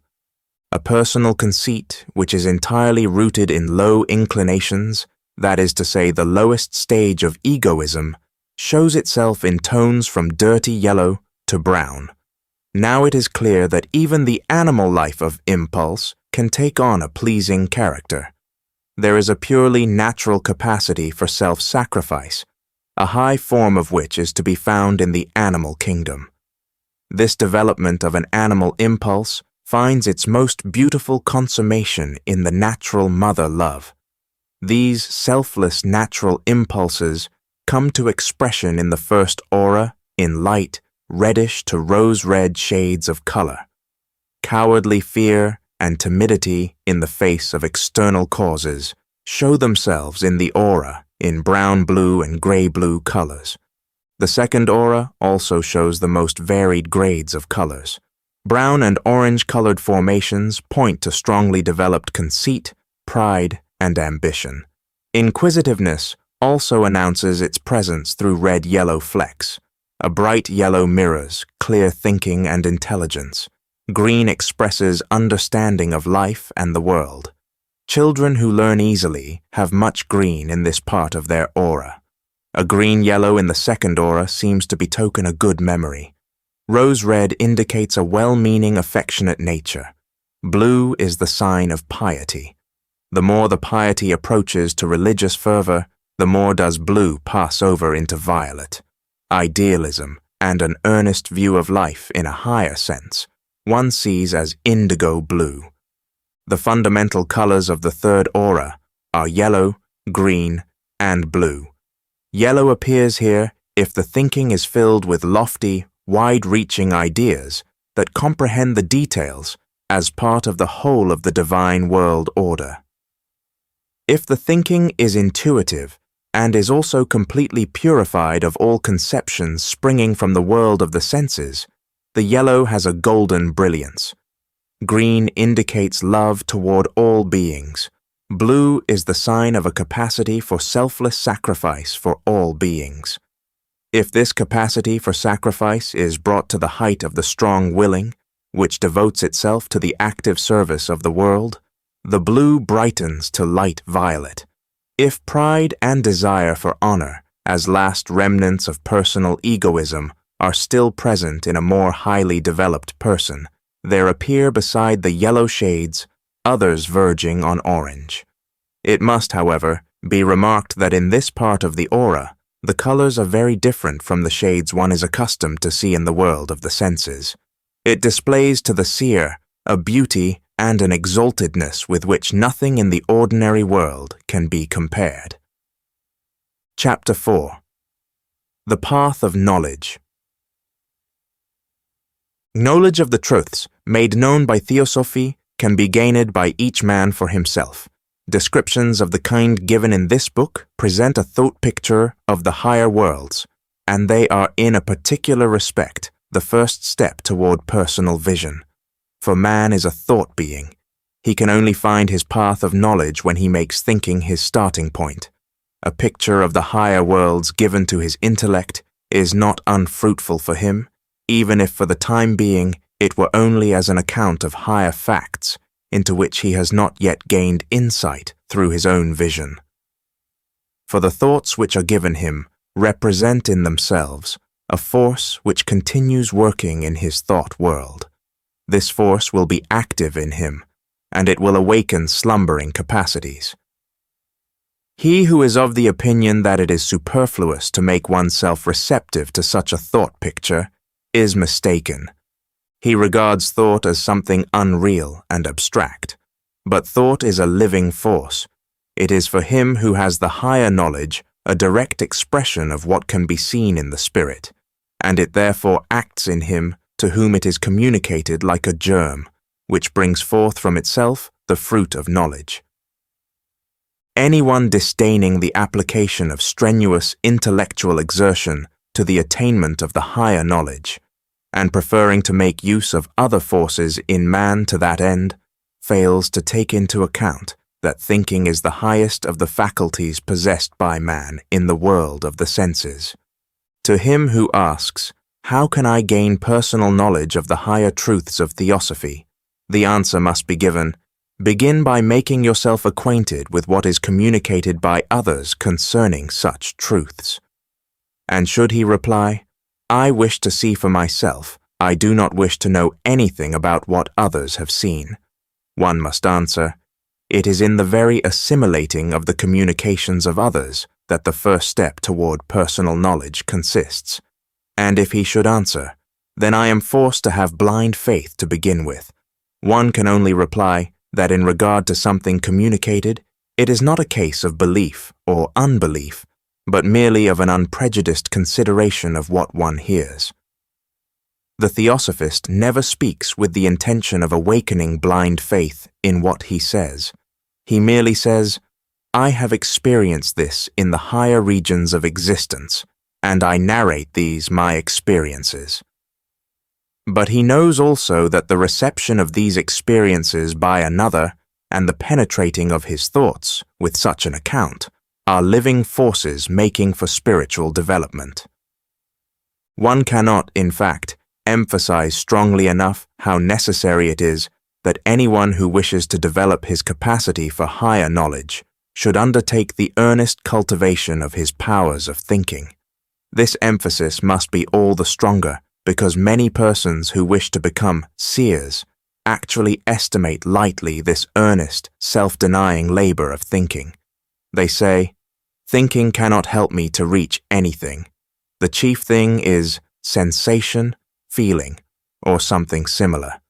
In reply, it must be said that no one can, in the higher sense, and that means in truth, become a seer who has not previously accustomed himself to the life of trained thought.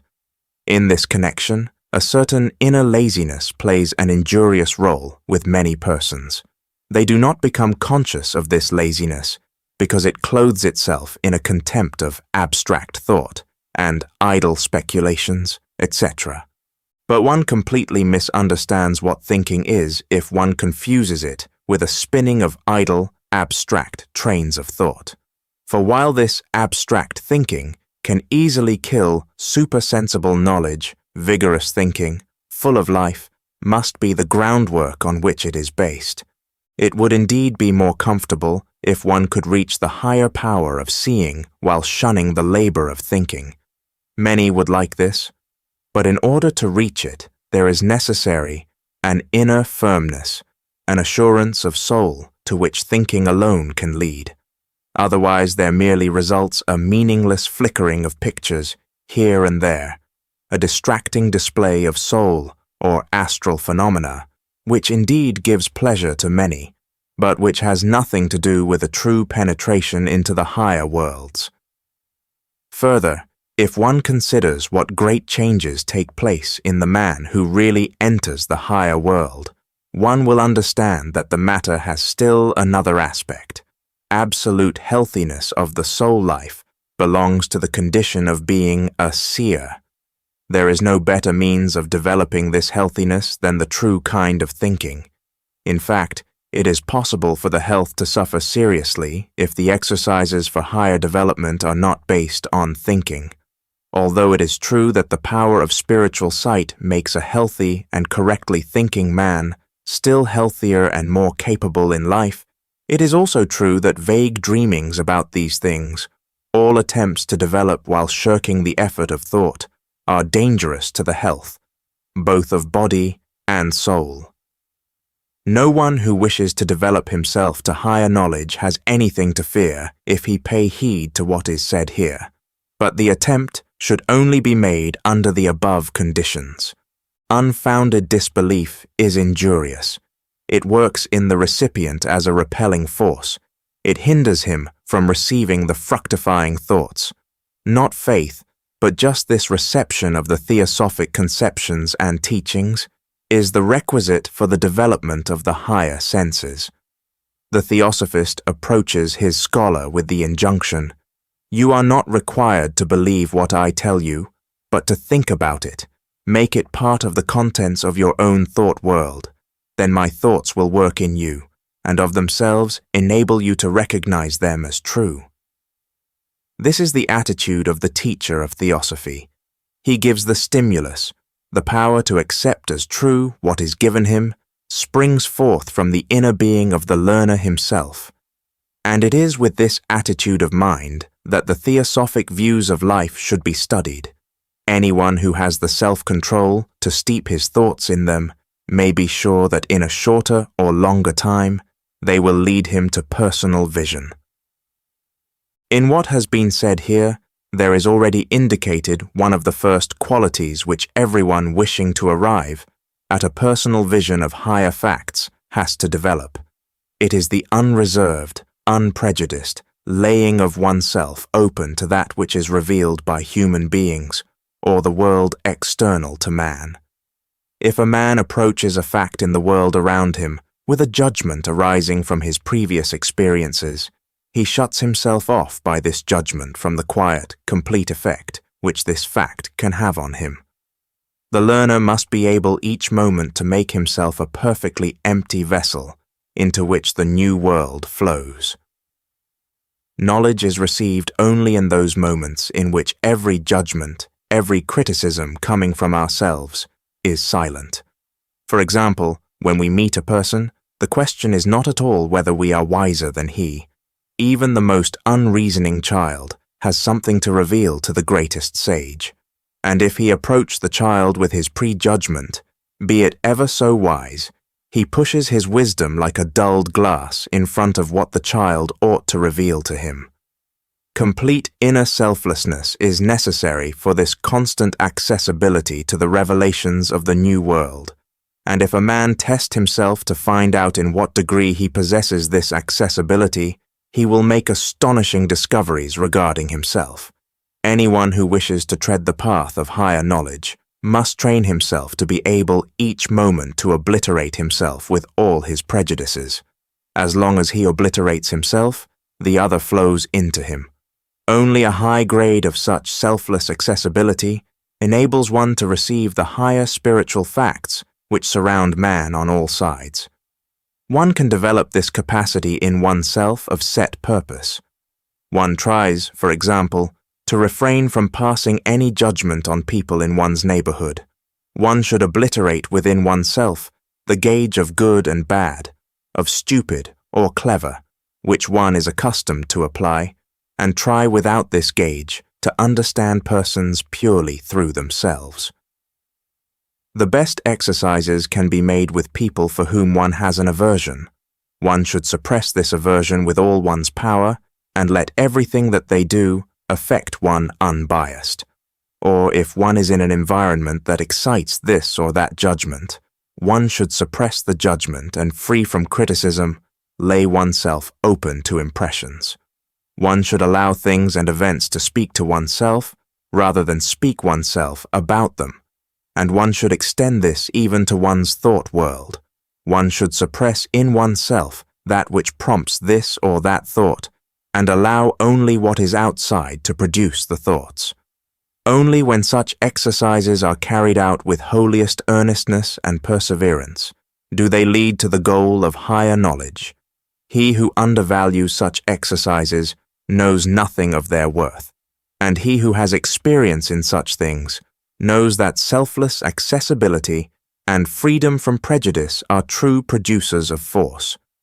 Just as heat conducted to the steam boiler is transformed into the motive power of the engine, the habitual exercise of selfless spiritual accessibility in man is transformed into the power of seeing in the spiritual worlds.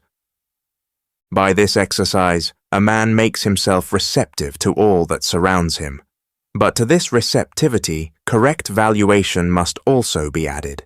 As long as a man is inclined to value himself too highly, at the expense of the world around him, he closes up the approach to higher knowledge. He who, in regard to each thing or event in the world, yields himself up to the pleasure or pain which they cause him, is enmeshed by such an overvaluation of himself. For through his pleasure and his pain, he learns nothing about the things but merely something about himself. If I feel sympathy with a man, I feel to begin with nothing but my relation to him. If I make myself entirely dependent on this feeling of pleasure, of sympathy, as regards my judgment and my conduct, I place my personality in the foreground. I obtrude it upon the world. I wish to thrust myself into the world just as I am, instead of accepting the world in an unbiased way and allowing it to play itself out in accordance with the forces acting in it. In other words, I am tolerant only of what harmonizes with my personality. Toward everything else, I exercise a repelling force. As long as a man is enmeshed by the sensible world, he acts in an especially repelling way on all influences that are supersensible. The learner must develop in himself the capacity to conduct himself toward things and people in accordance with their peculiar natures, and to give to each its due worth and significance. Sympathy and antipathy, liking and disliking, must be made to play quite new roles. There can be no thought of eradicating these, of blunting oneself to sympathy and antipathy. On the contrary, the more a man develops in himself the capacity to refrain from allowing each feeling of sympathy and antipathy to be followed immediately by a judgment, an action, the more fine will be the sensitiveness he develops in himself. He will find that sympathy and antipathy of a higher kind awaken in him if he curb those which he already has. Even something that is at first most unattractive has hidden qualities. It reveals them if a man does not in his conduct obey his selfish feelings. He who has developed himself in this respect feels more finely in every direction than one who has not, because he does not allow his own personality to lead him into lack of receptivity. Each inclination that a man follows blindly blunts the power to see the things in his environment in their true light. By obeying inclination we thrust ourselves, as it were, through the environment instead of laying ourselves open to it and feeling its true worth. A man becomes independent of the changing impressions of the outer world when each pleasure and each pain, each sympathy and each antipathy no longer calls forth in him an egotistical response and egotistical conduct. The pleasure one feels in a thing makes one at once dependent on it. One loses oneself in the thing. A man who loses himself in the pleasure or pain caused by each varying impression cannot tread the path of higher knowledge. He must accept pleasure and pain with equanimity. Then he ceases to lose himself in them. He begins instead to understand them. A pleasure to which I surrender myself devours my being in the moment of surrender. I ought to use the pleasure only in order through it to arrive at an understanding of the thing that arouses pleasure in me. The important point ought not to be that the thing has aroused the pleasure in me. I ought to experience the liking and through it the nature of the thing. The pleasure should only be an announcement to me that there is in the thing a quality calculated to give pleasure. This quality I must learn to understand. If I go no further than the pleasure, if I allow myself to be entirely absorbed in it, it is only that I am expending myself. If the pleasure is to me only the opportunity of experiencing a quality or property of the thing itself, I enrich my inner being through this experience. To the learner, pleasure and displeasure, joy and pain, must be opportunities for learning about things. The learner does not become blunted to pleasure or pain. Through this, he raises himself above them in order that they may reveal to him the nature of the things. He who develops himself in this respect will learn to understand what instructors' pleasure and pain are. He will feel with every being, and thereby receive the revelation of its inner nature. The learner never says to himself merely, "Oh, how I suffer," or "Oh, how glad I am," but always, "How suffering speaks, how joy speaks."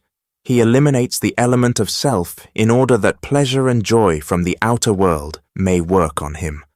By this means, a complete change takes place in the man. Formerly, he responded to this or that impression by this or that action because these impressions caused him joy or dislike. But now he allows pleasure and displeasure to become merely the organs by which things tell him how he should conduct himself toward them. In him, pleasure and pain change from being mere feelings to being organs of sense by which the external world is perceived. Just as the eye does not act itself when it sees something, but allows the hand to act, so pleasure and pain bring about nothing in the learner, but merely receive impressions, and what is learned through pleasure and displeasure is that which brings about the action. When a man uses pleasure and displeasure in such a way that they become mere organs of transmission, they build up for him within his soul the very organs through which the soul world opens up to view. The eye can serve the body only by being an organ for the transmission of sensible impressions. Pleasure and pain become the eyes of the soul when they cease to have any value in themselves and begin to serve one purpose alone, that of revealing to the inner soul the souls outside it. By means of the faculties mentioned, the seeker of the path places himself in such a condition as to enable what is really present in the world around him to affect him without disturbing influences from his own personality. But he has also to adapt himself to the spiritual world around him in the right way, for he is, as thinking being, a citizen of the spiritual world. He can be this in a right way only if he guides his thoughts in accordance with the eternal laws of truth, the laws of the spirit land. For only in this way can that land act on him and reveal its facts to him. A man never reaches the truth as long as he yields to the thoughts continuously coursing through his ego. For if he does, his thoughts take a course imposed on them by the fact that they come into existence within the bodily nature. The thought world of a man who is absorbed in an intellectual activity determined primarily by his physical brain has an appearance of irregularity and confusion. In it, a thought enters, breaks off, is driven out of the field by another. Anyone who tests this is by listening to a conversation between two people, or who observes himself in an unprejudiced way, will gain an idea of this mass of will-o'-the-wisp thoughts. As long as a man devotes himself only to the calls of the life of the senses, his confused succession of thoughts will always be brought into order again by the facts of the reality.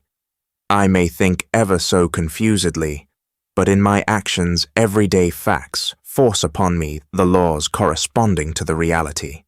My mental picture of a town may be most confused, but if I wish to walk along a certain road in the town, I must accommodate myself to existing facts. The mechanic can enter his workshop with ever so varied a whirl of ideas, but the laws of his engines compel him to adopt the correct procedure in his work. Within the world of the senses, facts exercise their continuous corrective on thought. If I think out a false opinion about a physical phenomenon or the shape of a plant, the reality confronts me and sets my thinking right. It is quite different when I consider my relations to the higher regions of existence.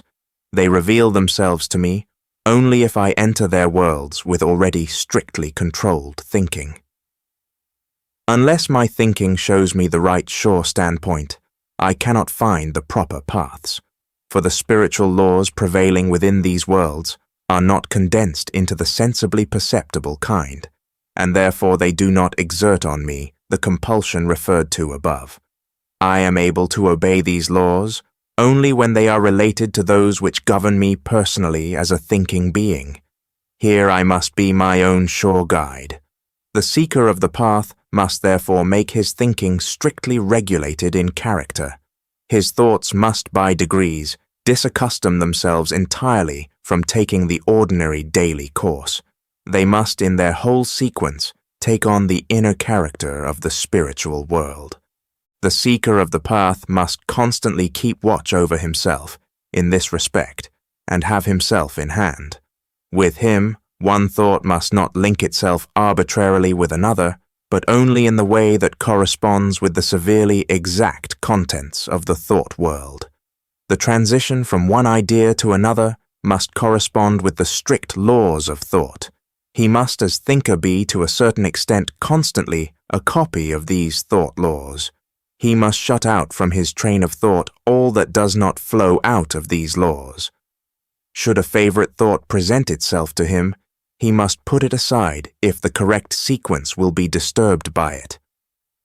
If a personal feeling tries to force upon his thoughts a direction not inherent in them, he must suppress it. Plato required of those who wished to be in his school that they should first go through a course of mathematical training, and mathematics with their strict laws, which do not yield to the course of ordinary sensible phenomena, form a good preparation for the seeker of the path.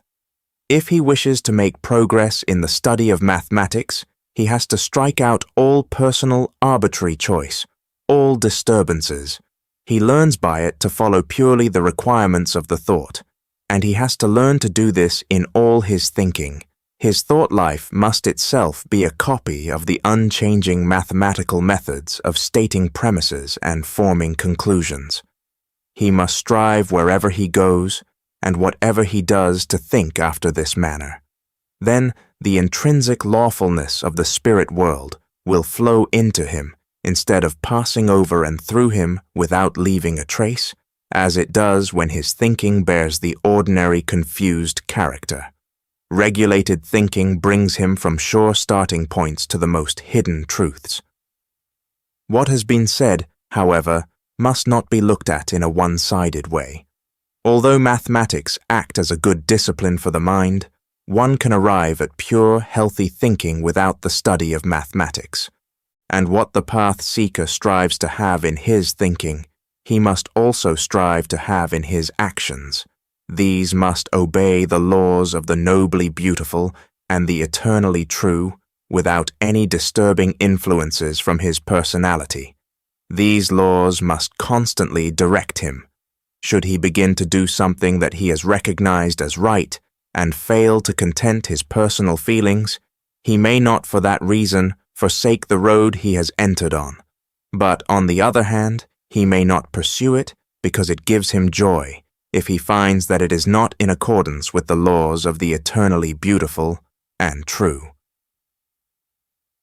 In everyday life, people allow their actions to be decided by what contents them personally, by what bears fruit for themselves. In this way, they force upon the course of the world's events a direction influenced by their personality. They do not bring to realization the true that is already prescribed in the laws of the spirit world. They realize the demands of their self-will. They act in harmony with the spiritual world only when they follow its laws alone. The path seeker may not ask, "What brings me advantages? What will bring me success?" but only, "What have I recognized as the good?" Renunciation of the fruits of action in the interest of his personality, renunciation of all self-will, these are the weighty laws which he must prescribe for himself. Then he treads the paths of the spiritual world. His whole being becomes penetrated by these laws. He becomes free from all compulsion from the sensible world. His spirit man raises itself out of the sensible sheath. Thus he makes actual progress on the path toward the spiritual, and thus he spiritualizes himself. One cannot say, "Of what use to me are all my resolutions to follow purely the laws of the true, when I am perhaps mistaken as to what is the true?" The important thing is the striving and the spirit in which one strives. Even he who is mistaken possesses in his very striving after the true a force which turns him away from the wrong road. This force seizes him, should he be mistaken, and guides him to the right road. The very objection, "But I can be mistaken," is itself harmful unbelief. It shows that the man has no confidence in the power of the true. For the important point is that he should not presume to decide on his aims and objects in life in accordance with his egotistical views, but that he should selflessly yield himself up to the guidance of the Spirit itself. It is not the self-seeking will of man that can prescribe for the true. On the contrary, this true itself must become Lord in man, must penetrate his whole being, make him a copy of the eternal laws of the spirit land. He must fill himself with these eternal laws in order to let them stream out into life. As the path seeker must hold strict guard over his thinking, so must he also over his will. Through this, he becomes in life a messenger from the world of the true and the beautiful, and through becoming this, he rises to be a participant in the spirit world. Through this, he is raised from stage to stage of development, for one cannot reach the spiritual life by merely seeing it. On the contrary, one has to reach it by experiencing, by living it. If the path seeker observes the laws here described, his soul, experiences will take on an entirely new form. He will not longer live merely in them. They will no longer have a significance merely for his personal life. They will develop into soul perceptions of the higher world. In his soul, the feelings of pleasure and displeasure, of joy and pain, grow into soul organs, just as in his body, eyes and ears do not lead a life for themselves merely, but selflessly allow external impressions to pass through them. As a result, calmness and assurance become inherent qualities in the soul of the path seeker. A great pleasure will no longer make him jubilant, but will be the messenger to him of qualities in the world which have hitherto escaped him. It will leave him calm, and through the calm, the characteristics of the pleasure-giving beings will reveal themselves to him. Pain will no longer fill him with grief, but will tell him the qualities of the being which causes the pain. Just as the eye does not desire anything for itself, but shows man the direction of the road he has to take, so will pleasure and pain guide the soul safely along its path. This is the state of balance of soul which the path seeker must reach. The less pleasure and pain exhaust themselves in waves which they throw up in the inner life of the path seeker, the more will they form eyes for the supersensible world. As long as a man lives in pleasure and pain, he cannot gain knowledge through them.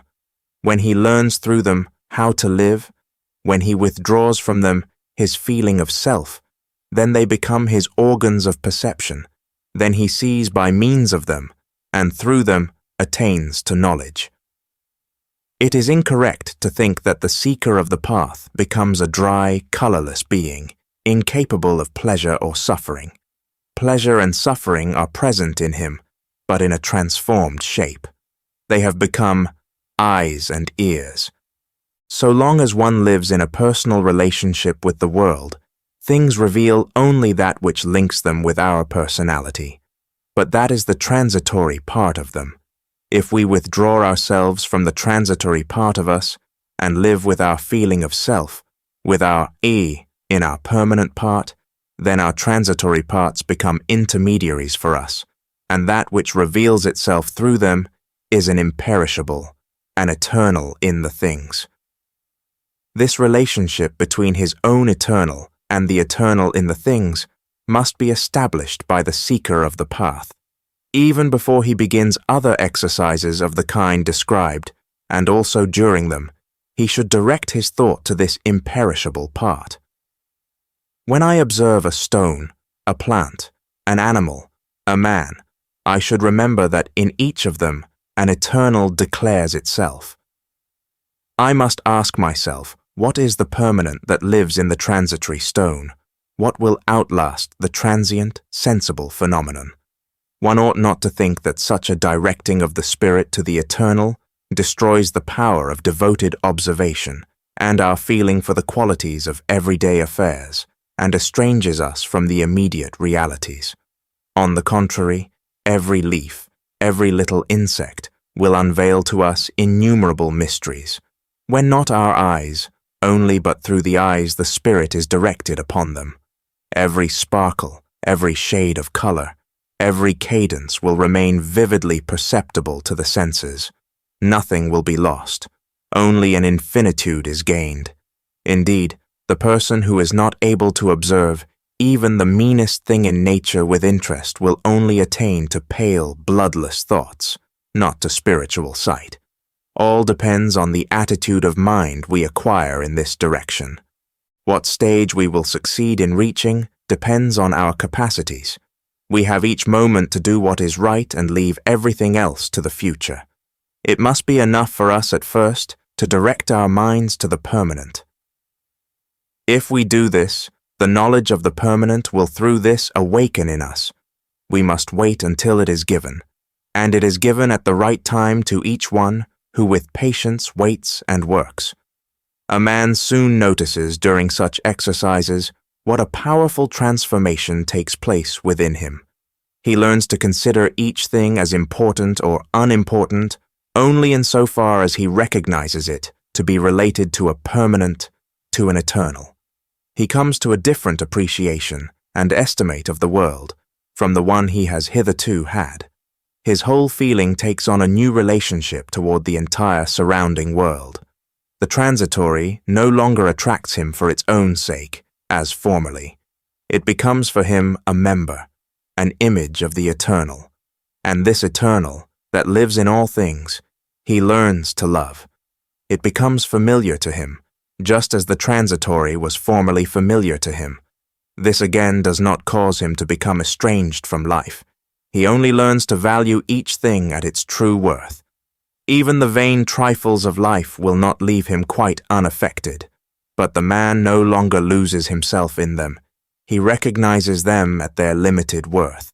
He sees them in their true light. He is a poor discerner who prefers to go a-wandering in the clouds and lose sight of life. A true discerner from his high summit, with his power of clear survey and his just and healthy feeling for everything, will be able to assign to each thing its proper place.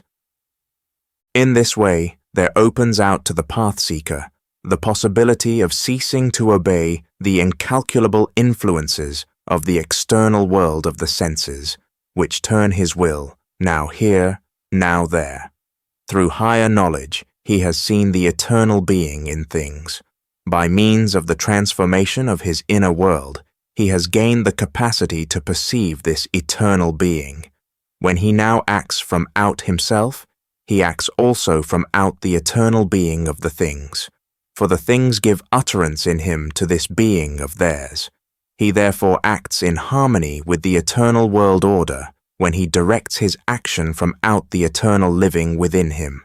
He becomes in this way no longer impelled by the things. He impels them according to the laws implanted within them, which have become the laws of his own being. This ability to act from out his inner being can only be an ideal toward which one strives.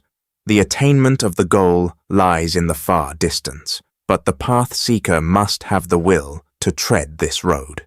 This is his will for freedom. For freedom is action from out of one's inner being, and only he may act from out of his inner being, who draws his motives from the eternal. He who does not do this acts according to other motives than those implanted in the things. Such a one opposes the world order, and this must prevail against him. That is to say, what he plans to carry through by his will cannot take place. He cannot become free. The arbitrary choice of the individual annihilates itself through the effects of its deeds. He who directs his inner life in such a way steps upward from stage to stage. The fruits of his exercises will be that certain vistas of the supersensible world will unfold to his spiritual perception. He learns the real meaning of the truth communicated about this world, and he will receive confirmation of them through his own experience. If this stage is reached, an experience comes to him which can only be his through treading this path. Through beings whose significance can now for the first time become clear to him, through the great guides of the human race, there is bestowed on him what is called consecration, initiation. He becomes a disciple of the wisdom. What the seeker of the path now experiences can only be indicated here. He receives a new home. He becomes a conscious dweller in the supersensible world. The river of wisdom flows to him now from a higher source. The light of knowledge from this time forth does not shine upon him from without. He is himself placed in the fountain eye of this light. In it the problems which the world supplies are solved. Henceforth he holds converse no longer with the things which are shaped through the spirit, but with the shaping spirit itself.